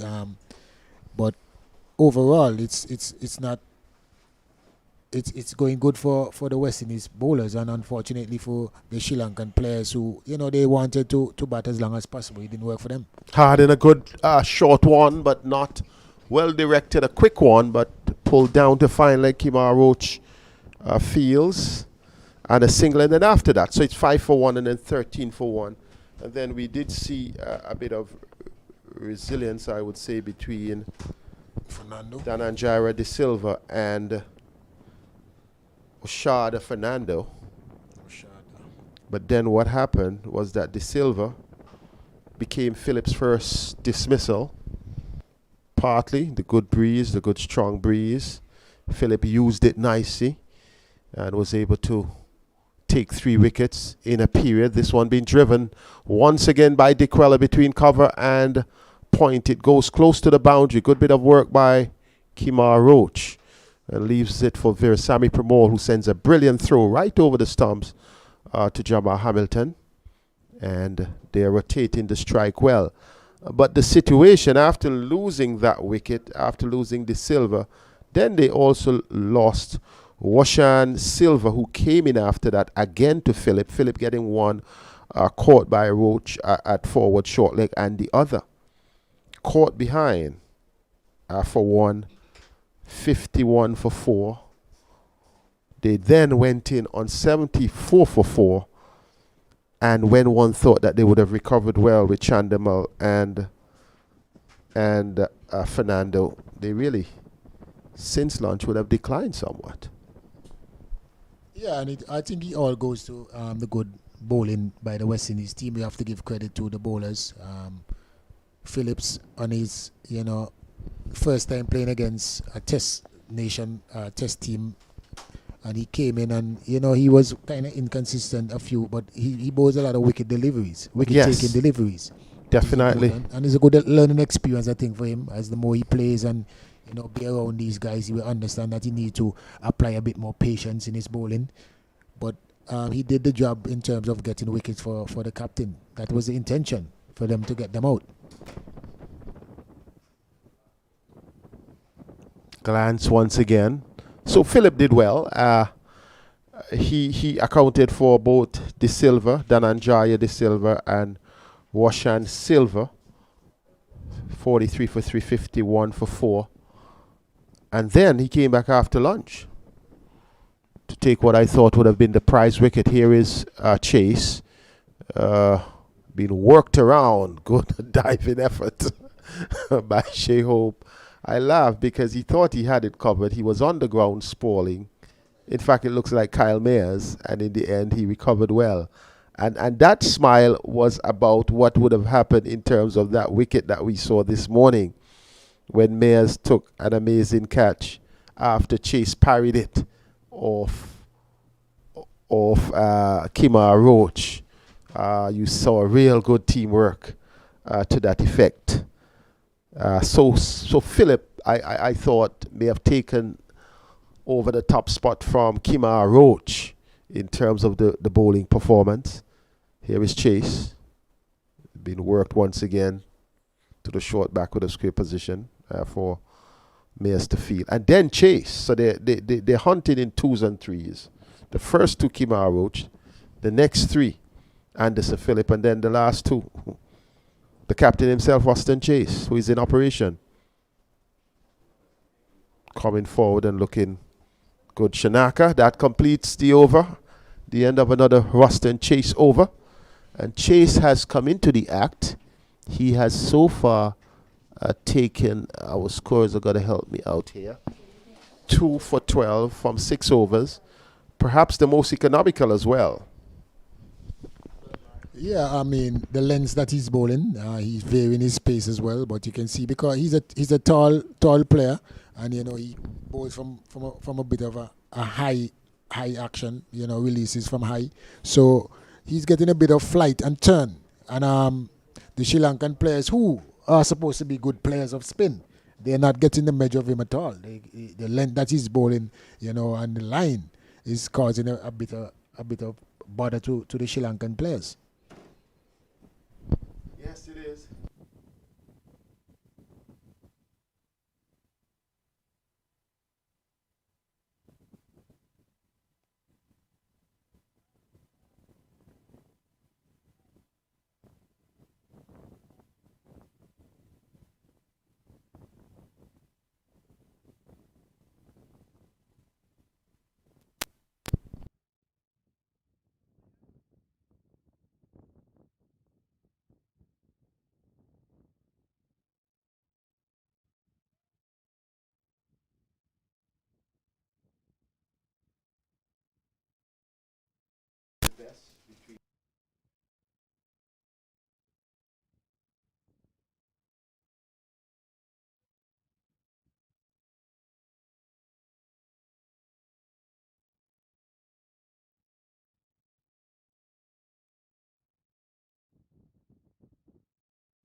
Getting 40 before that. Fernando getting 47. Oh, he flashes at that, Dikwela. Beaten and taken by Jamal Hamilton. But outside of those 2, the scores of 4 and 2 and 9 and 1. Only De Silva with 17 and Nisanka with 23 would have gotten into double figures, and they're all top batters. Would that be worrying signs for you if you were in the position of coach of the Sri Lanka team going into a test match? Not necessarily. I mean, you know your players and you want them to have a good outing. Oh, that's a wide. He's really spraying the ball around. Keon Harden. Yeah, I mean, you want your players to have a good outing, especially your batters. You know, the first time they bat in the Caribbean in terms of red ball cricket for the season. So you wanted them to get a good opportunity out there, especially the top order. But unfortunately, the conditions were a bit against them this morning, and I don't think that they applied the necessary patience that was required. You know, so it's kind of, I would say, unfortunate, disappointing for the coach. A good one, this. A good response from the young man. Pitched just in front and left the left-hander. Beat him all ends up. Jamal Hamilton doing the job. But yet, when you're a good player, though, after you may not have done as well as you would have expected at this time, you at least, when you go out there, you have the confidence to know that this is the real thing and I can do better. Yeah, and also you must remember that, you know, the test match is playing at Sir Vivian Richards Stadium, and the track is going to be a total different one.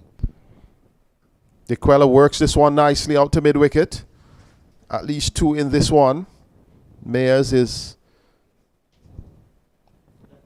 In fact, that's Bravo. Darren Bravo pulling it up. Sending the return.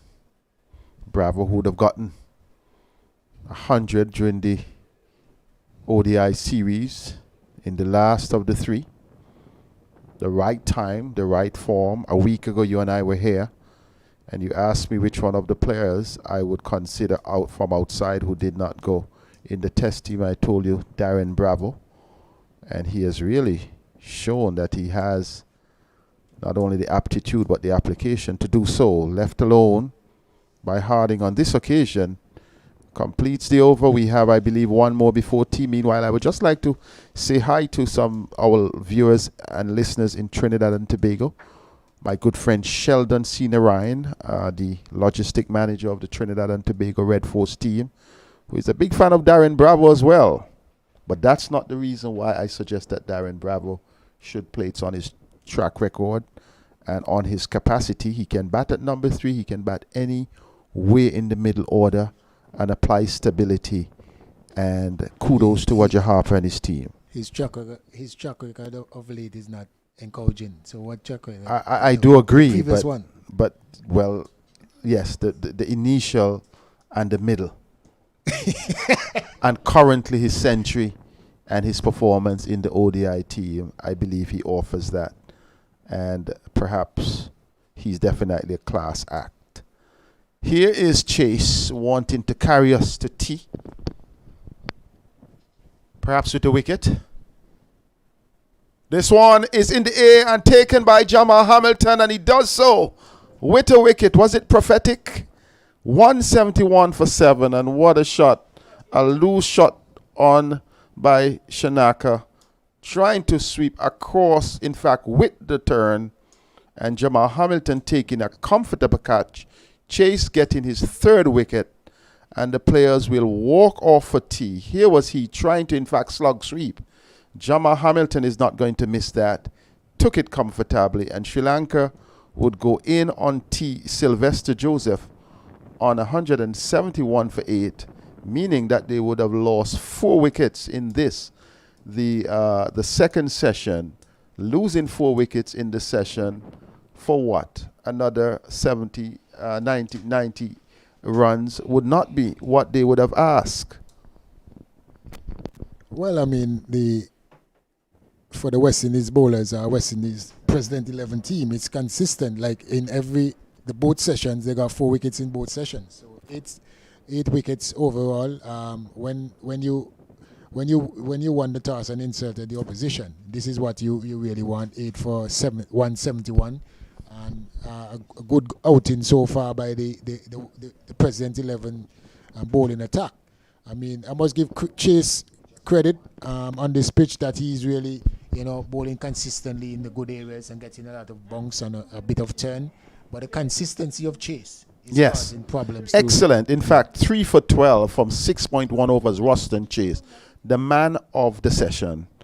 And, this morning we did have the rain delay. We lost 38 overs 38 minutes this morning. I beg your pardon. We only had 2 deliveries before the rain came, and then the umpires making up for it. We took lunch at 12:30, and the players came together. A good session for the West Indies at lunch. The Sri Lankans were 74 for 4, and the 2 men who looked threatening to the West Indies were going pretty well in flight, but they did not. Fernando 35, Chandamal 5. They did put together a nice partnership of 53, but once Fernando went, caught Phillip off the bowling of Hamilton for 47 at 104 for 5. Then the West Indies more than threatened but broke down the wall, because Chandamal went, caught Harding off the bowling of Chase, hitting out in the deep for 40 at 137 for 6.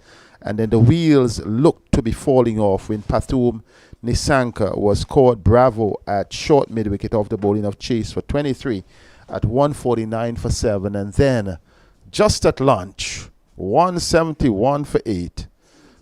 Just before at tea, 171 for 8. It was Chase getting his 3rd wicket. Shanaka caught Hamilton. He was trying to slug sweep, and 178 for 8. It simply means that Dick Weller is not out on 12.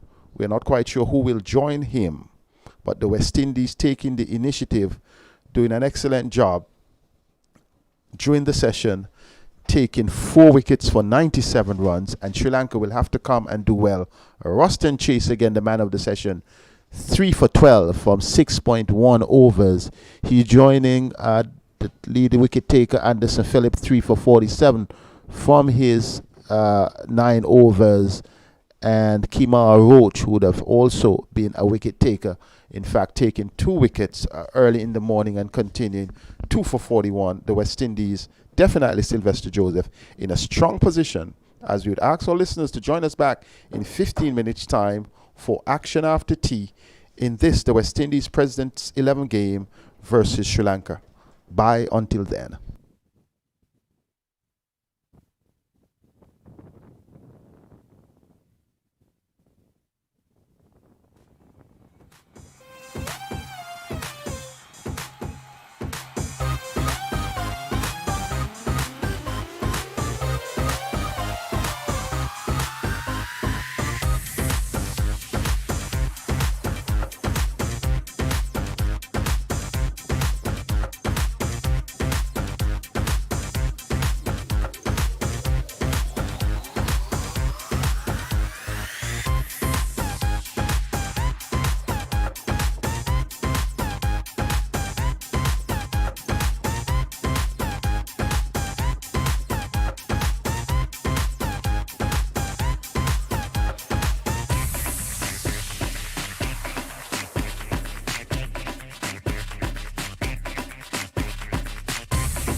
preparation for the first test, which will start on Sunday at the Sir Vivian Richards Stadium.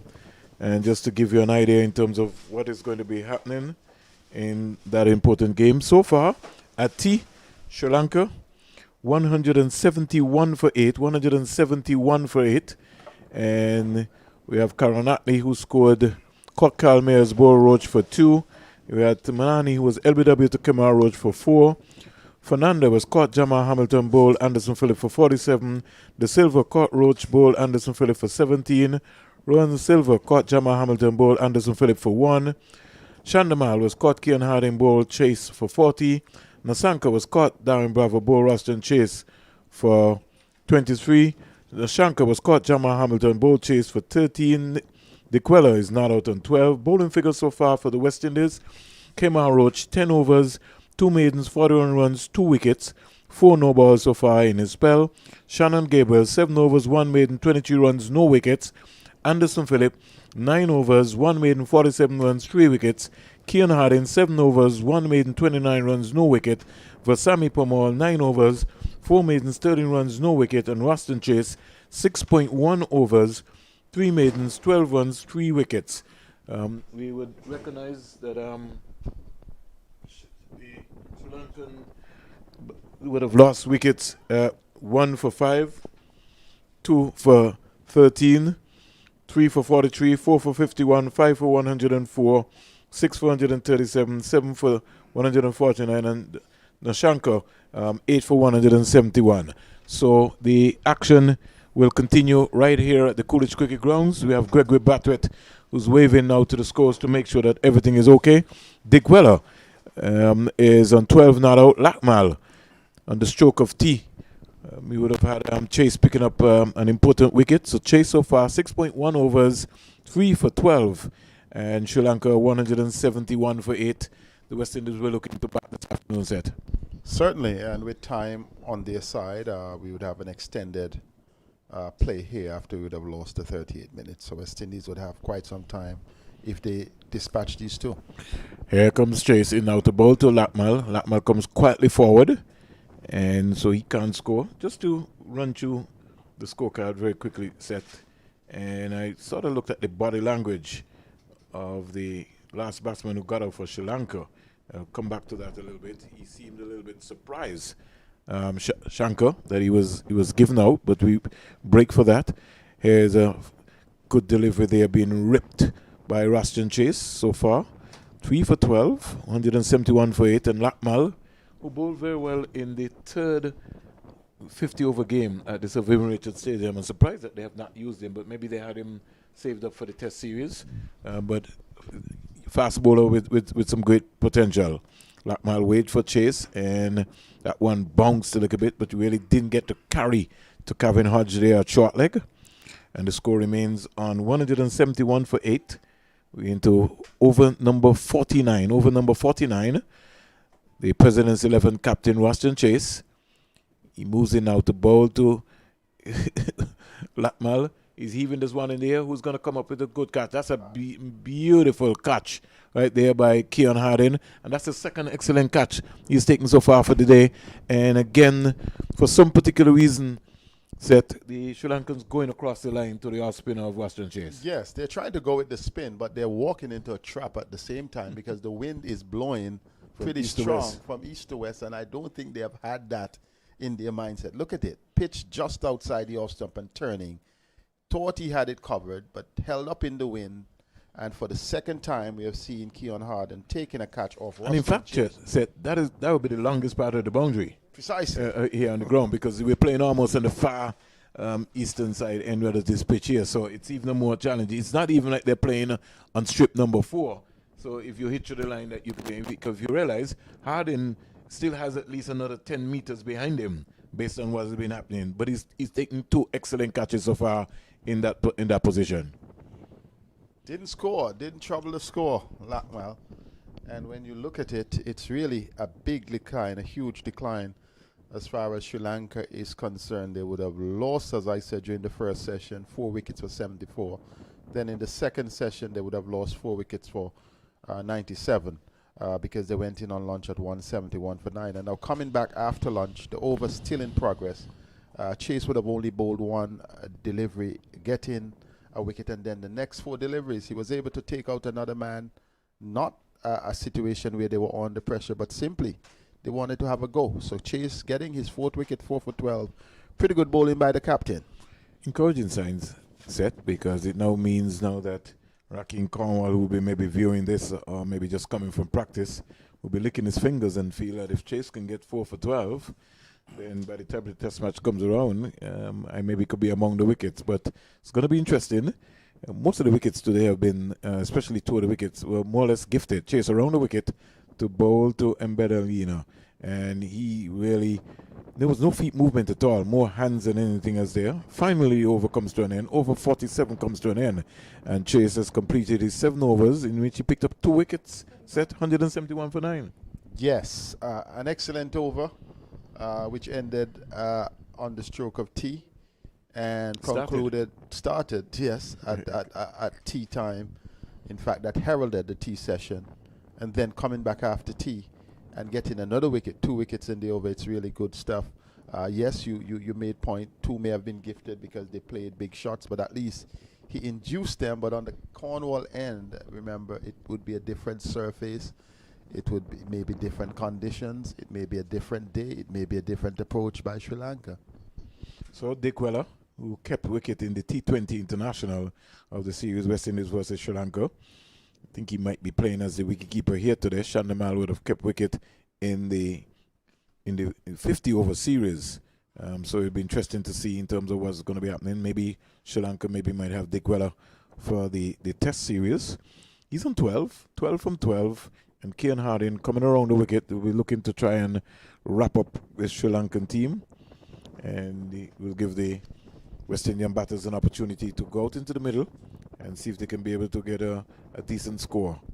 Harding around the wicket now to bowl to Dick Weller. Dick Weller is steering this beautifully past the fielder, Shea Hope, and down to the third man here over Sammy Pomal coming off that position and just lobbing the ball into Jamal Hamilton. Score goes up to 172 for 9. Dick Weller goes to 13. And then Benelina comes into strike. Let's see what sort of approach he would take here. West Indies President's 11 would want to be as clinical as possible and maybe not hang around too much here. We still have another 41 overs to bat. So if they can get in maybe to bat at least maybe 35 overs today, it would sort of give their team and then come back tomorrow. You just never know. Sri Lanka might feel that they can dispatch him early o'clock. Here is Mbendila, just picking up the line right there. So, as usual, when the ball is off wicket, you always tend to look like a batsman set. And once the ball is pitched between wicket and wicket, then it's a whole different ball game. 172 for 9, went over number 50. And it's all happening here. Kian Harding in his 8th over, not for 30. Early o'clock, he had Fernandez dropped by Bravo off him, otherwise he would have been in the wicket column. He wasn't able to make use of that one. He wanted to pick up a wicket here. Harding comes in now to bowl to Mbendili, and that he's out caught behind her. Yes. So finally, Kian Harding, he looks up to the heavens. He must be asking himself, well, what could I have done wrong? I had to look around the post here, but another excellent catch again by Jamal Hamilton. Finally, Sri Lanka have been dismissed for 172. He was trying to leave alone and still play at the same time. And the final wicket has come to an end. In 49.3 overs, Sri Lanka bowled off for 172 by the President's 11 set. Yes, well, it took just over and over, just 7 balls to wrap up the innings after they would have lost their 8 wickets at tea time. And it really didn't show the fight or the grit that you expected from the Sri Lankans. I think it is fair to say that apart from what we saw from 2 batsmen, Oshanda Fernando, he's 47, and Dinesh Chandimal's 40, I think the rest of the Sri Lankan batsmen did not really give good account of themselves. You see good technique, you see opportunity, but at the same time, we have to give credit to the West Indian bowlers. Harding getting the last of the wickets, that one he was trying to run down to Jamal Hamilton. Hamilton was a tower of strength behind the wicket, taking what? How many dismissals he had? at least, 4 dismissals. But Roston Chase, likewise, taking 4 wickets, 3. leading his team well. Chase would have had, 4 for 13, is it? Or so he would have been the man taking 4 for 12, leading the way for his team. And that, I thought, was important because he came towards the lower end, the tail end of the innings. That was after the hard work from Kimar Roach, 2 for 41, and Anderson Phillip, 3 for 47. Then Hardin, yes, ended it with a wicket. But I think it was good, outstanding performance from the West Indies bowlers. Let's be fair, Shannon Gabriel did not get a wicket, but he bowled well. He was spraying the ball at the beginning of the innings, but then he came back and really sort of shook up things. In fact, the second wicket may have been given based on the pressure that he would have inserted on the openers. And then Veerasamy Permaul did justifiably okay, did not really set the blaze alight, but to dismiss the Sri Lankans 472, I think the West Indies President's 11 and Ruston Chase would be quite happy. Well, Kemar Roach with 2 for 41, just getting his straps going, right? And as you said, for Sammy Permaul, he would have done his job. 9 overs, some 47 dot balls within his spell. So he would have been the one who would have been able to build the pressure, because that would have been the West Indies method to their madness, by making sure that they have the spinner on for Sammy Permaul. And I thought he brought a lot more control today. So him not picking up a wicket along with Shannon Gabriel, and as I said, Shannon Gabriel in his second spell, he worked up some pace. And, Sri Lanka lost wickets at 1 for 5, 2 for 13, 3 for 43, 4 for 51, 5 for 104, 6 for 137, 7 for 149, 8 for 171, 9 for 171, and finally all out for 172. Only one real major partnership set for the entire day. Yes, just 53 runs for the 5th wicket. And we did mention Chandler, Malin, and Fernando looked rather comfortable. And then they lost their last 3 wickets just for 1 run, from 71 for 8 at T to be all out for 172. It sort of showed some lack of commitment there, because you were able to point out that 2 of the wickets that went via a Ruston Chase, the batsman should be able to assess the condition, realizing that it's the longest boundary, number one, and secondly, the wind has been very strong and it is blowing across. And once you realize that, what may be 6 going down the ground may be a different case trying to hit it over mid-wicket against that vein. Nevertheless, a good, I think, opportunity for the West Indies, and now they're presented with an opportunity for the West Indies batsmen to ensure that the batting card doesn't look like that, with only 2 average scores and 3 other players into double figures. It simply meant that of the 11 batters to face, 4 would not have mattered in terms of trouble. Well, 2 didn't trouble the score. The other 5 did not even reach double figures, leaving Dickwella not out on 13. So 227 dot balls set within the innings for Sri Lanka. Just complements what you were talking about in terms of the West Indies President's 11 bowling performance today. Although young Anderson Phillip is learning on the job, it's just only his real second big game for the West Indies. He will get better. 2 of the coaches working today with the President's 11 team was Sir Curtly Ambrose and Floyd Weaver. So at least the vast experience of having someone like a Curtly Ambrose around would certainly help someone like a Anderson Phillip and a Keon Harding. I think with understanding consistency and length, as Sylvester was talking about, Anderson Phillip is an attacking bowler, and so you can see him always going, always looking to try to be able to get wickets. But the most important thing is that the Sri Lanka team, they have been bowled out. They're just going through their final warm-up paces, doing their fielding paces, and we'll wait and see now when the West Indies batters come out today in terms of who will be opening. Most likely will be Shane Mosley and someone. I hope that Shea Hope will go up at the top of the order today. Well, I'd certainly like to see him, restoring his form. And listen, a lot of talk. Some folks felt that he should have been in the Test squad, but I think the Test squad would have been already selected, set even before the Super 50. Yes, in fact, even before the 50 over series would have been completed. Yes, and I can't really fault the selectors. I think the selectors did what was expected of them.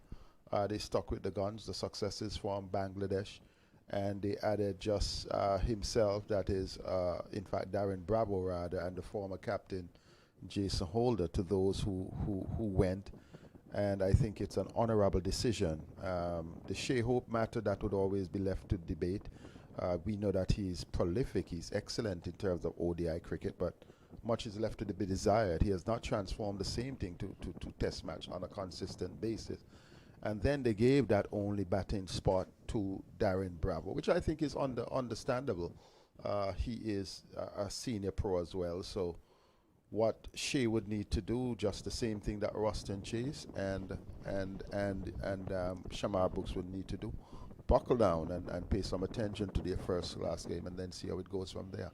If we follow set from the T20 series and also from the 50 overs, West Indies versus Sri Lanka, we would see that the Sri Lankan would have maybe had outstanding starts and then just fell away. And that I think is also a major concern for Coach Mickey Arthur. They've had brilliant starts. At one time they were maybe 95 without loss, 109 without loss, and then bowler for a small score. And so we recognize today the top score here is 47 and 40. So we had Fernando with 47 and we had Chandamal with 40. If you're going to compete at this level, somebody got to put their hand up and carry through. Get a big score. We saw the West Indies in their 3 ODIs demonstrating really that, hey, clinical, this is how we're really going to end. So we had 3 centuries in 3 ODIs. Exactly. In fact, it's a long time set that we haven't maybe even seen that approach. Right. Normally you would have someone had has maybe to carry one through. person scoring 100. And then nobody else. Nobody else. But yes. we saw a real major improvement in the ODI batting. Well, here is the question I was going to ask you. How heavy do you think the absence of Angelo Matthews would be bearing on the Sri Lanka team, as he had to leave the tour prematurely? Well, I think you would also have to take into consideration that he's been injured maybe for the last 18 months or so. And so remember, in fact, if I'm not mistaken, that he would have retired from Test cricket and was just concentrating on playing more or less. Even when he was playing, he was just concentrating on just being a batsman. But you could tell that something really was worrying him in the Caribbean when we saw him in the T20 and the 50 over. He really just never looked himself. And I think coming back from injuries always poses some problems for you. But this is a young squad, whether you like it or not. They've brought out some young players. You got some, 21, 22-year-olds, and they'll be looking to build for the future. Hasaranga, I think, set is going to be a handful. I don't think even though Bravo would have scored 100 in the thing, I don't think most of them have picked his googly as yet. But on a bigger ground, he only got 1 wicket after being, the man of the series right here on the Coolidge Cricket Grounds. So we can only just go from strength to strength and see how the West Indies will shape up for the test arena. Well, they would need to shape up. Time is ticking on. Only a couple of days before the first test. The West Indies would have the psychological advantage. The fact that they're playing at home. Secondly, the fact that they not only are coming from a winning streak in the test, but I think sometimes, even though you may divide T20 and ODI separately from test cricket, the results of those at times have an impact on what comes after. And I think West Indies would need to focus and drive through what really works. Positive cricket, the West Indies way. Batting, positive cricket, bowling, positive cricket in the outfield. And I think one of the things we pointed out during the best versus best game, we would like to see the West Indies in the field moving around sharply. That's what Craig Brathwaite brings to it. Between overs, move around and maintain the momentum. And I think that could be a key factor in terms of them asserting themselves early in the series. The sportsmanship and between the two teams that has been of a high level between West Indies and Sri Lanka. Even though it's been competitive on and off the field, the players have been interacting a whole lot. So, and that has meted out and continued, as we've seen in this not the best, but this practice game here. And out comes Shane Mosley, who struggled in Bangladesh. and also struggled here in the best of the best game. So he gets an opportunity to be able to maybe try and see if he can maybe get some runs under his belt. And let's hope that he can be able to get himself moving. Lakmal will start, and I don't know if you were following on the television set, but he's got some pace, and think he's going to be a handful for the West Indian batsman. Yes, Lakmal has been pretty steady, and Mosley, as you mentioned, has not been at the top of his form. He now waits for his first delivery from Lakmal into bowl to him, and again, he is really not in this league, as we would say, as you can see the set. Yes, straight up, a good delivery to start off. That one pitch, it was just short of a good length, and Mosley was neither fully forward or back. He just held sway, and that one beat him. A good way to start. It was not a loosener, but Lakmal is showing that he's ready. He's up to the task. And Shane Mosley is going through a torrid time. I think this match becomes important for him psychologically. He needs to get a moral victory. He needs to target the end of the day as his least impact, to have the greatest impact as possible. I'll come back to you, Seth. He's looking to steer this down to the third man era. I think when you look at his left foot, his positioning set in terms of way you got a chance, you will see what I'm talking about. Where his left foot position is there. It's almost between like middle and off. So he plants that left foot right across, and I think he's kind of clouded when the ball comes anywhere down between middle and leg, and he's been a LBW candidate. In fact, the ball is as if he's playing down the wrong line every time. If you look what I'm talking about, yes. Seth, you see that stands right there, and you see where his head is. It's almost a real challenge, and so that one he just tickles down to fine leg, and he's off the mark. So you feel a little confident, yes, to be able to get one. But it's going to be interesting. So one without loss, Mosley is off the mark, and Shea Hope, who we predicted would open the innings, he now comes into strike here to face his first not white but red ball. Yes, in a little while. But Shane Mosley, as you would have said, he only got, 28 runs in the 2 tests. Since then in Bangladesh, he has struggled. I think he needs to, instead of worry about runs, target time, use time as his target. The least impact I want to have in this game is to be there at the end of this day, and the runs will come. Let's see if Lakmal will be able to dislodge Shea Hope. He can't. And Hope just plays it to the short mid wicket, and the score remains on 1 without loss. Hope is not. It's just his first delivery. Mosley has faced some 3 deliveries and has so far scored 1. So he's off the mark. You want to be able to get that. And the other thing about Mosley, Seth, is that he doesn't really commit himself with a forward stride. He just plays from there. And he limits his movement. Yes. He limits it himself. He doesn't get out to the pitch. He doesn't get, especially when the ball is pitched up. And he's got a lot of work to do. We'll have to go back to the drawing board. Here comes Lakmal as he comes in now to bowl to Hope picking up the line, pick a stride right there. A couple of years ago, Seth, I know when you were following the cricket a lot more closer, there was a young man from Barbados called Anthony Aline. I don't know if you remember that name, a little opening batsman. He scored a number of runs at a period of time. He would have been beautiful maybe if he was around at this time. I think he's maybe kind of gone off the boil for some time. At one point in time, he was playing in England, playing in Australia. And just like any other thing, we've always had some exciting young batsmen coming up. At one point in time, he was touted to try and get into the West Indies team, but just like anything else, you always have to wait. Lakmal in now to bowl to Hope is back and looking to just turn this onto the leg side. Can't score and remains on naught. Over 1, completed 1 without loss. Yes, well, you'd have had a lot of youngsters who would have appeared and then didn't remain. My mind always went back to Adrian Barrett of Trinidad and Tobago, young opener, dashing opener, got 100 against the Aussies, and then I'm not quite sure, fell off the boil. But there are times when people make those decisions. Sometimes circumstances are forced on you. Sometimes you may decide you want to take a different approach. Certainly. And that was a good name, Adrian Barrett. He was a good little player. And then there are some players who you may say they may have come up around the wrong time when the competition was so tough. The days back then when you'd have had guys like Luther Kelly and Enoch Lewis knocking on the doors, but because of who were the openers for the West Indies, it was impossible near. So you have that. You had times when you have the barrage of fast bowlers who were struggling, the Wayne Daniels, even Sylvester Clark with his pace.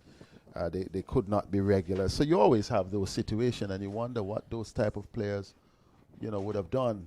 Even Brian Lara, when Brian Lara come, he had to sit on the bench for a long time before he could have been able to get into the West Indies team. Well, that's right. And I remember at one time you wondering the talent. And there was a guy, Franklin Stevenson, from Barbados as an all-rounder. Was an exceptional all-rounder. Scored 160 against the... Yes. He was in Bath there. That was him. So Fernando will start from the media centre end. He's a left-arm seamer. And he glides away now, in now to bowl to Mosley. Mosley is backing across and defending nicely. Mosley is one without loss. So 47 overs remaining in the day's play. 37, right, so the mains. So 37 overs based on what we've been hearing. So we can take a note of that set. 37 overs remaining in the day's play. So we could be still here for another 2 hours on the easy scale. Fernando, he comes up now to bowl to Shane Mosley, into bowl to Mosley. Mosley is playing around that delivery right there.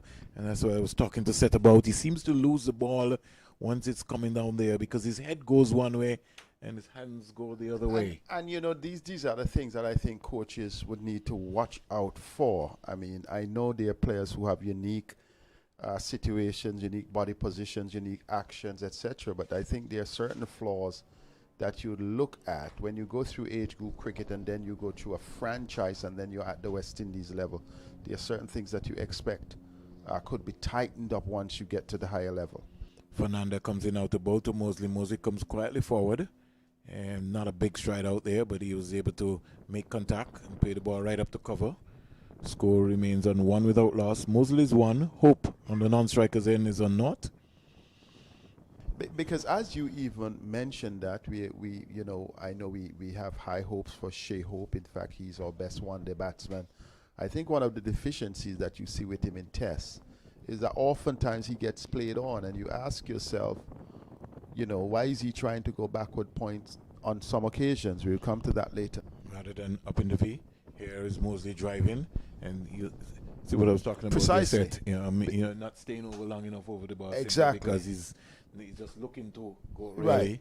Because in Test cricket, for instance, even though you're up against 3 slips and a gully and a backward point, and if you're shaping there, it's either you may get caught somewhere between there or you end up gifting your way with that extra stretch. In the case of Mosley, you look at it, the front pad is there. You recognize that he's not over shoulder.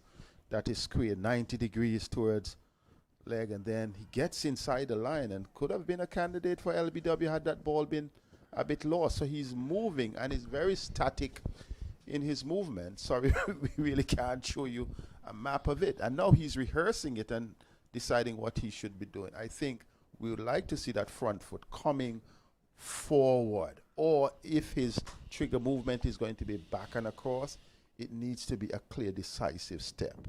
Some guys you can't tell him how to shape because Shiv had his stand. So that is on center. But he always got in line. Right. With the ball. Here's Mosley stabbing at one, that pitch between mid and leg. Over number 2 completed and made over here by Fernando as Seth continues to explain the demographics of what we've seen so far here from Mosley. So his back foot stands about center and his front foot then is almost on leg, open there. And when you look at how his front foot is planted, it's exactly going straight if he were at square leg with square leg. And his movement is not decisively forward, not decisive back and across, so he plays from a cramped position as well. We can't fault him for the level of movements to the feet, but at the same time, I think in terms of his position, his stand at the crease, you need balance and you also need a degree of comfort and assurance. Hope certainly has balance as he just plays one onto the offside and picks up his first run in this President's 11 Sri Lanka game. So he's on one, and we'll look at Mosley. I wanted to just take some time out set and just look at Mosley in terms of where his left foot is starting, because it almost looks like he's deep in the crease. But even before we look at that, just let me make a comparison. When Oshanda Fernando came in, he got a good testing delivery from Kemar Roach in the and immediately by the second ball, you say he's a good batsman. You're with me, because his movements towards the ball and in a defensive position was defined by the movements of the feet. Let's see. Yes, so he is deep in his crease. He's you can see the toe just outside the off stump. And look at the angle. So this time he gets one on the pads once again, and it is obvious that the Sri Lankans may have picked up something because they're bowling him into the pads. Yes. The previous over, he had one in the pad where it was a stifled out. This time Lakmal is also angling into the pad. So these are things that bowlers pick up. If you're angled there, what is your movement? You may feel comfortable deep in the crease, but what is your initial movement? Is it towards the ball? Is it back and across? But he's anchored there, and I think, these are some things that it would work for you coming up in age group, coming up perhaps in first class. Once you get in the bigger scene and you can't make the transition, you're in trouble. So somebody needs to help him. 3 without loss. Lakmal comes in to bowl to Hope, into bowl to Hope. Hope driving beautifully. Can't beat the field at mid-off. So look at that from Hope. Not trying to downplay Mosley. But the balance. But he get the balance, and he's already transferred onto the front foot, walking in the shot. And it does a lot than to be static. And, at this stage, well, you see him, perhaps perhaps he's listening, Vernon. But that's what he needs to do to execute, but some bigger strides, not having the feet, either wobbling or still stationary at the point of impact. 3 without loss. Lakmal working up some pace here from the CIUN here in St. John's Antigua and Barbuda at the Coolidge Cricket Ground. Gets a length delivery, Hope, and stabs it out to the fielder at backward point. Can't score, and the score remains on 3 without loss. Sri Lanka bowled up by the West Indies President's 11 for 172. 172. But look at it as well. There are some batsmen though who take a little time to get into their stride. So maybe once he gets a little loose and gets into it, we may see the flowing Shane Mosley. Hope that for his sake, he will personally get some runs. And I think sometimes, we've been calling for John Campbell's head for a long time, Seth. The main reason why John Campbell may be still opening for the West Indies is that nobody has really pressed his place and his spot. Hope waits for Lakmal delivery. He's just turning it right there to mid-on. Can't score. And the mid-on is pretty close. Mid-on and mid-off. Almost close enough. And Lakmal has been bowling with some good control here so far. Yes, good control, and he's building a momentum. But when you speak about John Campbell, people may be calling for his head, but whenever you think his head is on the block, he usually escape, and he does enough. Puts up his hand, and exactly, and what he's doing, you can't fault the selectors to revert to him. Well, they've invested him in, so maybe no need to start to get some returns, even if they don't. That's get right. 100, they really maybe consistently need to get some something behind him, and somebody also needs to press his spot. Here is a link delivery, stopping on Hope, and this would be Hope's first game set at the end of over number 3 without loss here at the Coolidge Ground. He would have maybe scored all of his runs at the Sir Vivian Richards Stadium. So coming now here, right, for this season, having a look now, it's a little open because a couple seasons ago in the Super 50 did bat here and batted well, scoring a few. I think he got a century here against the Leeward Islands in the Super 50. He did? Yes, but when you look at Shea Hope, I'm just trying to make the comparisons. One is a left-hander and one is a right-hander. Hope would be striding into the ball or on the move, and he negates some of the movements. I believe Mosley can. I believe he's just going through a rough time, and he's saying, I'm going through a rough time. What do I do? Well, he'll face the left-arm seamer in Fernando, as Fernando moves away now into bowl to Mosley. Mosley is coming forward. Certainly no. But not only that, set this left foot, his left foot when he plays the ball turns down the wicket also. So you coming up. And I'm trying to look at the grip of the bat. He's gripping it. He's almost to paddle level in holding the bat. He's not upright. Right. Is his bat a little short? That is another factor. Yeah. He needs to be up. Yeah, so he can, so a little bit more relaxed. Precisely. So he goes again.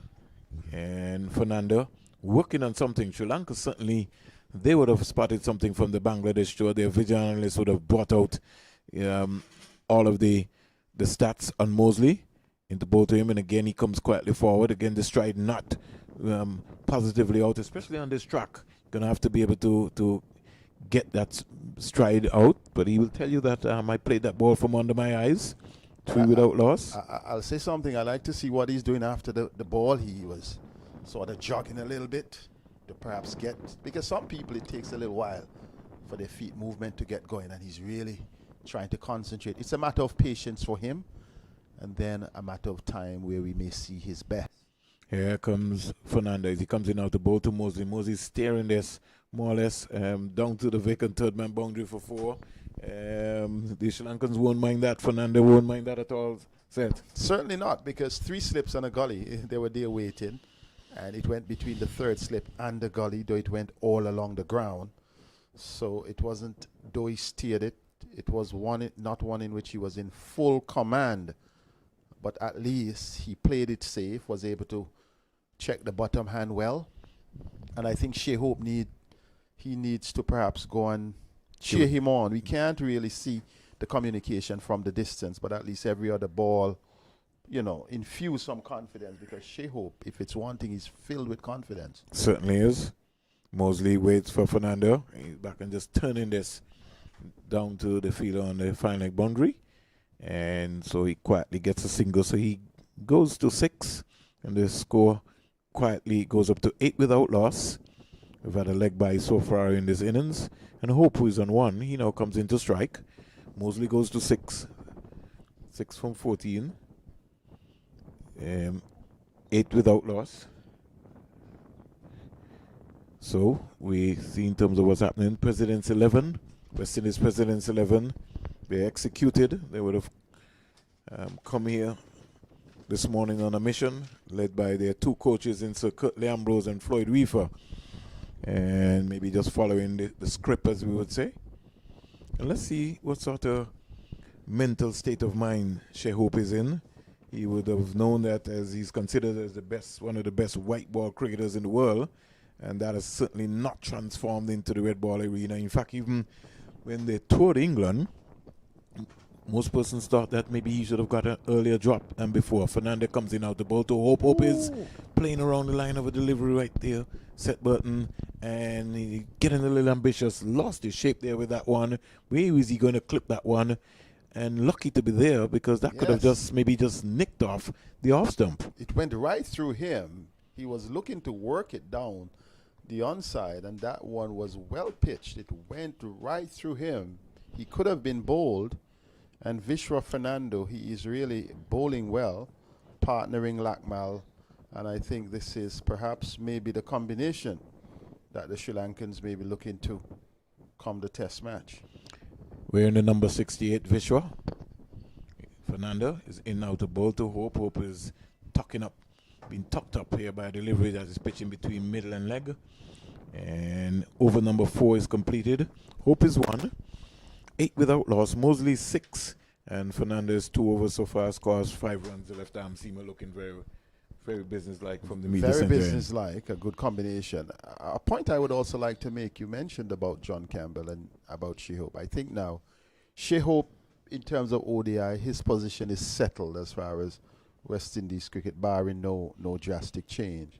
He then now goes and he concentrates on first-class cricket, on batting long, on because with his current form, it simply means he could be due on the test team, but he's not in the test team for this test, but he's due to make a statement with his bat in this game. He can't buy his way on the one day, but he needs to make a statement to the selectors that in case the first test comes out and the openers do not show up, he's saying, I am here, I'm ready. Good point. 8 without loss. Here is a delivery from Fernando. And it's a no ball. Umpire Gregory Bratwitz, Lackmal, sorry.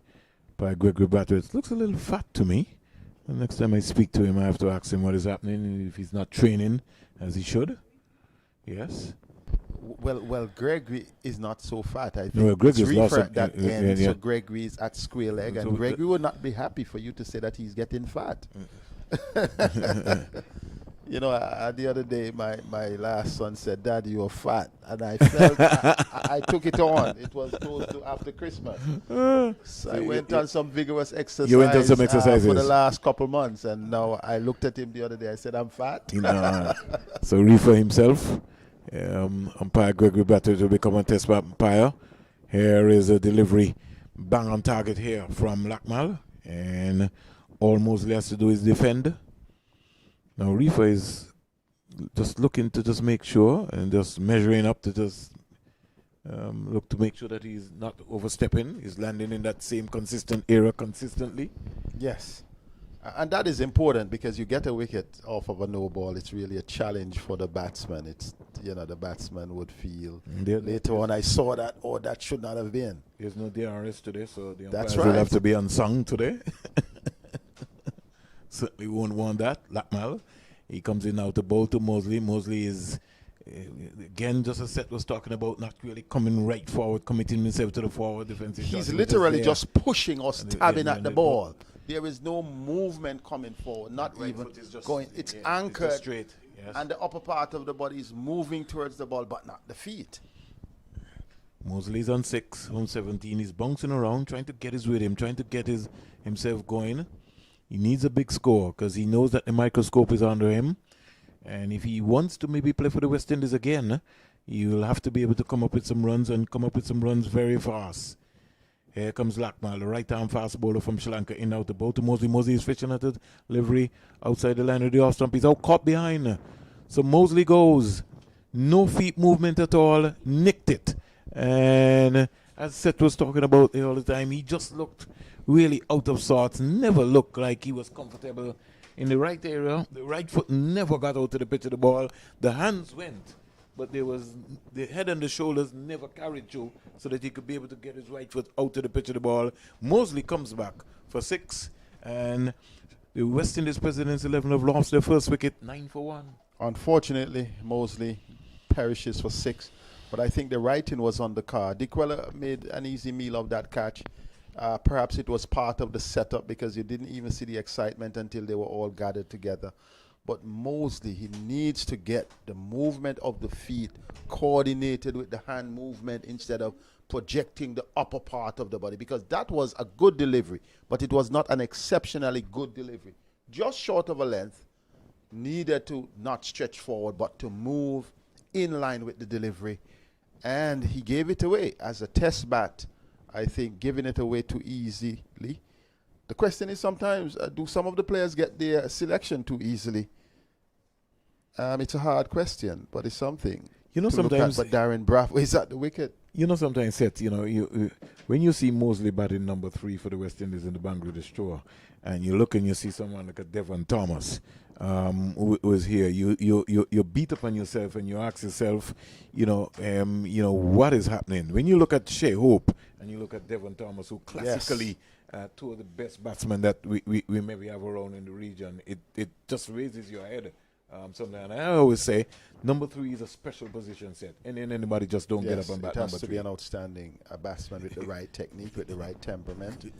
And you mentioned Devon Thomas. I remember right here, India A versus the West Indies A, and he would have been out for the first 2 games. And when he came in, immediately it was the first time West Indies, they looked as though they could have won, and they won that game on his top score and chased his second. And I said, what is happening with selection when you see a player like that on his second game, comes in, didn't do well on the first, came in the second game, blazed the trail.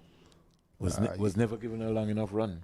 And just start the whole thing. Lackmal comes in out to bowl to Bravo, and you could see the difference in class and movement. You as Seth was talking about the balance, picking up the line, confident.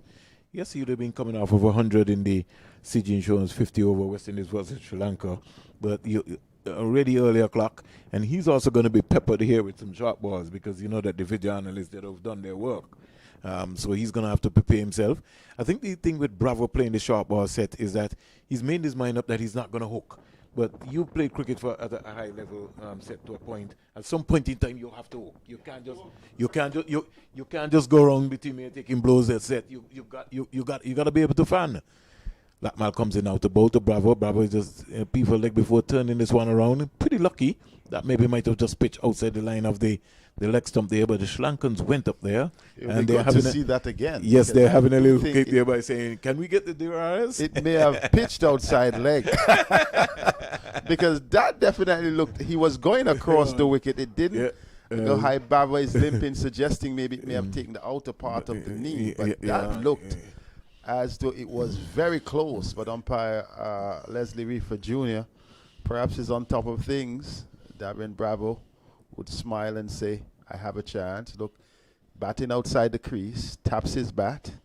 And I'm going to tell you, you got to see the difference in the first movement already. Ooh, a good delivery. But yet, the back foot was moving, the front foot was moving as he played at it. And right there, you see a difference in approach. But when you speak about hooking, it is almost an insult to me as a West Indian to hear about top line batsmen not being able to hook or not liking to hook. Just understand, coming from the Antigua context, the Master Viv, and then Richie just hooking everybody all around, and then seeing guys in local cricket just jeer on a fast bowler because they want to hook him. So it's difficult for me to understand for the life of. That's why I love Roy Charmer. I could sit and watch him because I know he's got to take on everything. And he's going to. But you can't continue to decide that you're not going to hook set, and it's about control and figuring out whether you like it or not. But you can't. Fernando comes in out the bowl to Hope driving beautifully down the ground for 4. That's a beautiful shot. And just a push, nice straight drive, and he continues his white ball form here. Hope quickly goes up to 5, and the score goes up to 13. 13 for 1. The loss of Shane Mosley caught behind of Lakmal. Yes, even though we look at this lovely shot, and it wasn't a bad delivery. In fact, it pitched about middle, but it was going across with the movement of the left-hander. But what Shea Hope was doing, he was coming forward, timed it well, and placed it well. His base is also more solid and more consistent. Waits for Fernando in the bowl to him, and he's picking up the line right there because he knows that Fernando is bowling to that 4th stump line, and no need for him to be looking to follow that one. 13 for 1, and Fernando working up some steam here at the Coolidge Cricket Ground. Bravo is a not from 3. He would want a big knock, especially going in to the first test. And he would know the importance, because as you look around the Caribbean and you hear, some folks maybe would have felt that Shamar Brooks, who is to come next, could have maybe be picking up the number 3 spot. Hope gets one which keeps low. He would have had to get a nick onto that set. Had he not? He may have pitched outside leg stump as well, but that one really kept low. It certainly did. Bravo is seeing something, and he's coming down to talk to him to tell him to be careful. And that's the combination mix that I expect. When I spoke about earlier with Mosley not looking as confident and Shea Hope brimming with confidence, he could have gone down on a couple of occasions. That's what you see Darren Bravo just did. Walk forward, prodded. He may have said something. 13 for 1, Hope is 5. And he's just looking to whip that, but can't beat the short mid-wicket. And the score remains on 13 without loss. Fernando is into his 3rd over, not for 9. He's not been in the wicket column as yet. But Lakmal has certainly registered in the wicket column. And Sri Lanka for a moment will feel that if we can pick up a couple of wickets here this evening, that it could be an exciting time here for Sri Lanka going into the final day on Thursday. But this has got to be the bulk of the West Indies batting. They would have to get through Shea Hope, get through Bravo, get through Chase before they can feel comfortable. This one, the left-hander going across Shea Hope and picking up the line. No need for him to follow. Normally, your hands would come, and then so you want to lead with your head and your shoulders, and you want to keep your hands as close as possible to you. This time he was not tempted. Mosley was tempted, and Dikwela took an easy catch off Lakmal. 13 for 1. Bravo not. Hope 5 from 15. And the Sri Lankan opening bowler so far keeping the pressure on the West Indian President's 11 batsmen. Hope is 5. Lovely boundary so far in this over. He's staying this one. Down to third man. How many times, Seth Burton, have you seen the ball race down to third man for 4? A boundary here to the West Indies President's 11.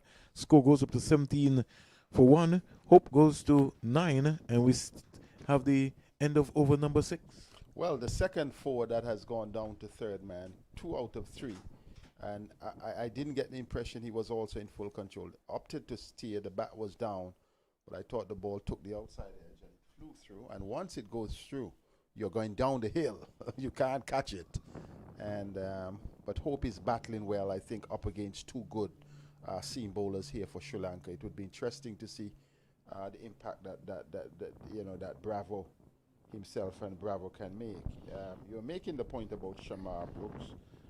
Yes, he may have had his test matches he has done relative, but he has not lit the world on fire. So I am not going to make a shout about that. I think Darren Bravo is the right man for the job of the options, and I think the selectors have made a good choice to bring Shea Hope in to this game to see how he fares against the red ball, and he can only do himself justice, and Darren Bravo can only continue to infuse hope by a good performance here. Shea Hope, he has been the run machine for the ODIs. Just convert, just refocus, and then let performance be the guide, let capacity be the guide, and at times you just have to allow sentiments to go out the window. So Bravo just left his first delivery from Lakmal's new over, which is his 4th, 1 for 3. He was able to pick up the wicket of Shane Mosley, caught De Quella in his 3rd over, and he'd want to pick up Bravo also. Good leave, good line. He's working up some pace here coming around the wicket to Bravo and Chimera. So I think we could look at the Sri Lankan Test lineup and see that we will see Lakmal, Chimera, and Fernando. So we'll have 2 right arms and a left arm seamer. And normally sometimes, the West Indians maybe don't play left arm seam very well either. So that could be some consideration that maybe Sri Lanka could be thinking about. Yes, outstanding teams that have done well. In fact, in the past, Sri Lanka would have had Chimanda Vas as a nice little seamer that really used to trouble the whole world. The similar thing with Wasim Akram up against the top tiers Trent for Bolt. Pakistan. Exactly, you go down and down, you'd find them. Even Sam Curran, another good delivery there, being left there by Bravo. And my favorite of them, you can't even guess. Wasim Akram? Well, he's the best. I have him, himself, Curtly Ambrose, and Malcolm Marshall on at a level on their own. But in terms of more recent cricket, it has been Mitchell Johnson from Australia. I loved his hostility. Yes. He terrorized the batsmen. After that era, the post-Ambrose Akram era, but you also Mitchell Johnson was the man. We can't forget Mitchell Stark, because he's kind of also deadly and dangerous when he gets going too, especially when he gets the ball on target. Lakmal in out the ball to Bravo. Bravo comes stylishly forward, and he looks like he wants to bat for a long time. So I'm making the point, as you have said that, the point for a good left armer in the West Indies team. I'm not saying pick a left armer just to pick a left armer's sake, but the opportunity for grooming those that you have seen. What about Preston Maxwell? Were you impressed? Well, he's the man. You picked him out of my mouth. I have no disregard for Andrew Phillip. He's a very good player. But if I were looking on what was happening, I think Preston Maxwell would have been my man to be up front, and I'm disappointed that he's not playing in this game. Certainly. Here comes Lakmal as he comes in out to bowl to Bravo, into bowl to Bravo. That's good pace here. One going across Bravo, had a bounce, and he hit the air right there. That's sort of 8-meter length. And Lakmal is working up some pace here. He wants to maybe send a message to the West Indian selectors to say, well, you've picked Bravo. Well, we are going to expose him here today. Well, the thing about him, he is, he's coming up so smoothly. You don't see the venom in the run, but you're actually seeing him being able to extract much out of the wicket. than we have seen, though Shannon Gabriel may be quicker. He's extracting more out of the wicket, more disconcerting lifts. His seam position is clinical right here, over the top, and he bang on target, and again he's got the new ball and he's attacking the stump. So another maiden over there by Lakmal, and the pressure continues here on the West Indies. 17 for 1 at the end of over number 7. Hope is 9, Bravo is not, and Lakmal working his way around here. 4 overs, how many maidens, my dear, for Lakmal? 2? One maiden, so Lakmal, 4 overs, 1 maiden, 3 runs, 1 wicket. Impressive spell so far by impressive. Lakmal. The question, though, is how long do you keep him going? That is what it's a little, not a practice match, but a President's 11 match. Do you keep him going for too long? So we have another new bowler. Look, and we'll see in terms of what's happening. The scorers are just pulling up. So another Fernando comes again. Asito Fernando, and he'll be given a run out here. He played also set in the 50 over. Asito Fernando. So he'll be looking to try to see if he can get into the contest here. So the Sri Lankan captain, Karanatne, ringing the changes. And he will be pretty excited in terms of getting his folks into the game mood. Asito Fernando, a little right arm. They've taken off the left-hander, Fernando. And now they've brought on the right arm seamer, a little medium pace more or less. He's getting some support. 3 slips, a gully, backward point, cover, mid-on, mid-off, short mid-wicket. And let's wait and see what Asito Fernando will come up with. He comes up now to bowl to Hope down the onside between middle and leg, cramping Hope. And so he can't score. Asito Fernando. Bravo is on not from 9 deliveries. 17 for 1. It's all happening here. Compliments of Cricket West Indies by the YouTube channel. We want to give support and say thanks to our scorers who are in the booth with us here at the commentary end, giving us the up-to-date information. Asito Fernando weighing the number 78 as he comes in now to bowl to Hope. Hope is backing across stylishly and defending nicely with a nice straight bat, playing the ball from under his eyes. Score remains on 17 for 1. It's all happening here. Dick Weller and the 3 slips having a discussion. They may be just having a rehearsal and looking maybe at Bravo. Maybe looking back at some films that they would have seen also of Brian Lara during the period of time. Or even Kumasandra Kara. But they're just having a discussion about stance and shots. Just looking at Hope stylishly playing that one. Asito Fernando in out the boat to Hope. Hope is driving beautifully. Exquisite to cover for 4. That's a lovely shot. Half volley. And the sort of form that Hope is in, he's going to put that away on any given day. And he just stroked that beautifully to cover. That's a lovely shot. Score goes up to 21 for 1. Hope goes to 13. Seth Burton missed a lovely cover drive from Shea Hope. Well, I'm seeing it in full flow. We're just going to get things rebalanced and reset in terms of the scheduling to ensure that I take Sylvester Joseph out of his comfort zone. I thought you brought Otis also to have some comments, Joe. Well, perhaps Otis would be able to help us, but Sylvester Joseph was over-comforting himself.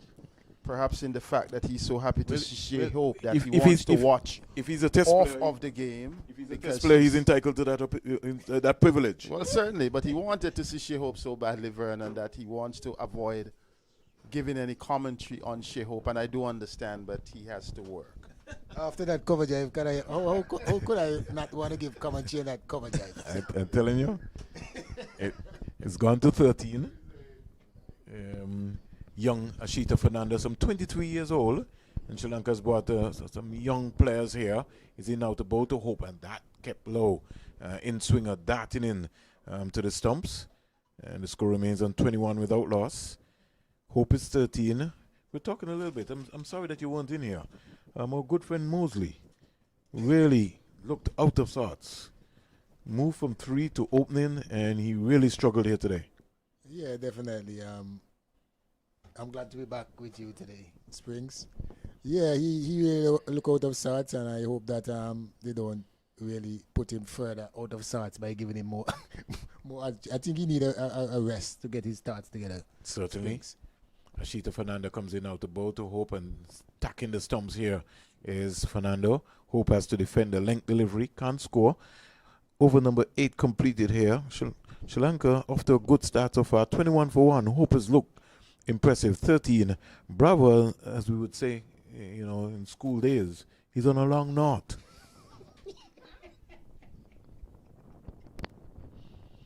Indeed. But what do you think about this decision with Shy Hope to start opening the batting? Well, we spoke about that when we had the best of the best game. And I was saying to you that that's one of the things that I personally feel. Maybe John Campbell needs somebody to press him.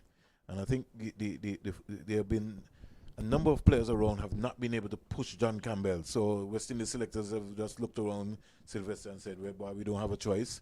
We might as well pick Campbell because we've invested in him. And every time he's come up where he's under fire, he always comes up with a score. So he scored 55, 129. He's in the test team. So somebody maybe needs to stand up and put some pressure on him. Lakmalin out the ball to Bravo. Bravo is getting the ball between middle and leg and looking to turn it. But he can't go past the short mid-wicket fielder. And the score remains on 21 for 1. Bravo's faced some 10 deliveries. He's a naught. Hope 13 from 22. Well, the good thing about it is that this is a 2-day game. You can bat as long as you desire. But you need to get a single. As long as you're batting, if you're batting, the only way you're gonna score if you're not out there is in over there. I hope he doesn't get a long knot. You'll be saying something else, Sylvester. No, but I think he's trying to bat all day, and he's picking up the lead here. But so far, Lakmal has worked up some pace here, bowling to Bravo. Yeah, he's enjoying this spell. He's just up the gear. Lakman is a top bowler. I've seen him over the years, and he have proven that he's a top one of the top international bowlers. I thought he had Bravo a close one earlier. What do you think about that? Well, from where we are looking, based on when we were looking, because you could see them beckoning to Mr. Reefer. Can we get the DRS? Yeah, I saw that. But there's no DRS today. He wanted to go upstairs. He wanted to go upstairs. He really thought that he had him. I thought so too. But the umpire, he was in the best position. And we are not right behind the umpire, so we really can't give judgment. We only can just look at the body language. Bravo is not, and waits for Lakmal around the wicket now. In now to bowl to Bravo, and Bravo gets a beauty. And that really bent him up in half, and he acknowledges that was a good length delivery. And Lakmal is certainly working up some pace here. In fact, I was surprised, Sylvester, that Lakmal didn't play earlier in the 50 overs, West Indies versus Sri Lanka. He only played the last game.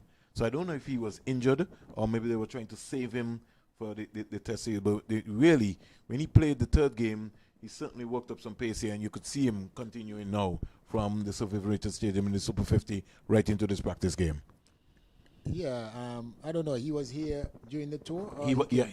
Yeah, yes. So maybe maybe they he been a little injury too. Yeah, also, probably. you know what I mean. But if he was injured, he's certainly working up some pace. Here's Bravo just stroking this one, as Sylvester said, onto the offside, and he's off the mark. So after 12 deliveries, he finally gets off the mark. So he's not on a long knot, because certainly you wouldn't want that.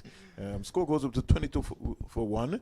Bravo is 1, and Hope, who now comes in to strike, he's on 13. And as Sylvester said, why you don't want to be commentating if Hope is batting? Because he just strokes the ball so elegantly that you really just want to, you want to be on comments when he's batting. Oh, definitely. When he was here, not the Super 50 guy, the one before. Yes. When he scored some ones, I was doing some commentary, and it was a pleasure. Cause he scored a century, I think. Against the Leeward. Yeah. Bang on target, gets a link delivery, punches it out the backward point, can't score. And Nasanka coming around there, he's a short guy. He looks like a little schoolboy. Yeah, maybe it was Joel Andrew, maybe just a little taller than, he'd be taller than Joel Andrew. Joel Andrew reach maybe by his shoulder. What do you think? I think they might be the same? Yeah, Joel got a bit taller since the COVID. Yeah, he's one that the COVID did well for. I saw him. I mean, you were kind of surprised, right? Yeah, like, what's going on here? Yeah. 22 for 1. And Lakmal 1 for 4 is in his 5th over. He's bowled with good control and maiden to go with that.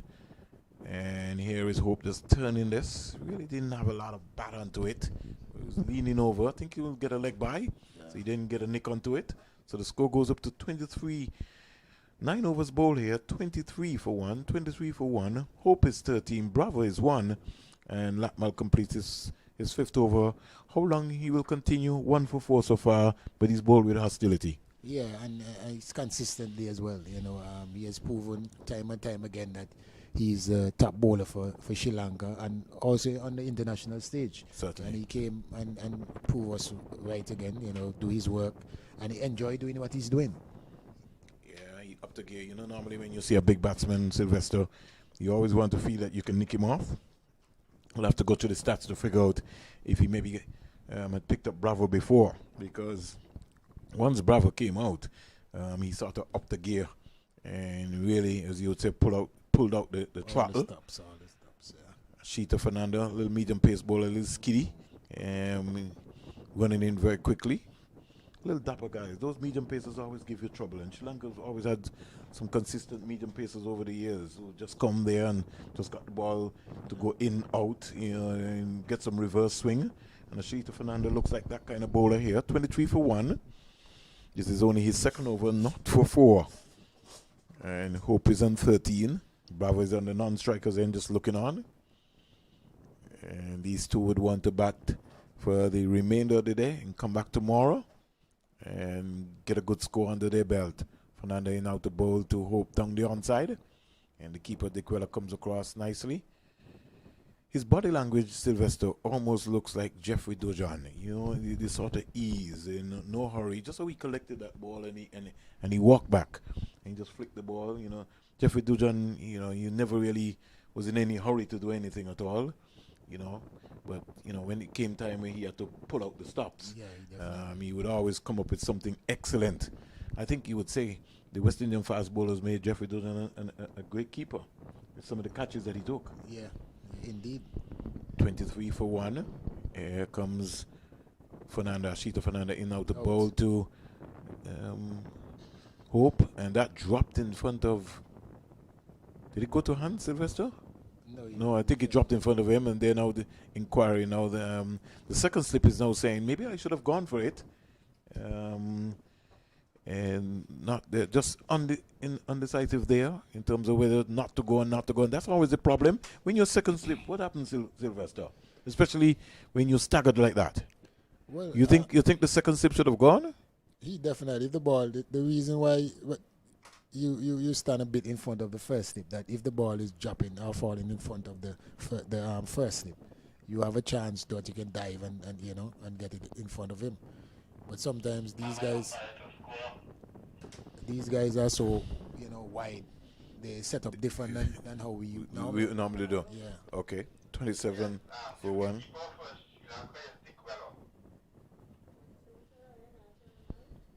Yeah, but that was 27 for 1. But we always say that. Dick Weller was the keeper. Fernando, not for 8. So Hope is 17 from 28. Bravo 1 from 13. And already Ashita Fernanda causing some concern, especially in the Caribbean on these tracks. You want to attack the stumps.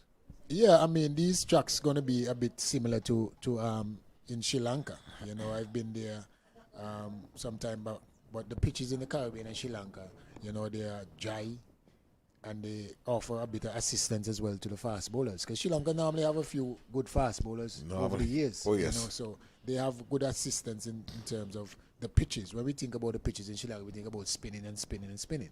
It's not that the pitches spin so much, is that they have good spin bowlers. But they are very similar to our pitches in the Caribbean. And they tend to bend their back. They get the ball, the seamers especially get the ball to reverse swing. One name pops up all the time as long as you're talking about fast bowling out of Sri Lanka, Shaminda Vas. Yeah. If you're talking about spin bowling, then you're talking about Matai Malituran. Yeah. What was it like facing him, Sylvester, when you played? You must have been a handful. Here is Hope flashing at one that was really wide, extravagant enough, but he was far away from it. And over number 10 comes to an end. The West Indies quietly going about their business. 27 for 1. Hope 17. Bravo 1. Yeah, definitely. I mean, most of the Sri Lanka's fast bowlers, they're very deceptive. They're not they find a Melinga who came off a very long one. Oh, Yeah, he was special. yeah. The first the first time when I was in Sri Lanka, I don't know if you heard about this story already about him. I was opening the batting in the Test match, so we had the team meeting the night before. I have never seen him because the technology back then wasn't so up to date like now. Yeah. When we in the meeting now and they're doing some video analysis of the bowlers, I heard the guy saying that they have a bowler bowling at 90 miles per hour. So I say, in Sri Lanka, yeah. remember, I'm going to face him the next morning. I have never seen him before, Spinks. When I saw him coming from by the umpire, back then he was coming much lower than he's slinging, but he was coming much lower than. So when I saw him for the first time, I couldn't even pick up the delivery. I tried to pick it up out when he pitches on the pitch. I couldn't pick it up. And it was too late. Yeah.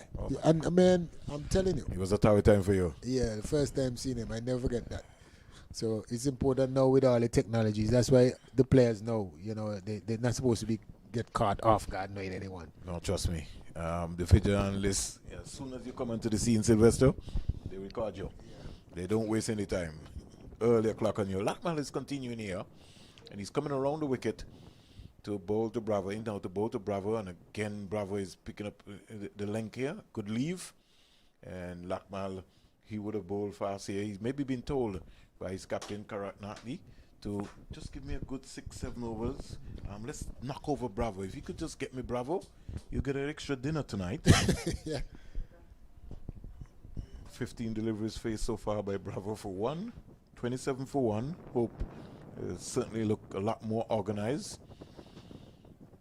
But Bravo is concentrating. Number 3 is an important spot, and he knows that he wants a good knock. He wants to go into the first test with a good score under his belt.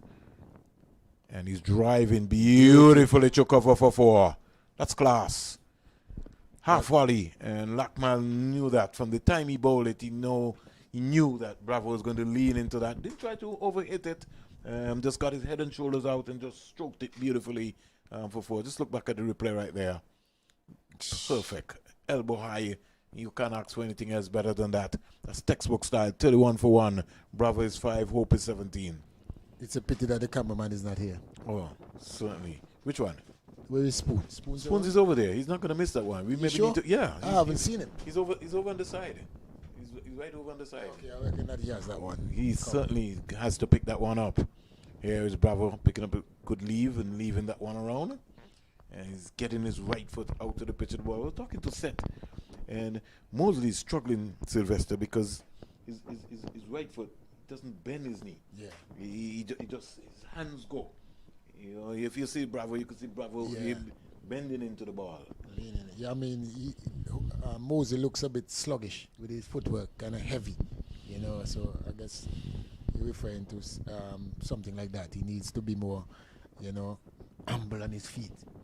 Well, he's got a lot of work to do. He's going to maybe have to go back to the drawing board and come again. 31 for 1. Bravo is 5. Lakmal in now to bowl to Bravo. Bravo comes stylishly forward. And Lakmal is upsetting himself. He's still worrying about that half volley that he bowled to Bravo.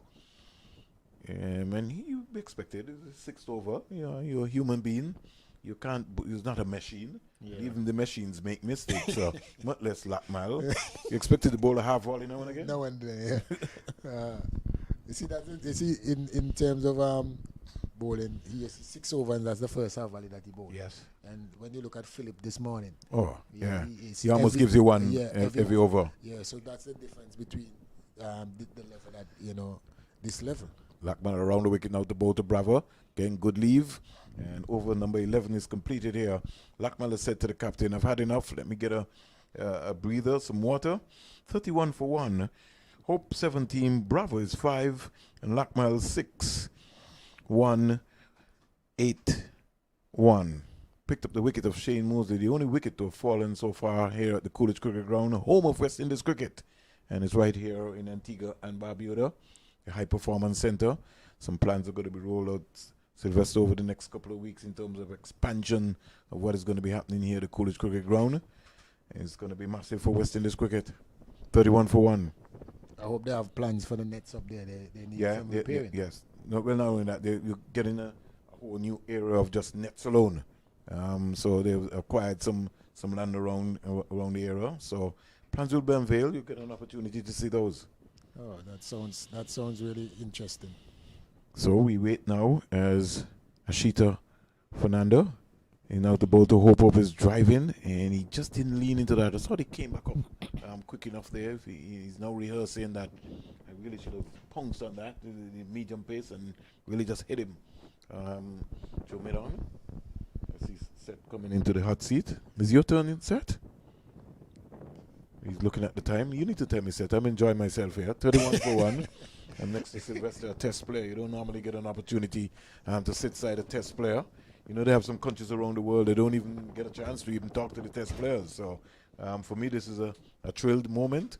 Fernandez is bang on target with a length delivery between middle and leg. He's looking to work it, can't score.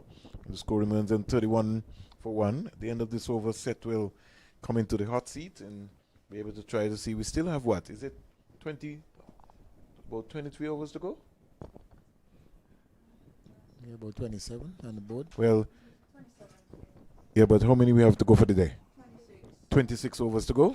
Okay, all right. So we got that. So we could be here for a little time, still an hour and change. We just never know. 31 for 1. But we don't have anywhere to go. The curfew is now extended to 8 o'clock, so Seth doesn't have to rush to get home. Fernando comes in out the bowl to Hope. Hope is picking up the line right there. And the transition, Sylvester, from white to red. Yeah. Hope continuing his good form. Yeah, definitely. He's a class act. You know, he's a class act. We're just happy to see that he, take the step up. I wonder who encouraged him to open. Is it you? You have a talk with him or the selectors? Well, I've been saying this to you all the time. I personally felt that this should have been the investment rather than looking for a genuine opener. Yeah. I think sometimes you got to look to move people around. I'm almost even feeling that somewhere down the road, Sylvester, that Rakim Karma maybe will have to open in the T20 competition, looking ahead. Because when you look at what happens in the CPL, if Rakim Karma gets off on someone in the CPL, in the T20, within 5 overs between me, your game could be over. Yeah, that's a valid point, and he has proven for the St. Lucia team that is at work. So I'm saying down the road, these are things that I think that the West Indies is going to have to be looking. I know that Chris Gale and company are not going to be around all the time, but in maybe another year, 18 months, I could see Rakim Cornwall filling that void there, coming and bowling a couple of 4 over spell and opening the batting and getting a quick fire 50, 60 at the top of the order. Here was Shope losing his shape and his form there, didn't get out to the pitch of the ball, and that was again because of the change of deliveries and the pace by Fernando. Yeah, definitely. He had one similar shot to that in the previous over. It seems to me like he doesn't have the respect for Fernando as they do for Lackman. Well, that happened from the Super 50, and because I think the lesser the pace, Hope would enjoy the medium pace a little bit more. So you see the disdain in terms of how he is operating. So Fernando now is mixing up his pace now, and rather than rushing onto him, he's bowling more slow cutters, which is also kind of frustrating. Hope Bravo has just come down and says, "Relax, just keep batting." And you see that's the important and value of Bravo experience. He can sense certain things. Here is Hope driving inside out, over mid-off, down to the boundary for 4. That's what we were talking about, the half volley. You see the disdain, and once it comes up into the slot, it's just like the white ball form continues. He just punched that down the ground. Hope goes to 21, 35 for 1. End of over number 12. Bravo is 5. And the President's 11, they trailed by 137 runs. Let's look at the shot just before I give Seth Burton the opportunity. That's what he was looking for. It's going to be in his slot. He's going to hit that one away. Over to you, Sylvester, and then it will be the voice of the man from Liberta, Seth Burton. Well, yeah, Hope looking himself. Welcome back, Mr. Burton. Good to have you back, Mr. Burton. Yes, Sylvester, I have to sanitize, and then I have to take off the mask. So just give me a little to get the mask off. Doing all the safety protocols. So yes, it's good to see Shea Hope, your favorite man out there, displaying his skills. He's on 21, Bravo on 5, And Shea Hope is definitely a good player. Class act in ODI. I just believe that there are a few tightenings that must be made at the test level. But opportunities, the idea of him opening, that's a worthwhile consideration given the current state of affairs. And for the Sri Lankans, they would be accustomed to him and Bravo.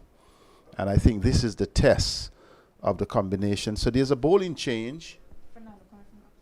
Okay, so they have brought Vishwa Fernando, who had 3 overs in his opening burst. One maiden, none for 13. He did open the bowling with Lakmal. Lakmal having 1 for 8 from his 6 overs. And here is he coming from the first time from what I call the airport road end. It's the road that leads to the airport. And he comes into Bravo. Bravo comes forward, but looked as though he wanted to play in the onside initially and then steered it down to a slip position. Yeah, the ball, I guess, pitched and went away a bit from him. He was looking to go more to the onside, but I want to straighten a bit on him. But he ended up and played it, good in the end. He went all along the ground, and he's still there waiting to face another one. Yes, just need to do that. So they're up against a good batting lineup here. 35 for 1. When Sri Lanka batted this morning, they were off to a bad start, just like the West Indies this time. Here's Bravo driving at this one. It flies over the slips and goes down to third man for 4. He was attempting to play a lofted drive over mid-off, in my opinion, and the ball took the outside edge, peeled off with the away movement and the pace of Vishwa Fernando. He gets 4, but not in control. It's 39 for 1. Yeah, in the past few overs, we saw a few of those shots. 2, I think, from Hope. I know we see from Bravo. Those balls, I think they are pretty wide, outside the eye line. There's no need, I think, for those shots to be played. But, I'm not out there. They're the guys that are out there. And, the luck is going their way. Yes, they're living dangerously on those shots, but they are coming We through. saw the Barrington Levy. No, How you know about living dangerously? And then you're in the church. Listen to Barrington Levy. I listen to everything that makes sense. Here is Bravo. Oh, amazing stuff. Out to cover, into the boundary for 4. Amazing stuff. This little Trinidadian man, this medium-built man, is really a delight to watch. Looked a bit loose in the previous delivery, and this time in total control. Exquisite shot. And Darren Bravo with Shea Hope. Look at it. The ball just coming off like honey flowing off of a spoon. Let's see if he can continue in this vein. Moves up to 13. It's 43 for 1. When Sri Lanka batted, at this stage they would have lost at least 2 wickets. And then, because they were 5 for 1, 13 for 1, and then 43 for 3.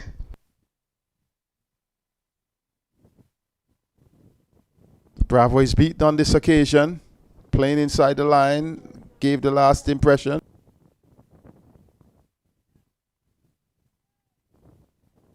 So Darren Bravo trying to bat long. He's penciled in the test team. The West Indies President's 11. Giving good account of themselves in their response. Shane Mosley, the only one who really looked a bit suspect and then proved to be his downfall. Not really contributing to the West Indies score. This time, here is Bravo. Trying to make an impression here. To say to the Sri Lankans, you have me to face once you come up in the next game. Shane Mosley, the batsman to have gone, caught Dick Weller off the bowling of Lakmal for 6 in fact. And since then it has been the Hope Bravo partnership. Hope 21, Bravo 13. Boundary filled, showing for Shea Hope. President's 11 trailed by 129 runs, but just be reminded of the decision. The umpire is looking at the ball, but the decision this morning after We lost 38 minutes after the first 2 deliveries by Kimar Roach. Meant that lunch was taken at 12:30, tea at 3:10, and also we would go up to 5:40. But if the 90 overs of the day are not completed, they have the option of going up to 6:10. So as we look at that 6:10 possibility, what we could do, in fact, I know 2 overs may have been deducted previously for the changeover, but the umpires are looking at the ball. Umpire Brathwaite gives it back to umpire Leslie Reed for Sylvester Joseph. We may have a long evening, but it will be good to see these two still there from a West Indies standpoint. From a Sri Lanka standpoint, they will be happy for both to be in the pavilion. Yeah, most definitely. But these two looking quite animous at the moment. They're looking to push on. Just a bit reckless sometimes. I think they're getting too comfortable. Bravo allows this one, shoulders, arms, it goes through. But it's important that, both of them stay. This is like an unofficial mini test match. Precisely, it has ins and outs. 2 test players playing, batting out there, and then you had Latman, one of the leading test fast bowler. So, it's a good preview, I should say, for the series coming up. Precisely, when you look at it, much to savor. 43 for 1 after 13 overs. It is showing that the West Indies would definitely need to show the Sri Lankans that they are solid as a rock, that they would not be shivering in this game, because when you consider a score of just 172, the West Indies should be able to get past that. With a few wickets down. 1 is already down, but these 2 are your most prominent, along with Ruston Chase, batters in this team.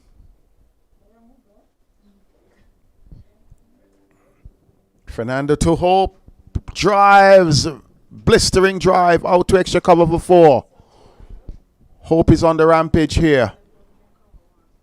Really batting well, moves up to 25. 47 for 1. That one was struck with authority. As Spring said, he's showing no disdain to these bowlers. The respect that they had for Lachmal is totally different from the way that they're playing these 2 Fernandos. This Fernando and Fernando construction is not working here. Well, the helicopter perhaps that was flying over is driving the breeze the West Indies way.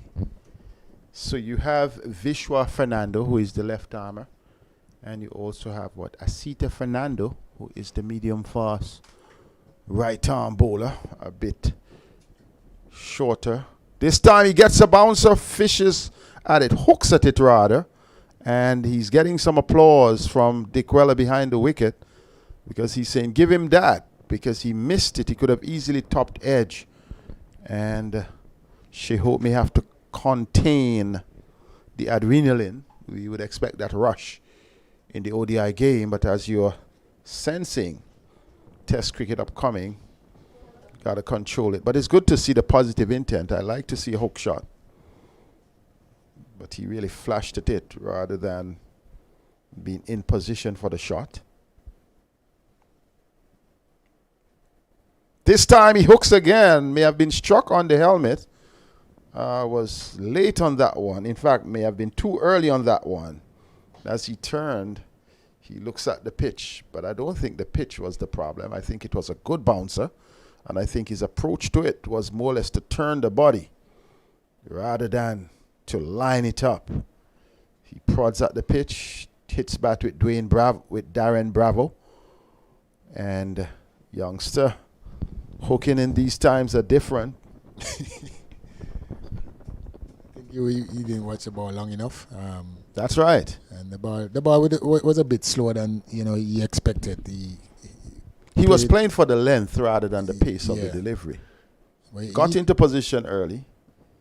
He's but not was watching, not waiting on it. Yeah, he's not watching the ball long enough, in my opinion. The first one that he hooked off, went outside the half stump, and the one there, he already played the shot before the ball came. So it's obvious that he's not watching the ball long enough.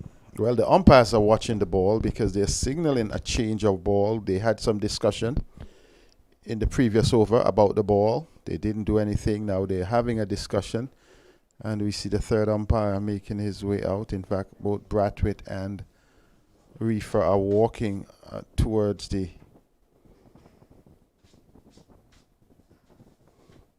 other umpire, and they're having a discussion to determine what would they do with the ball. I was looking for my good friend Bernard Joseph. I know he is the official third umpire. I'm wondering if he didn't get time off. Well, I don't know. Perhaps the arrangement was for him not to officiate in this game. But he's the official third umpire. But maybe he's not the official third umpire for this one. Sometimes things happen and selection goes differently. Because I was asking a real genuine question earlier. Sometimes do some players to the West Indies team get too easy a selection? And then some players, when you can see star quality, when you can see greater consistency, and when you can see the capacity to develop, some players may be overlooked. I heard that discussion at the tail end of you and Vernon's last discussion about perhaps, even though this is not T20, about perhaps Rakeem Cornwall potentially being at the top of the game. A year and a half is a long time. Could be done now. His batting partner Fletcher was in the 13, didn't get a play. And when we look at it, whereas I am number one for Chris, because Chris Gayle is a great player. In fact, as far as I'm concerned, for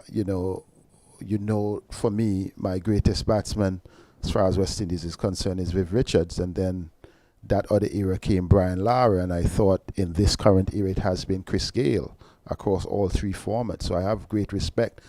But my point is, as you invest in the older guys, you also use a home tournament like this to blood a few guys. And I think that and those are possibilities. So that happens. Sorry, I had to throw that in at this stage. But these are some of the things that you see, that some work everlastingly hard at it and others are let in.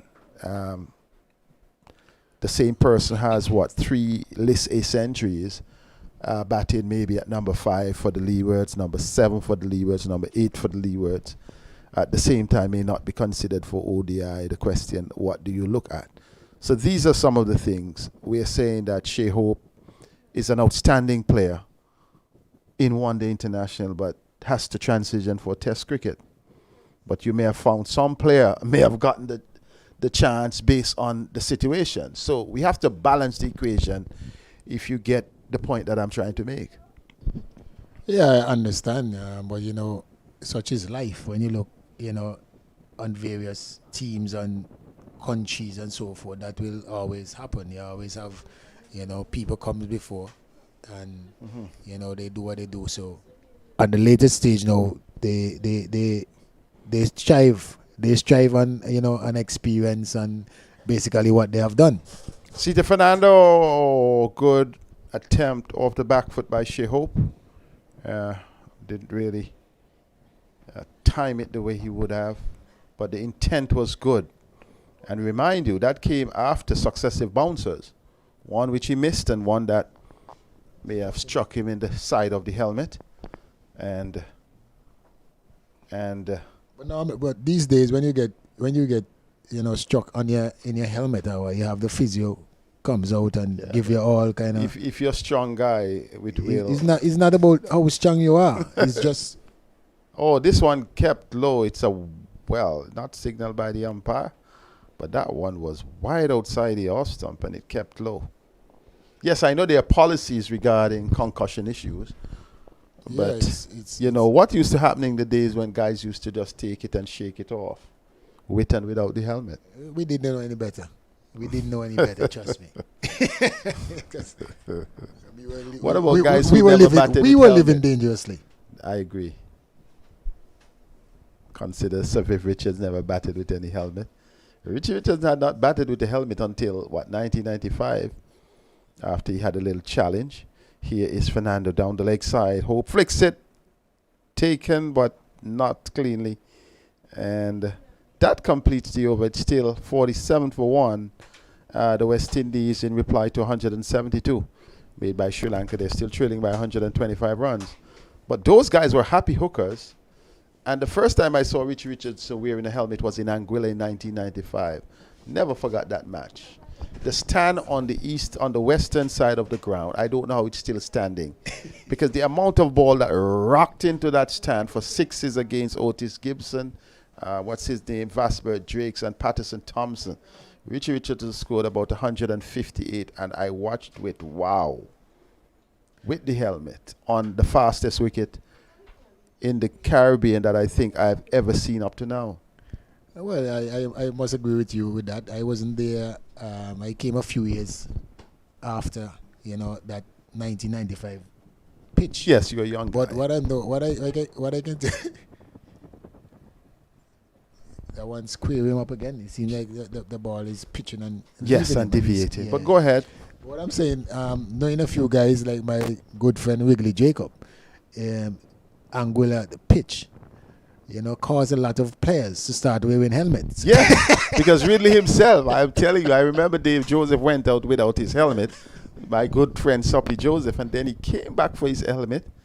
And Richie told him, boy, where you going without that? You got to put that on. And I heard Desmond Haynes speaking about it. We'll get back to that as Fernando Bravo comes forward. And then Desmond Haynes, when we were on the boat leaving, I happened to have been on the same boat with the Barbados team from Anguilla to St. Martin. Desi was speaking about Dave coming out without the helmet on that pitch. You could almost look in the pitch and see it's like a mirror. And then Ridley Jacobs actually got struck on the head in that game and then resorted to a helmet. That was war. I mean, that's why West Indies cricket was strong, because regional cricket was at its best. And, those were really some amazing days. But as a West Indian batsman, you had to be able to hook. But now these days, these guys cannot hook. Here is Bravo working this one into the onside and getting a single. A couple questions for you. Who can hook? Evan Lewis. But he does not play Test cricket, or he may have had a couple of first-class games. Who also has the capacity to hook? Nicholas Pooran, but he does not play first-class cricket. You have to be careful when you're talking about hook, Okay. So talk to me. Hook shot's then. a ball that over the shoulder and the head of the batsman. That's a hook shot. Yes. That's what Richie Richardson and these guys used to play back in the day. That's right. Now these guys are playing a lot of pull shots. Yes, but Evan Lewis does like the hook shot. He's Beyond the way he plays it, because he pulls it up in the air. Okay. Normally, when you pull it, when the ball is about chest height and so forth, even though when the ball is about even waist height. No, I'm not speaking about those. I'm very clear. No, what I'm saying, after this delivery. Plays this one a little uppishly. Yeah, what I'm saying, even notice, even for the spinners, when Evan Lewis hitting the shot.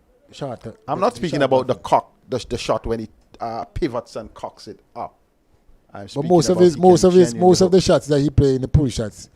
Well, he does. Yeah. I do agree, but he also hooks very well whenever he gets tested. I'm speaking about the batsmen who, when tested, including Darren Bravo, they're found wanting. I'm not in agreement with you. Fair enough. That's a fair one. Ricky Ponting is a happy hooker. I'm speaking now in the present. They don't have any batsmen. If you're speaking now, you're speaking about Rohit Sharma. He's not a hooker neither. These guys are pullers. Sylvester, let's change the conversation. Let's look out. If you say Rohit Sharma is not a hooker, then we have a serious problem. Ask the Australians. Ask the Australians. So let's. No, well, he's not a puller. A hooker. I'm glad you just said it right. He's a puller. You have different. Really? Yeah. Pulling the ball that in front of you in the chest.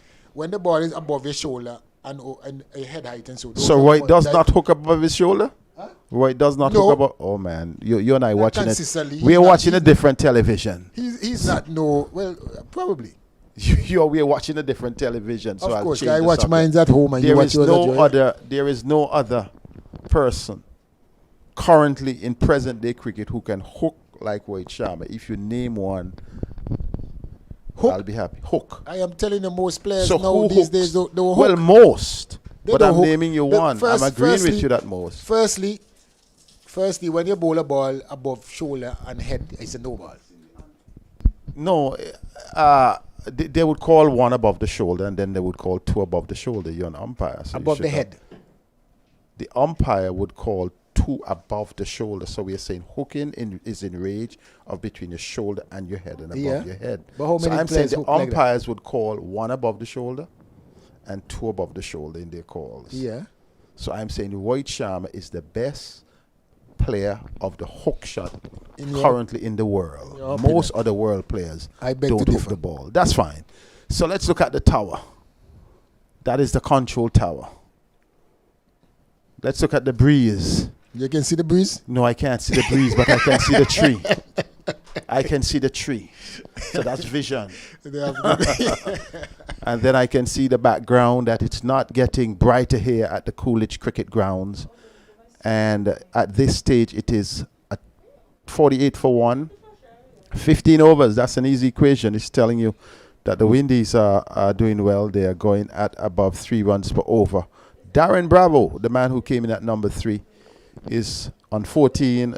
Shea Hope, who opened the innings with Shane Mosley, is on 25. Mosley would have departed, the only West Indian batsman to have departed, for 6, and he really did not do justice to the position of opening. So the West Indies currently trailing by 124 runs after dismissing Sri Lanka just after tea this afternoon, dismissing them for 172. Sri Lanka put into bat this morning, scored 70. Well, in fact, between lunch and the morning session, scored 74 for 4. That was after 38 minutes were lost after the second delivery.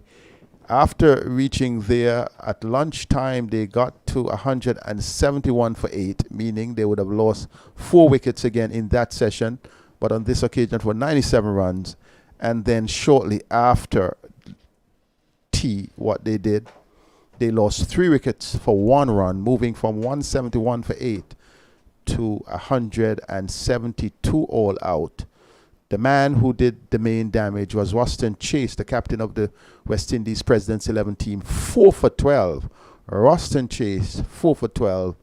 And then there were 3 wickets for Anderson Phillip, the Trinidad and Tobago medium fast bowler, 3 for 47. Then 2 for the fast bowler from Barbados, Kimar Roach, who opened the bowling for the West Indies, who did rock back Sri Lanka. He had 2 for 43, but of those, he was really on a roll, taking care of the Sri Lankan openers when they were really tottering at 13 for 2.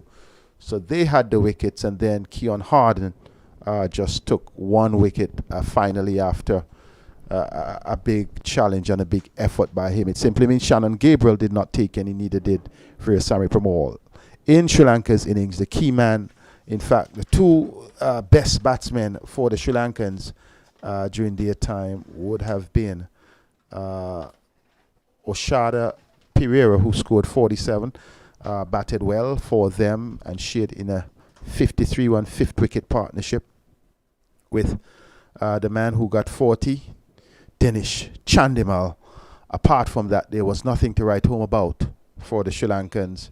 So the West Indies President's 11 having the upper hand, and after the break, action resume live on set, and it is Fernando to Bravo. Bravo plays at that, beaten outside the off stump, not get into the pitch of it, looks back, and perhaps he's wondering what did he do wrong. Sometimes you have to give the bowler credit. You know, this is the highest level. So that's right. You've got to get good deliveries, and that was one of them. Certainly. The Sri Lankans, they have bowled well. It had been Lakmal and Vishwa Fernando starting the bowling for them. Lakmal was the one who had mostly caught behind by Dick Weller for 6.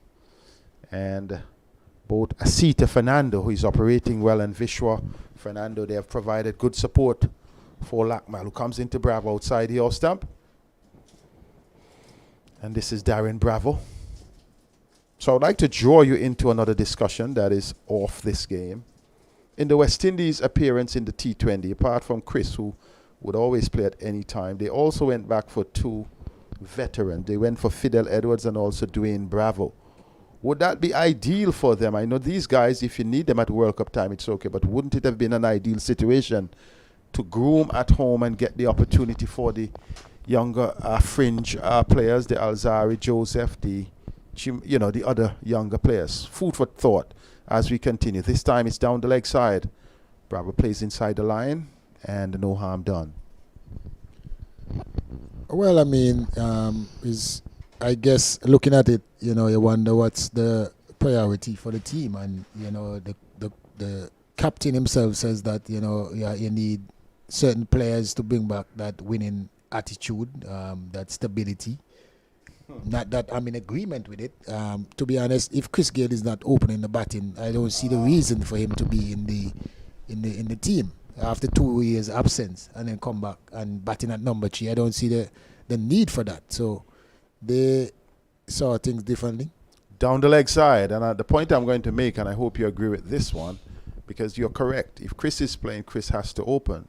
And I thought if Chris was not going to open, then Darren Bravo, who has done well in CPL, who is a genuine number 3, may have taken that spot in terms of the future of West Indies cricket.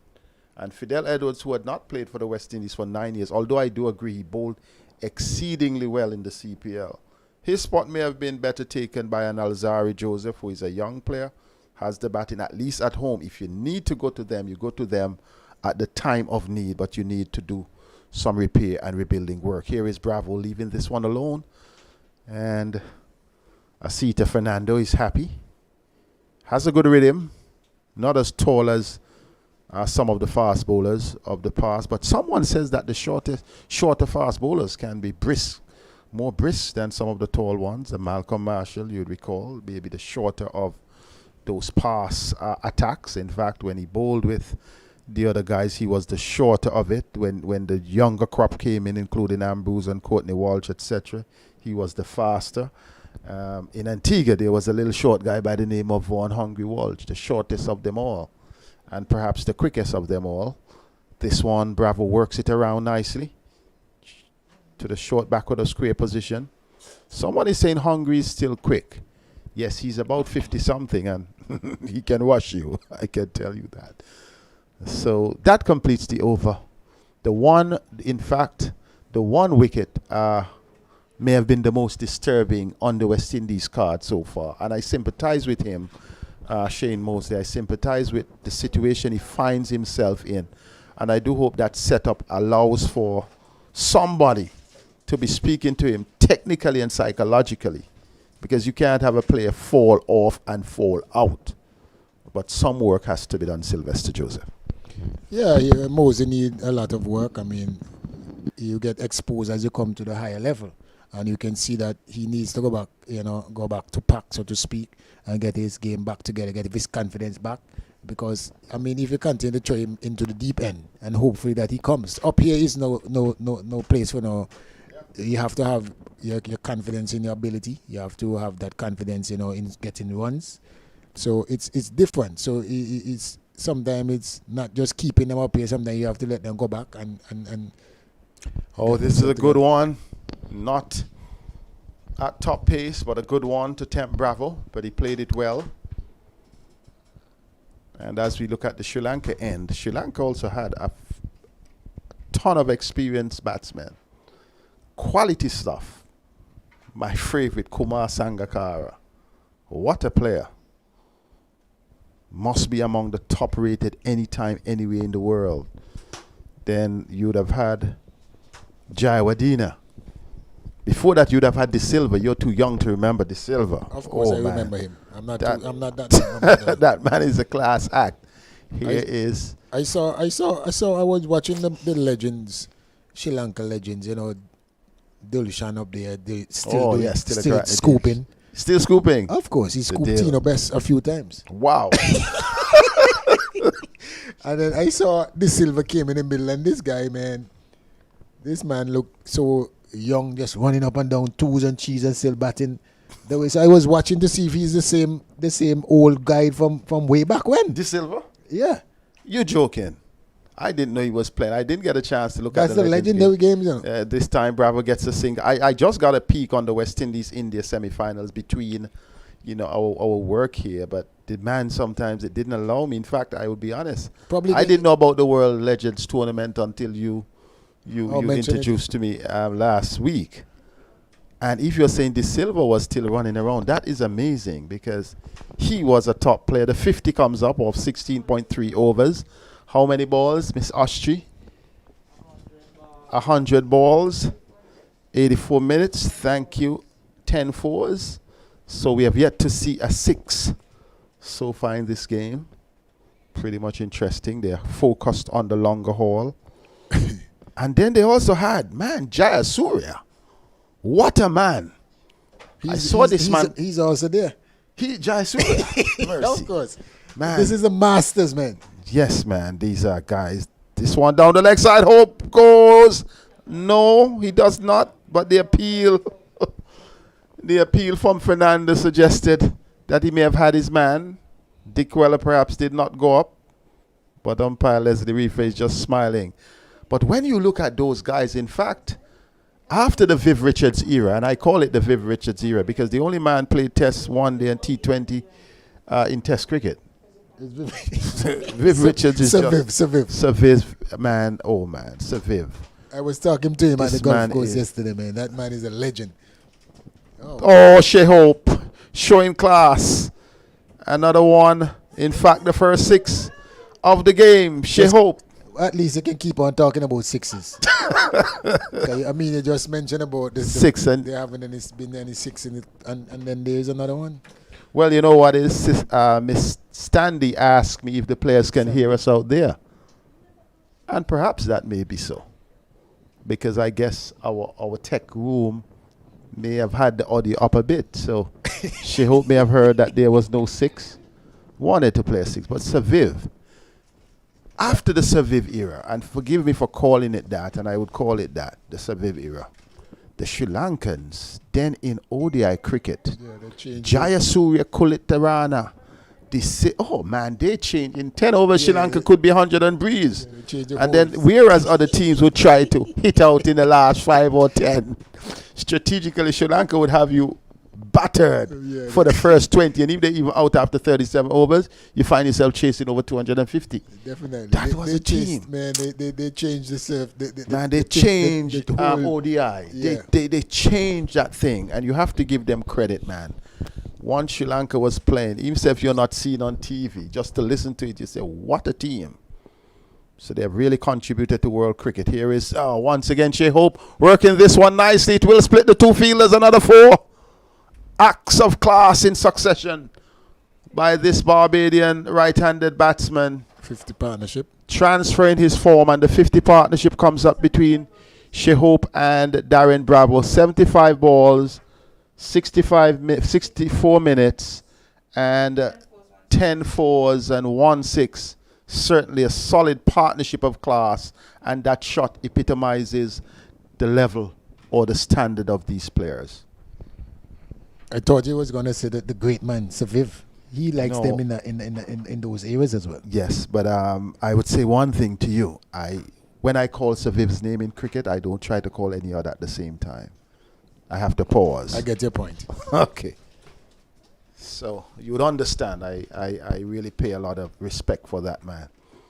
Seeing that man going and batting without a helmet. That man going and just, I just saw some incredible things. And I always say to my children that when you assess, because they would say, oh, but I see this on the average and this and that. I said, cricket is not judged on quantity alone. It's qualitative and quantitative combined. And the situation of the game. When you look at these guys, and I'm glad I lived in this era of cricket to have seen players like those. Here is Darren Bravo. Darren Bravo, they used to call him Baby Lara. Is that so? Yes, he looked so much like Lara, both in facial features earlier and in all his mannerisms in playing the strokes. But I think they're family, his dic- they had some well, I know, cousins yes, from the Santa same Cruz. area. Yeah. Yes. I did play a little cricket around Santa Cruz, one of the areas. What I don't like sometimes in What type Trinidad, of cricket? good hardball, solid cricket. One of the challenges in Trinidad is the matting. In those days, over the wicket, loud appeal, not out, says the umpire. In those days in Trinidad, they have the matting on those clay strips. So you could understand. And in those days, I never spin the ball. I was coming at you. Yeah. With good pace and good effect, averaging 4 wickets in one-day games regularly from Santa Cruz down to Toko. And you know, Toko is where the bishops come from, and I had that So occasion. what you were playing, the church league? No, I wasn't playing in church league. I was playing in their league every Sunday. Sunday league. Yes. You know, I didn't play the 2-day stuff. Yeah. And I was averaging 4 wickets. And to the point when they see I didn't bat with the helmet, the captain said, "You going out to open the batting?" I said, you're crazy, not on these on these batting stuff. The ball goes through. But then I had to. I remember we were playing in a semi-final. I think the team is Komana, out on that strip in Toko, and that one was one of the strips without the mat in. And he said, "You got to go." And we did go. Set things in place the way Bravo is doing now so that the other better players shine.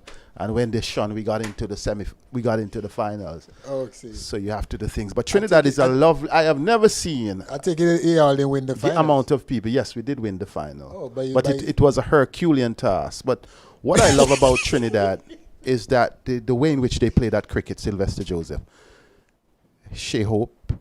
As I look around the Caribbean, you look at organization, and it's very good, even at the club level in Trinidad. Extremely high standard. Barbados as well, they have their club. I don't know much about Jamaica. I've never lived there. I had the opportunity Jamaica of living in Barbados and Trinidad. But what I really loved about Trinidad is the hunger for cricket. You go around the savannah and you say, wait, it's just cricket hurting your eyes. I hope it's still that way.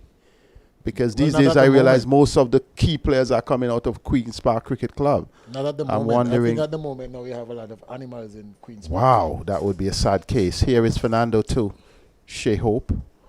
But I realize a lot of the cricketers now are coming from the Queen's Park Cricket Club. I'm not hearing much about Presal. I'm not hearing about the Show Park guys in Tobago. I'm not hearing much about Central. I'm not hearing much about what is happening. You know, Larry Gomes would have come from that, Arima area. Gus Logie would have come from, other villages. So Trinidad continuing to produce a factory of outstanding players.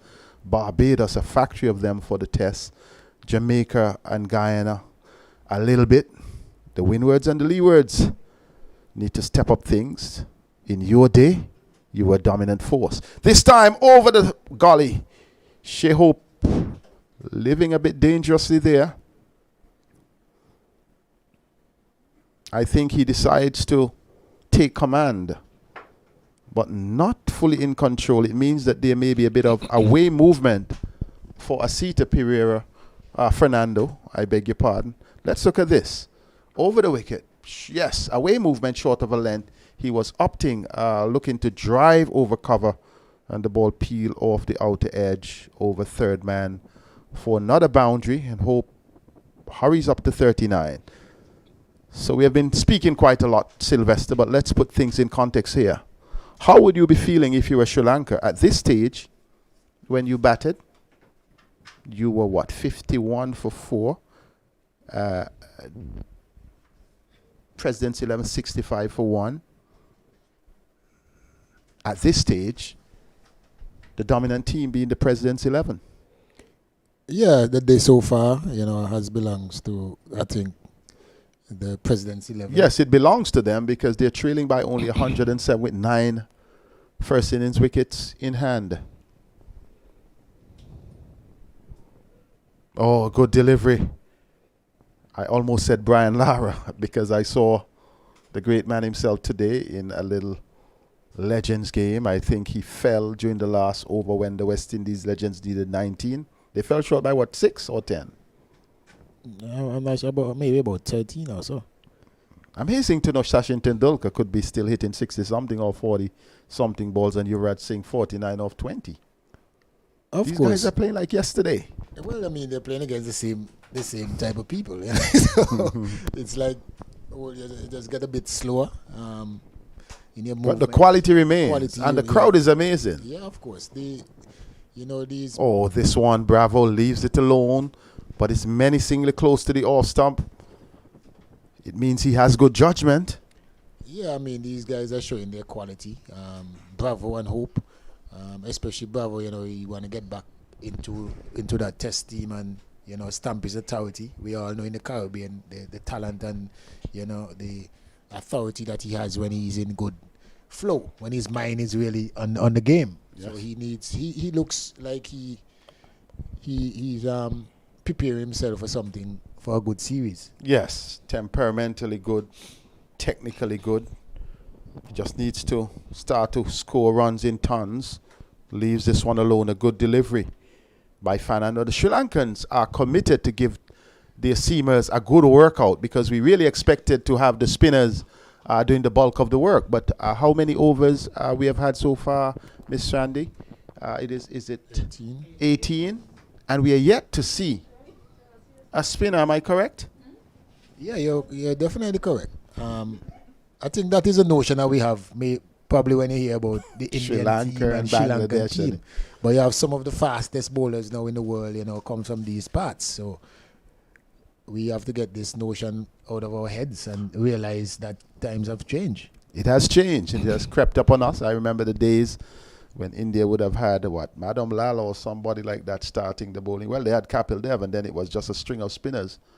And then later on, in fact, even guys like Mahinda Amanat, that was a hooker, who was one of my favorite batters. He was bowling as a frontline bowler for pace because he was just taking the shine off for the spinners. But nowadays, the Indians have they can combine two fast bowling teams that could be as good or better than other teams in the world. Here is Bravo getting inside the line and working it down to back of the square. They're coming through for 2 runs. And I like how Bravo is building his innings. He's taking his time. He's working the ball around. He has only had one sense of, I would say, false security when he was trying to loft over cover and it went over the slips. But it has been a very controlled innings from Darren Bravo so far. Yeah, I mean, Bravo is a class act. I have him highly, as one of our best batsman in the Caribbean. He is. I think most of the Caribbean people has been let down by his inconsistency in not being a part of the West Indies team. Coming forward. But unfortunately, if you recall, that started a few years ago as the over comes to an end, 67 for 1, when there was an issue between himself and the former president. And that precedent that was set was so unfortunate that he spent time outside and before that was resolved. And when you consider you're at the top and somebody's there and there is a tension that keeps you out of the team, I think that really sunk him. I know he was nurtured back in the team, but that was one of the sadder moments of West Indies cricket. And I think here is where the West Indies suffered in terms of how we deal with people. We recall the Darren Sammy situation after the World Cup for saying what he said, and he had been out in the wilderness. And those simple matters have caused West Indies cricket to suffer because, hey, nobody's bigger than the game. But there are times when we have to hang our heads and cry when we see players, it becomes the player versus administrators, and who will win their match, but we would lose the war as a people. So Darren Bravo, though, is coming back, and we see a change in bowling. It looks like Dasun Shanaka comes in now. Jesus. Oh, lovely shot. Once again, Shehope, knocked down there, may not reach. Will it reach? It goes. It hits the boundary. And Shehope, for about the 4th time, driving through the covers with excellent effect, moves to 43 from 53 balls. Seems as though he's playing ODI, because the strike rate is pretty high, and the score moves up to 71 for 1. Bravo is content to stay. He started a bit slowly, but now he has, upped the ante. You can see that he is more aggressive. He's more commanding. He's showing a lot of authorities with his shots. I think the respect that he has for Lakmal, he's not. Oh, Shehope once again looks suspect on that pull or hook shot. Was trying to short arm that one down the leg side. It looks like leg by signal now by umpire Brathwaite. So it simply means the ball may have struck him either on the thigh pad or on the body. You were speaking about his respect for Lakmal earlier. Yeah, and you can see from the other bowlers, he's not really showing that kind of respect. He more aggressive to these guys. I think some of the wide deliveries where he will let pass for Lakmal, he goes after them when the other bowlers are bowling.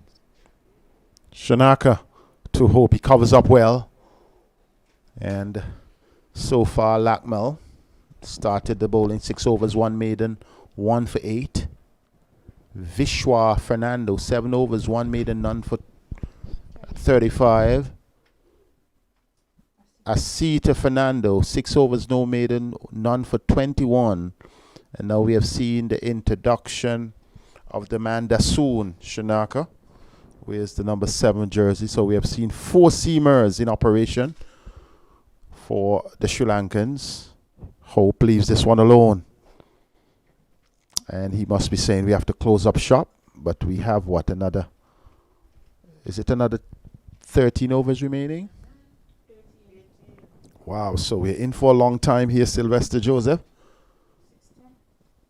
They say we may well go up to 6:10. The sun sets about 6:20. You see, everything happens for a reason. It's a good thing that they change the curfew. I'm telling you. You'll be in trouble going back at Liberta. No, you only have Liberta? to. You only have to say. Set button? No, I'm not getting there. You only have to say where you're coming from. So let me always put West Indies cricket as the big thing. You reckon? I'm coming from the game. I was doing that, and that's enough. That's maybe that. All right. Maybe okay. You will doing that. That's all. So you're coming from the game. They'll take it on one time. Okay, and nobody's supposed to be at the game. I'm not getting into all the technicalities, Sylvester Joseph. You do understand. So here is Shanaka. Oh, this time Shea Hopes gets on top of it. He was not hurried into it, but he was a bit fancy on that one. Playing the flick shot well. Good use of the risk. And that completes the over. Shea Hope moves to 44. He's close to a half century. It is 74 for 1. At 74, the Sri Lankans would have already lost 4 wickets. But the West Indies with Bravo on 18 and Hope on 44, they would be in a comfortable position. And so back to the Bravo issue. I think he now is getting the chance after opting not to go to England. That's the beautiful sight of the Sticky Wicket restaurant and at the Coolidge Cricket Grounds here in Antigua, the 3rd international venue. And when we look at the Sticky Wicket restaurant, it is now partly owned between Cricket West Indies and the government of Antigua Barbuda. Just 3 steps away from the airport road. So you just step off and you get right in there. You can get into the pavilion here in short order. But the importance though of Bravo not going into England, not going to Bangladesh, now has a chance. He has 2 tests. And I think whatever he does getting into the team, I think that would be a critical path for West Indies cricket. And I said before, I would love to see him in the T20 team. We have our first spin bowler. New bowler. Can you... So our new bowler, Lassit. That's it. Leave it like that. You know, I remember a few years ago when Sri Lanka came in 1996. Lassit comes into Hope drives, flowing drive, well stopped. I remember Ralston Otto, the former West Leeward Islands Combined Islands player, your former captain, Sylvester, and Pushpak Kumara was bowling. And the name before Pushpak Kumara, here is Hope, hitting this one for the second 6. Over the top, with disdain, pitched up by Lassit. The 50 is up for Shea Hope, getting a deserved 50 from 60 deliveries.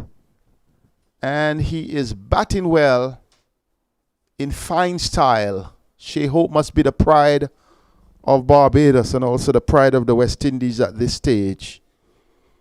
Because when you look back after Gordon Greenidge and Desmond Haynes and that era of greatness. He must be the greater shining star with the bat. 9 fours and 2 sixes from his 50, Sylvester Joseph. This is astonishing hitting by the man. This time he goes back and cracks this one out towards the cover boundary for 4. Shea Hope, vintage Shea Hope. Indeed. I mean, when you look at Shea Hope bat, you know, it says a lot. You can say a lot about West Indies cricket, because if he's not in the team, the test team, that means you have quality around. You know, because I mean, this guy, to me, man, this is pure quality. This is the real thing. Yeah. Yes, the real deal. This is no joke, man. This guy, you can see he's special. Not that he's flawless, but he's special. Going back and playing this one out to cover. In fact, now they have gotten a sweep on the boundary. And Shea Hope motos on to 55. 85 for 1. As I said, since the Greenwich-Haynes era, a better player has not come out of Barbados, which was in fact batsman. Tell me. That's a bold statement, really. A very bold one. So just remind me. I gotta go back in the archive to find out. What about Phil Wallace? Oh, Phil Wallace was pugnacious. He was aggressive. I like him. I even like him as a person, how he reasons West Indies cricket. He was good, but Shea Hope, no, there is no better than Shea Hope. Sherwin Campbell? No, there is no better than Shea Hope. In your opinion? In my opinion. And we would... Sherwin Campbell was good. I'm not taking anything away from him as an opener in the test team. Right? He was a better test batsman. Loud appeal. Darren Bravo not out, says the umpire. Sherwin Campbell was definitely an outstanding opener. But quality and class after the Greenwich-Haynes era, I give my hat tip to Shea Hope. Coming from what they say used to be the capital of run scoring in the Caribbean, started by the 3 W's and Sir Gary Sobers. What a country for cricket, but Shea Hope, I think, takes the legacy with him, and he has time once he gets back into test cricket. It would not just be ODI. He would be flying the flag, not just of Barbados, but the flag of the Caribbean. Well done to this young man. I'm trying to get back in my... I'm going back in my think tank to see, to try to remember the batters that came through Barbados ranks after. This time, he has been robbed, perhaps by another 4, by the body of Darren Bravo. Well, the fact that you're searching so long in the archives to find someone, you just have to be objective and accept. No, I don't want to come to such bold statement. That like you, I have to really, go back and think, because yes, I've done that. Barbados has produced some great players. So Gary Sobers, Everton, Weeks, Clyde Walker. Well, I mean after Greenwich and Haynes. Hunt. Oh, after, yes. Coming forward, Shea Hope down to backward point. A big chase, only a single. Oshada Fernando. One day cricket, he's definitely the best.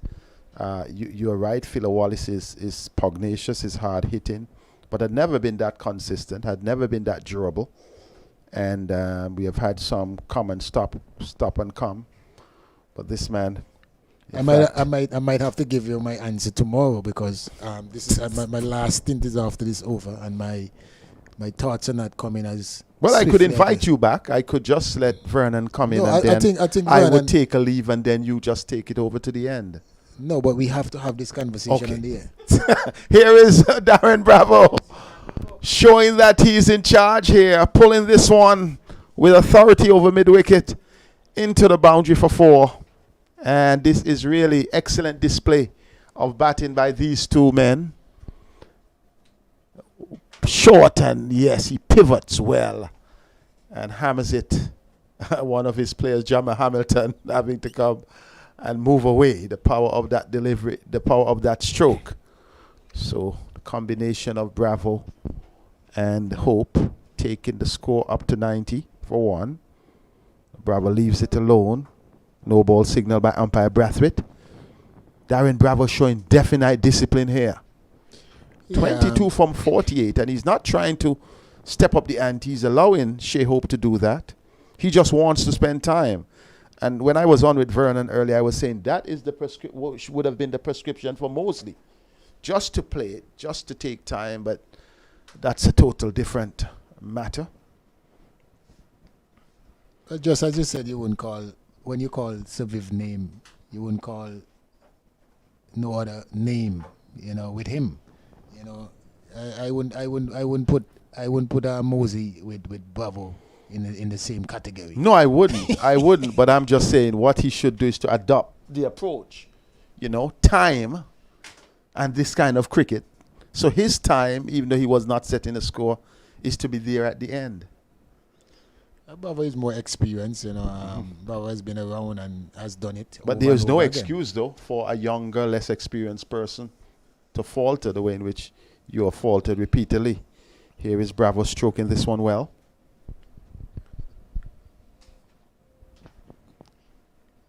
But checking on the West Indies team, I think that we have a bowling that can out, Certainly. can get any team out. But if our batting can be, more consistent. Because I am looking for the prospect of the Shannon Gabriel, Kimar Roach, Alzari Joseph combination with Raheem Cornwall, and then the all-rounder role being held by Jason Holder.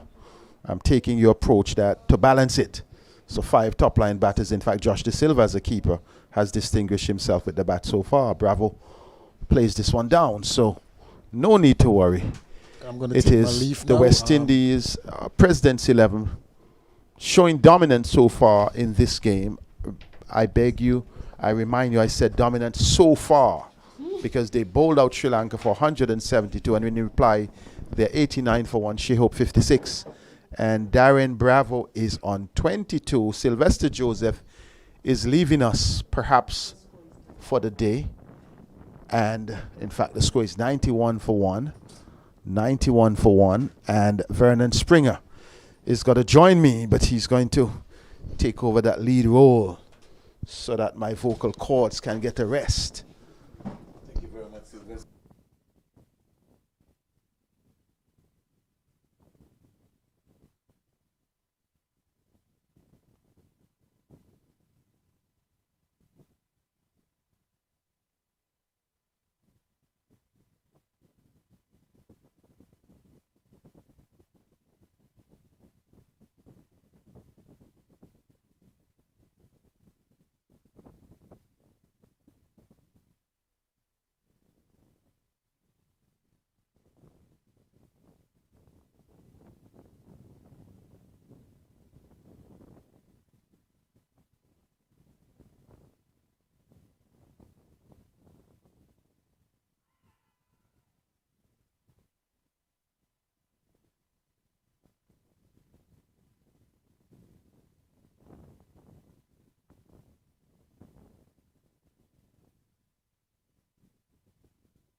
No problem. 92 for 1. Oh, I was off mic. Okay, no problem. Here is Bravo back on this, cracking that. On this fast outfield here. Will it have the legs to go for 4? It does hit the rope now. And Sri Lanka having a torrid time here set. 96 for 1. They're definitely having a torrid time. Yet at the same time, you must give some credit to the opening bowlers who really kept things quiet at the start, particularly, both Vishwa Fernando and also Lakmal. They kept things quiet for a bit, but then the two openers have really unleashed. The West Indies President's 1150 came off 100 ball, 84 minutes and 10 fours. And Bendina in now to both to Bravo. Bravo driving beautifully, took cover for 4. That's a lovely shot by Bravo. And that's class 100 up for the West Indies President's 11. That's an excellent shot right there. That's superb. 100 for 1. And Bravo goes to 30, Hope 57. And as we speak, the bowling attack outside of the opening attack lack a little bit of yes, penetration. it's a bit average. And but Bravo, though, he's taking it, he's moving into top gear. And I think that has made the difference because this partnership is moving on at motor speed. And Bandini in now to bowl to Bravo. Bravo is sort of cramping himself, trying to get the leg side of the ball. Lost his shape, really, rather than getting a little closer and then looking to punch it. And in the end, a dot ball bowled. 23 overs completed set, 100 for 1. We have another 15 overs to go. Don't know if we'll get into 15 overs, but certainly with spin on, anything is possible. Yes. Lassif Mboldinia, he is not really posing the challenge that we would have had from that end, initially from Lakmal and then also replacing him, Vishwa Fernando. So it has been, 20 runs coming off his 2 overs. And that has really spurred the West Indies moving ahead in motor speed. And I think Darren Bravo had settled and now he is taking the attack to the Sri Lankans. And I think they need to get some answers in from someplace. Hope's 50 came off 60 balls, 104 minutes, 9 fours, 2 sixes. And the West Indies President's 1100 came off 139 balls, 140 minutes, 17 fours and 2 sixes. And we see the new bowler continuing from the media center end. As we wait for a little while, they trail by some 72 runs. Bravo is 30 from 27. Here is Hope just steering this one out to backward point, picking up an Indian single. Nasanka comes across. Short dapper fielder, trying to see if he can be able to stop that. And so he can't. Is this Shananka bowling? Yes. Okay. All right. So he is more or less just into his 3rd over. So Sri Lanka set going into the test team, just most likely with Shamira coming back. The bowling looks a little thin, but Hasaranga is still available. He maybe would have been getting some treatment from the 50 over series, so the West Indies are going to have to deal with him in that era. But you never know what's going to happen under there. Around the wicket comes Shananka, and good leave by Bravo, and picking up the line right here. He's most likely given a task to be able to try and occupy and spend some time at the crease. In the meantime, Shea Hope is making a statement. 58 from 66. Bravo 30 from 58. Both looking solid. Bravo, a more controlled innings. Shea Hope looks rather well. He's always elegant. May have taken a few risks and would have won those battles. Sri Lanka were bowled out for 172 way back earlier in the day. And Bravo picking up the line there from Sri Lanka and leaving it. De Quella picking up behind the stumps there.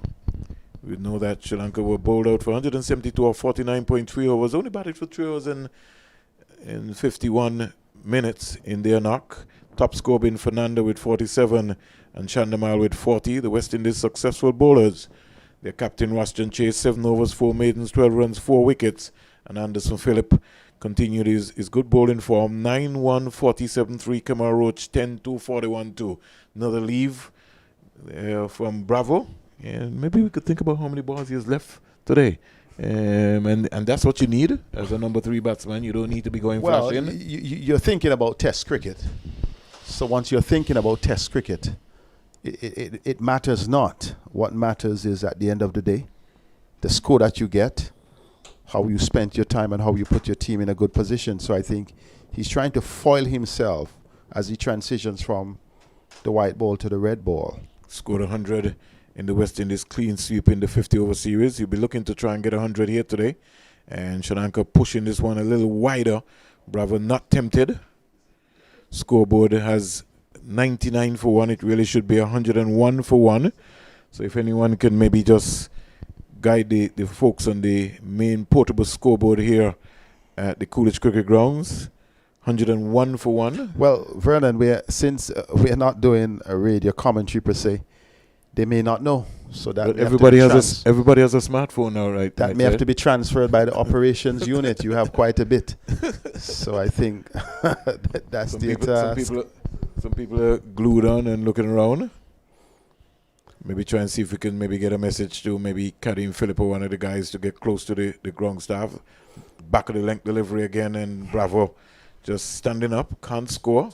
And But over number 24 completed, 101 for 1. You mentioned about the how many he may have left alone, whereas we don't know. What we know, he has had what? He has faced 66 deliveries, and in terms of dot balls, 52 deliveries, and he has had 51 dot balls. It simply means he would have scored off 11 of the balls that he has faced for his 30 runs.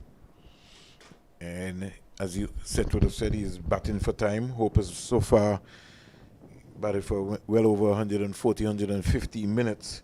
So these two will be looking to try and see, with 14 overs to go in the day's play, they would certainly want to end the day on, with 125, 130 for 1, and then come back tomorrow. Still got another 90 overs to go. 14 overs left in the day's play, and they'd really want to try and see if they can be able to continue to just bat and bat well. And Bendini comes in now.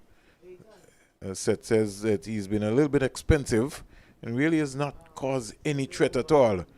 Hope goes up to 59, and the score is 102 for 1. Bravo.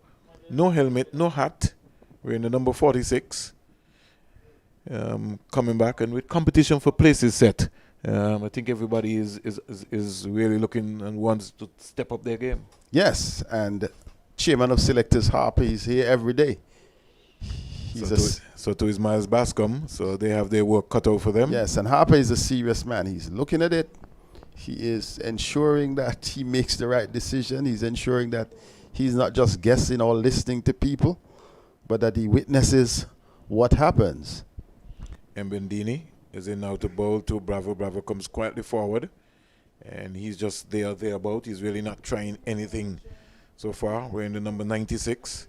102 for 1. Bravo is 30. He's in strike. And the non-striker is Shea Hope on 59 from 67 deliveries. And Bendini now to bowl to Bravo, and the arm ball cramped him more or less. He was looking to pull away. I'd like to see him more or less just look to work that ball rather than looking to try to cut, really. See him get his left foot a little bit deep there and then just punch that around onto the leg side. 102 for 1. And Bendini comes in now to bowl to Bravo. Kenny comes forward, looking for a single, and certainly not on. Not on, and Bravo trying to maybe force it a little bit, trying to get Shea Hope on strike. I was talking the other day about him not sweeping, and then all of a sudden in the 50-over game, the third one, he sort of brought out the broom. So maybe he's sort of having a look here. And then Bendini, before he maybe thinks about maybe trying to sweep, but he's not interested in that. Just blocks that one. And 25 overs been bowled, 102 for 1. We're looking like, 13 overs to go set? Yes. The spin on, we should maybe get them in. And a better over by Ndembo Dinia, because he really conceded 20 in his first to only 1 in this one. And I think perhaps that would give his captain a little more confidence in him, because one of the reasons might be that we are having a very lengthy day. The fast bowlers have been in operation for most of the day, and you have not seen, in fact, you have seen the same pattern between both the West Indies and the Sri Lankan team. So a few more overs from the spinners could speed things up. But they will be certainly looking for their combination in terms of pace attack. The West Indies, outside of Chase, maybe picking up a couple of wickets. They would also maybe be still trying to search for their final combination as to what they would want to go into the first test. Do they go hard spin? Do they go 3 spinners and or 3 seamers and 2 spinners? They may be still searching for the combination. 102 for 1. Here is Hope looking to crack that. Pass cover, can't score. And the Sri Lankans, he's wringing his hand away there because Hope hit that with some power. Sri Lanka delivery. And I just think the medium pacers, based on what I saw from Ashita Fernando, I don't think he'll be any major threat, but you just never know. You never know on the day. What Test happens. cricket shows up. Yes. Some people pick up that instinct that it's wartime. Sri Lanka in now to bowl to Hope, who just leaves alone. Picks up the line right there. Is Sri Lanka looking to bowl more or less a fourth stump line going down that area. Glove work so far has been excellent today. First from Hamilton and now from Dick Weller. Yes, certainly. Good keeping. Hamilton was exceptional. He saved maybe about 20 runs. Especially when the For ball the was West swinging around Indies. early. Yes. When Roach and Gabriel was bowling, especially Gabriel. Yes, From the coming off the CIUN. hill. Yes. Sri Lanka comes in now to bowl to Hope. Hope defends a length delivery, can't score. And he's on 59. He would maybe just want to remind the selectors that, hey, I'm around the corner. I think last night on the Andrew Mason program in Barbados, Derek Murray was calling and felt that the selectors should have included Shea Hope into the test squad. That would have been far-fetched based on in terms of the selection would have had to be made long before. But it's good. That But I is a think what talking they've point. done, they have also had him and a couple of other players around remaining with the test team as cover, and also our good little prospect fast bowler, Jaden Seals, to be around for development. All goes well for West Indies cricket. As you know, I like Niall Smith, and I hope that we can somewhere along the line, once things come back to normal, the way West Indies can be able to organize their 18 I like Max tours. Sween. Yeah. I like Max Sween. He's my So I preferred. think we got a good cadre of youngsters that we can be able, once they stay fit and they stay healthy, it's going to be important. Here is Hope just turning this ball onto the leg side area and picking up a single. He goes up to 60. And I think the young fast bowler set will be handled completely different. And they will also see prestige in being around a West Indies setup and would want to know that, hey, sooner rather than later I can get an opportunity. When you look and you see Anderson Phillip getting his 50 over debut, and you see Obed McCoy and you see company, you know that there's room. And it depends on how much cricket West Indies is going to be allowed to play, because that is also going to be another contention. They might not play a lot of test cricket, but they're going to play a lot of T20 and 50 over cricket. So cricket is going to have to be ready. That's on Sri Lanka. Turns from the media center end. It's going to come in now to bowl to Bravo is 30. Again, Bravo picking up the line. No need for him to follow that. Umpire Gregory Bertrand calls over. And 26 overs bowled. 103 for 1. Hope is 60. Bravo 30.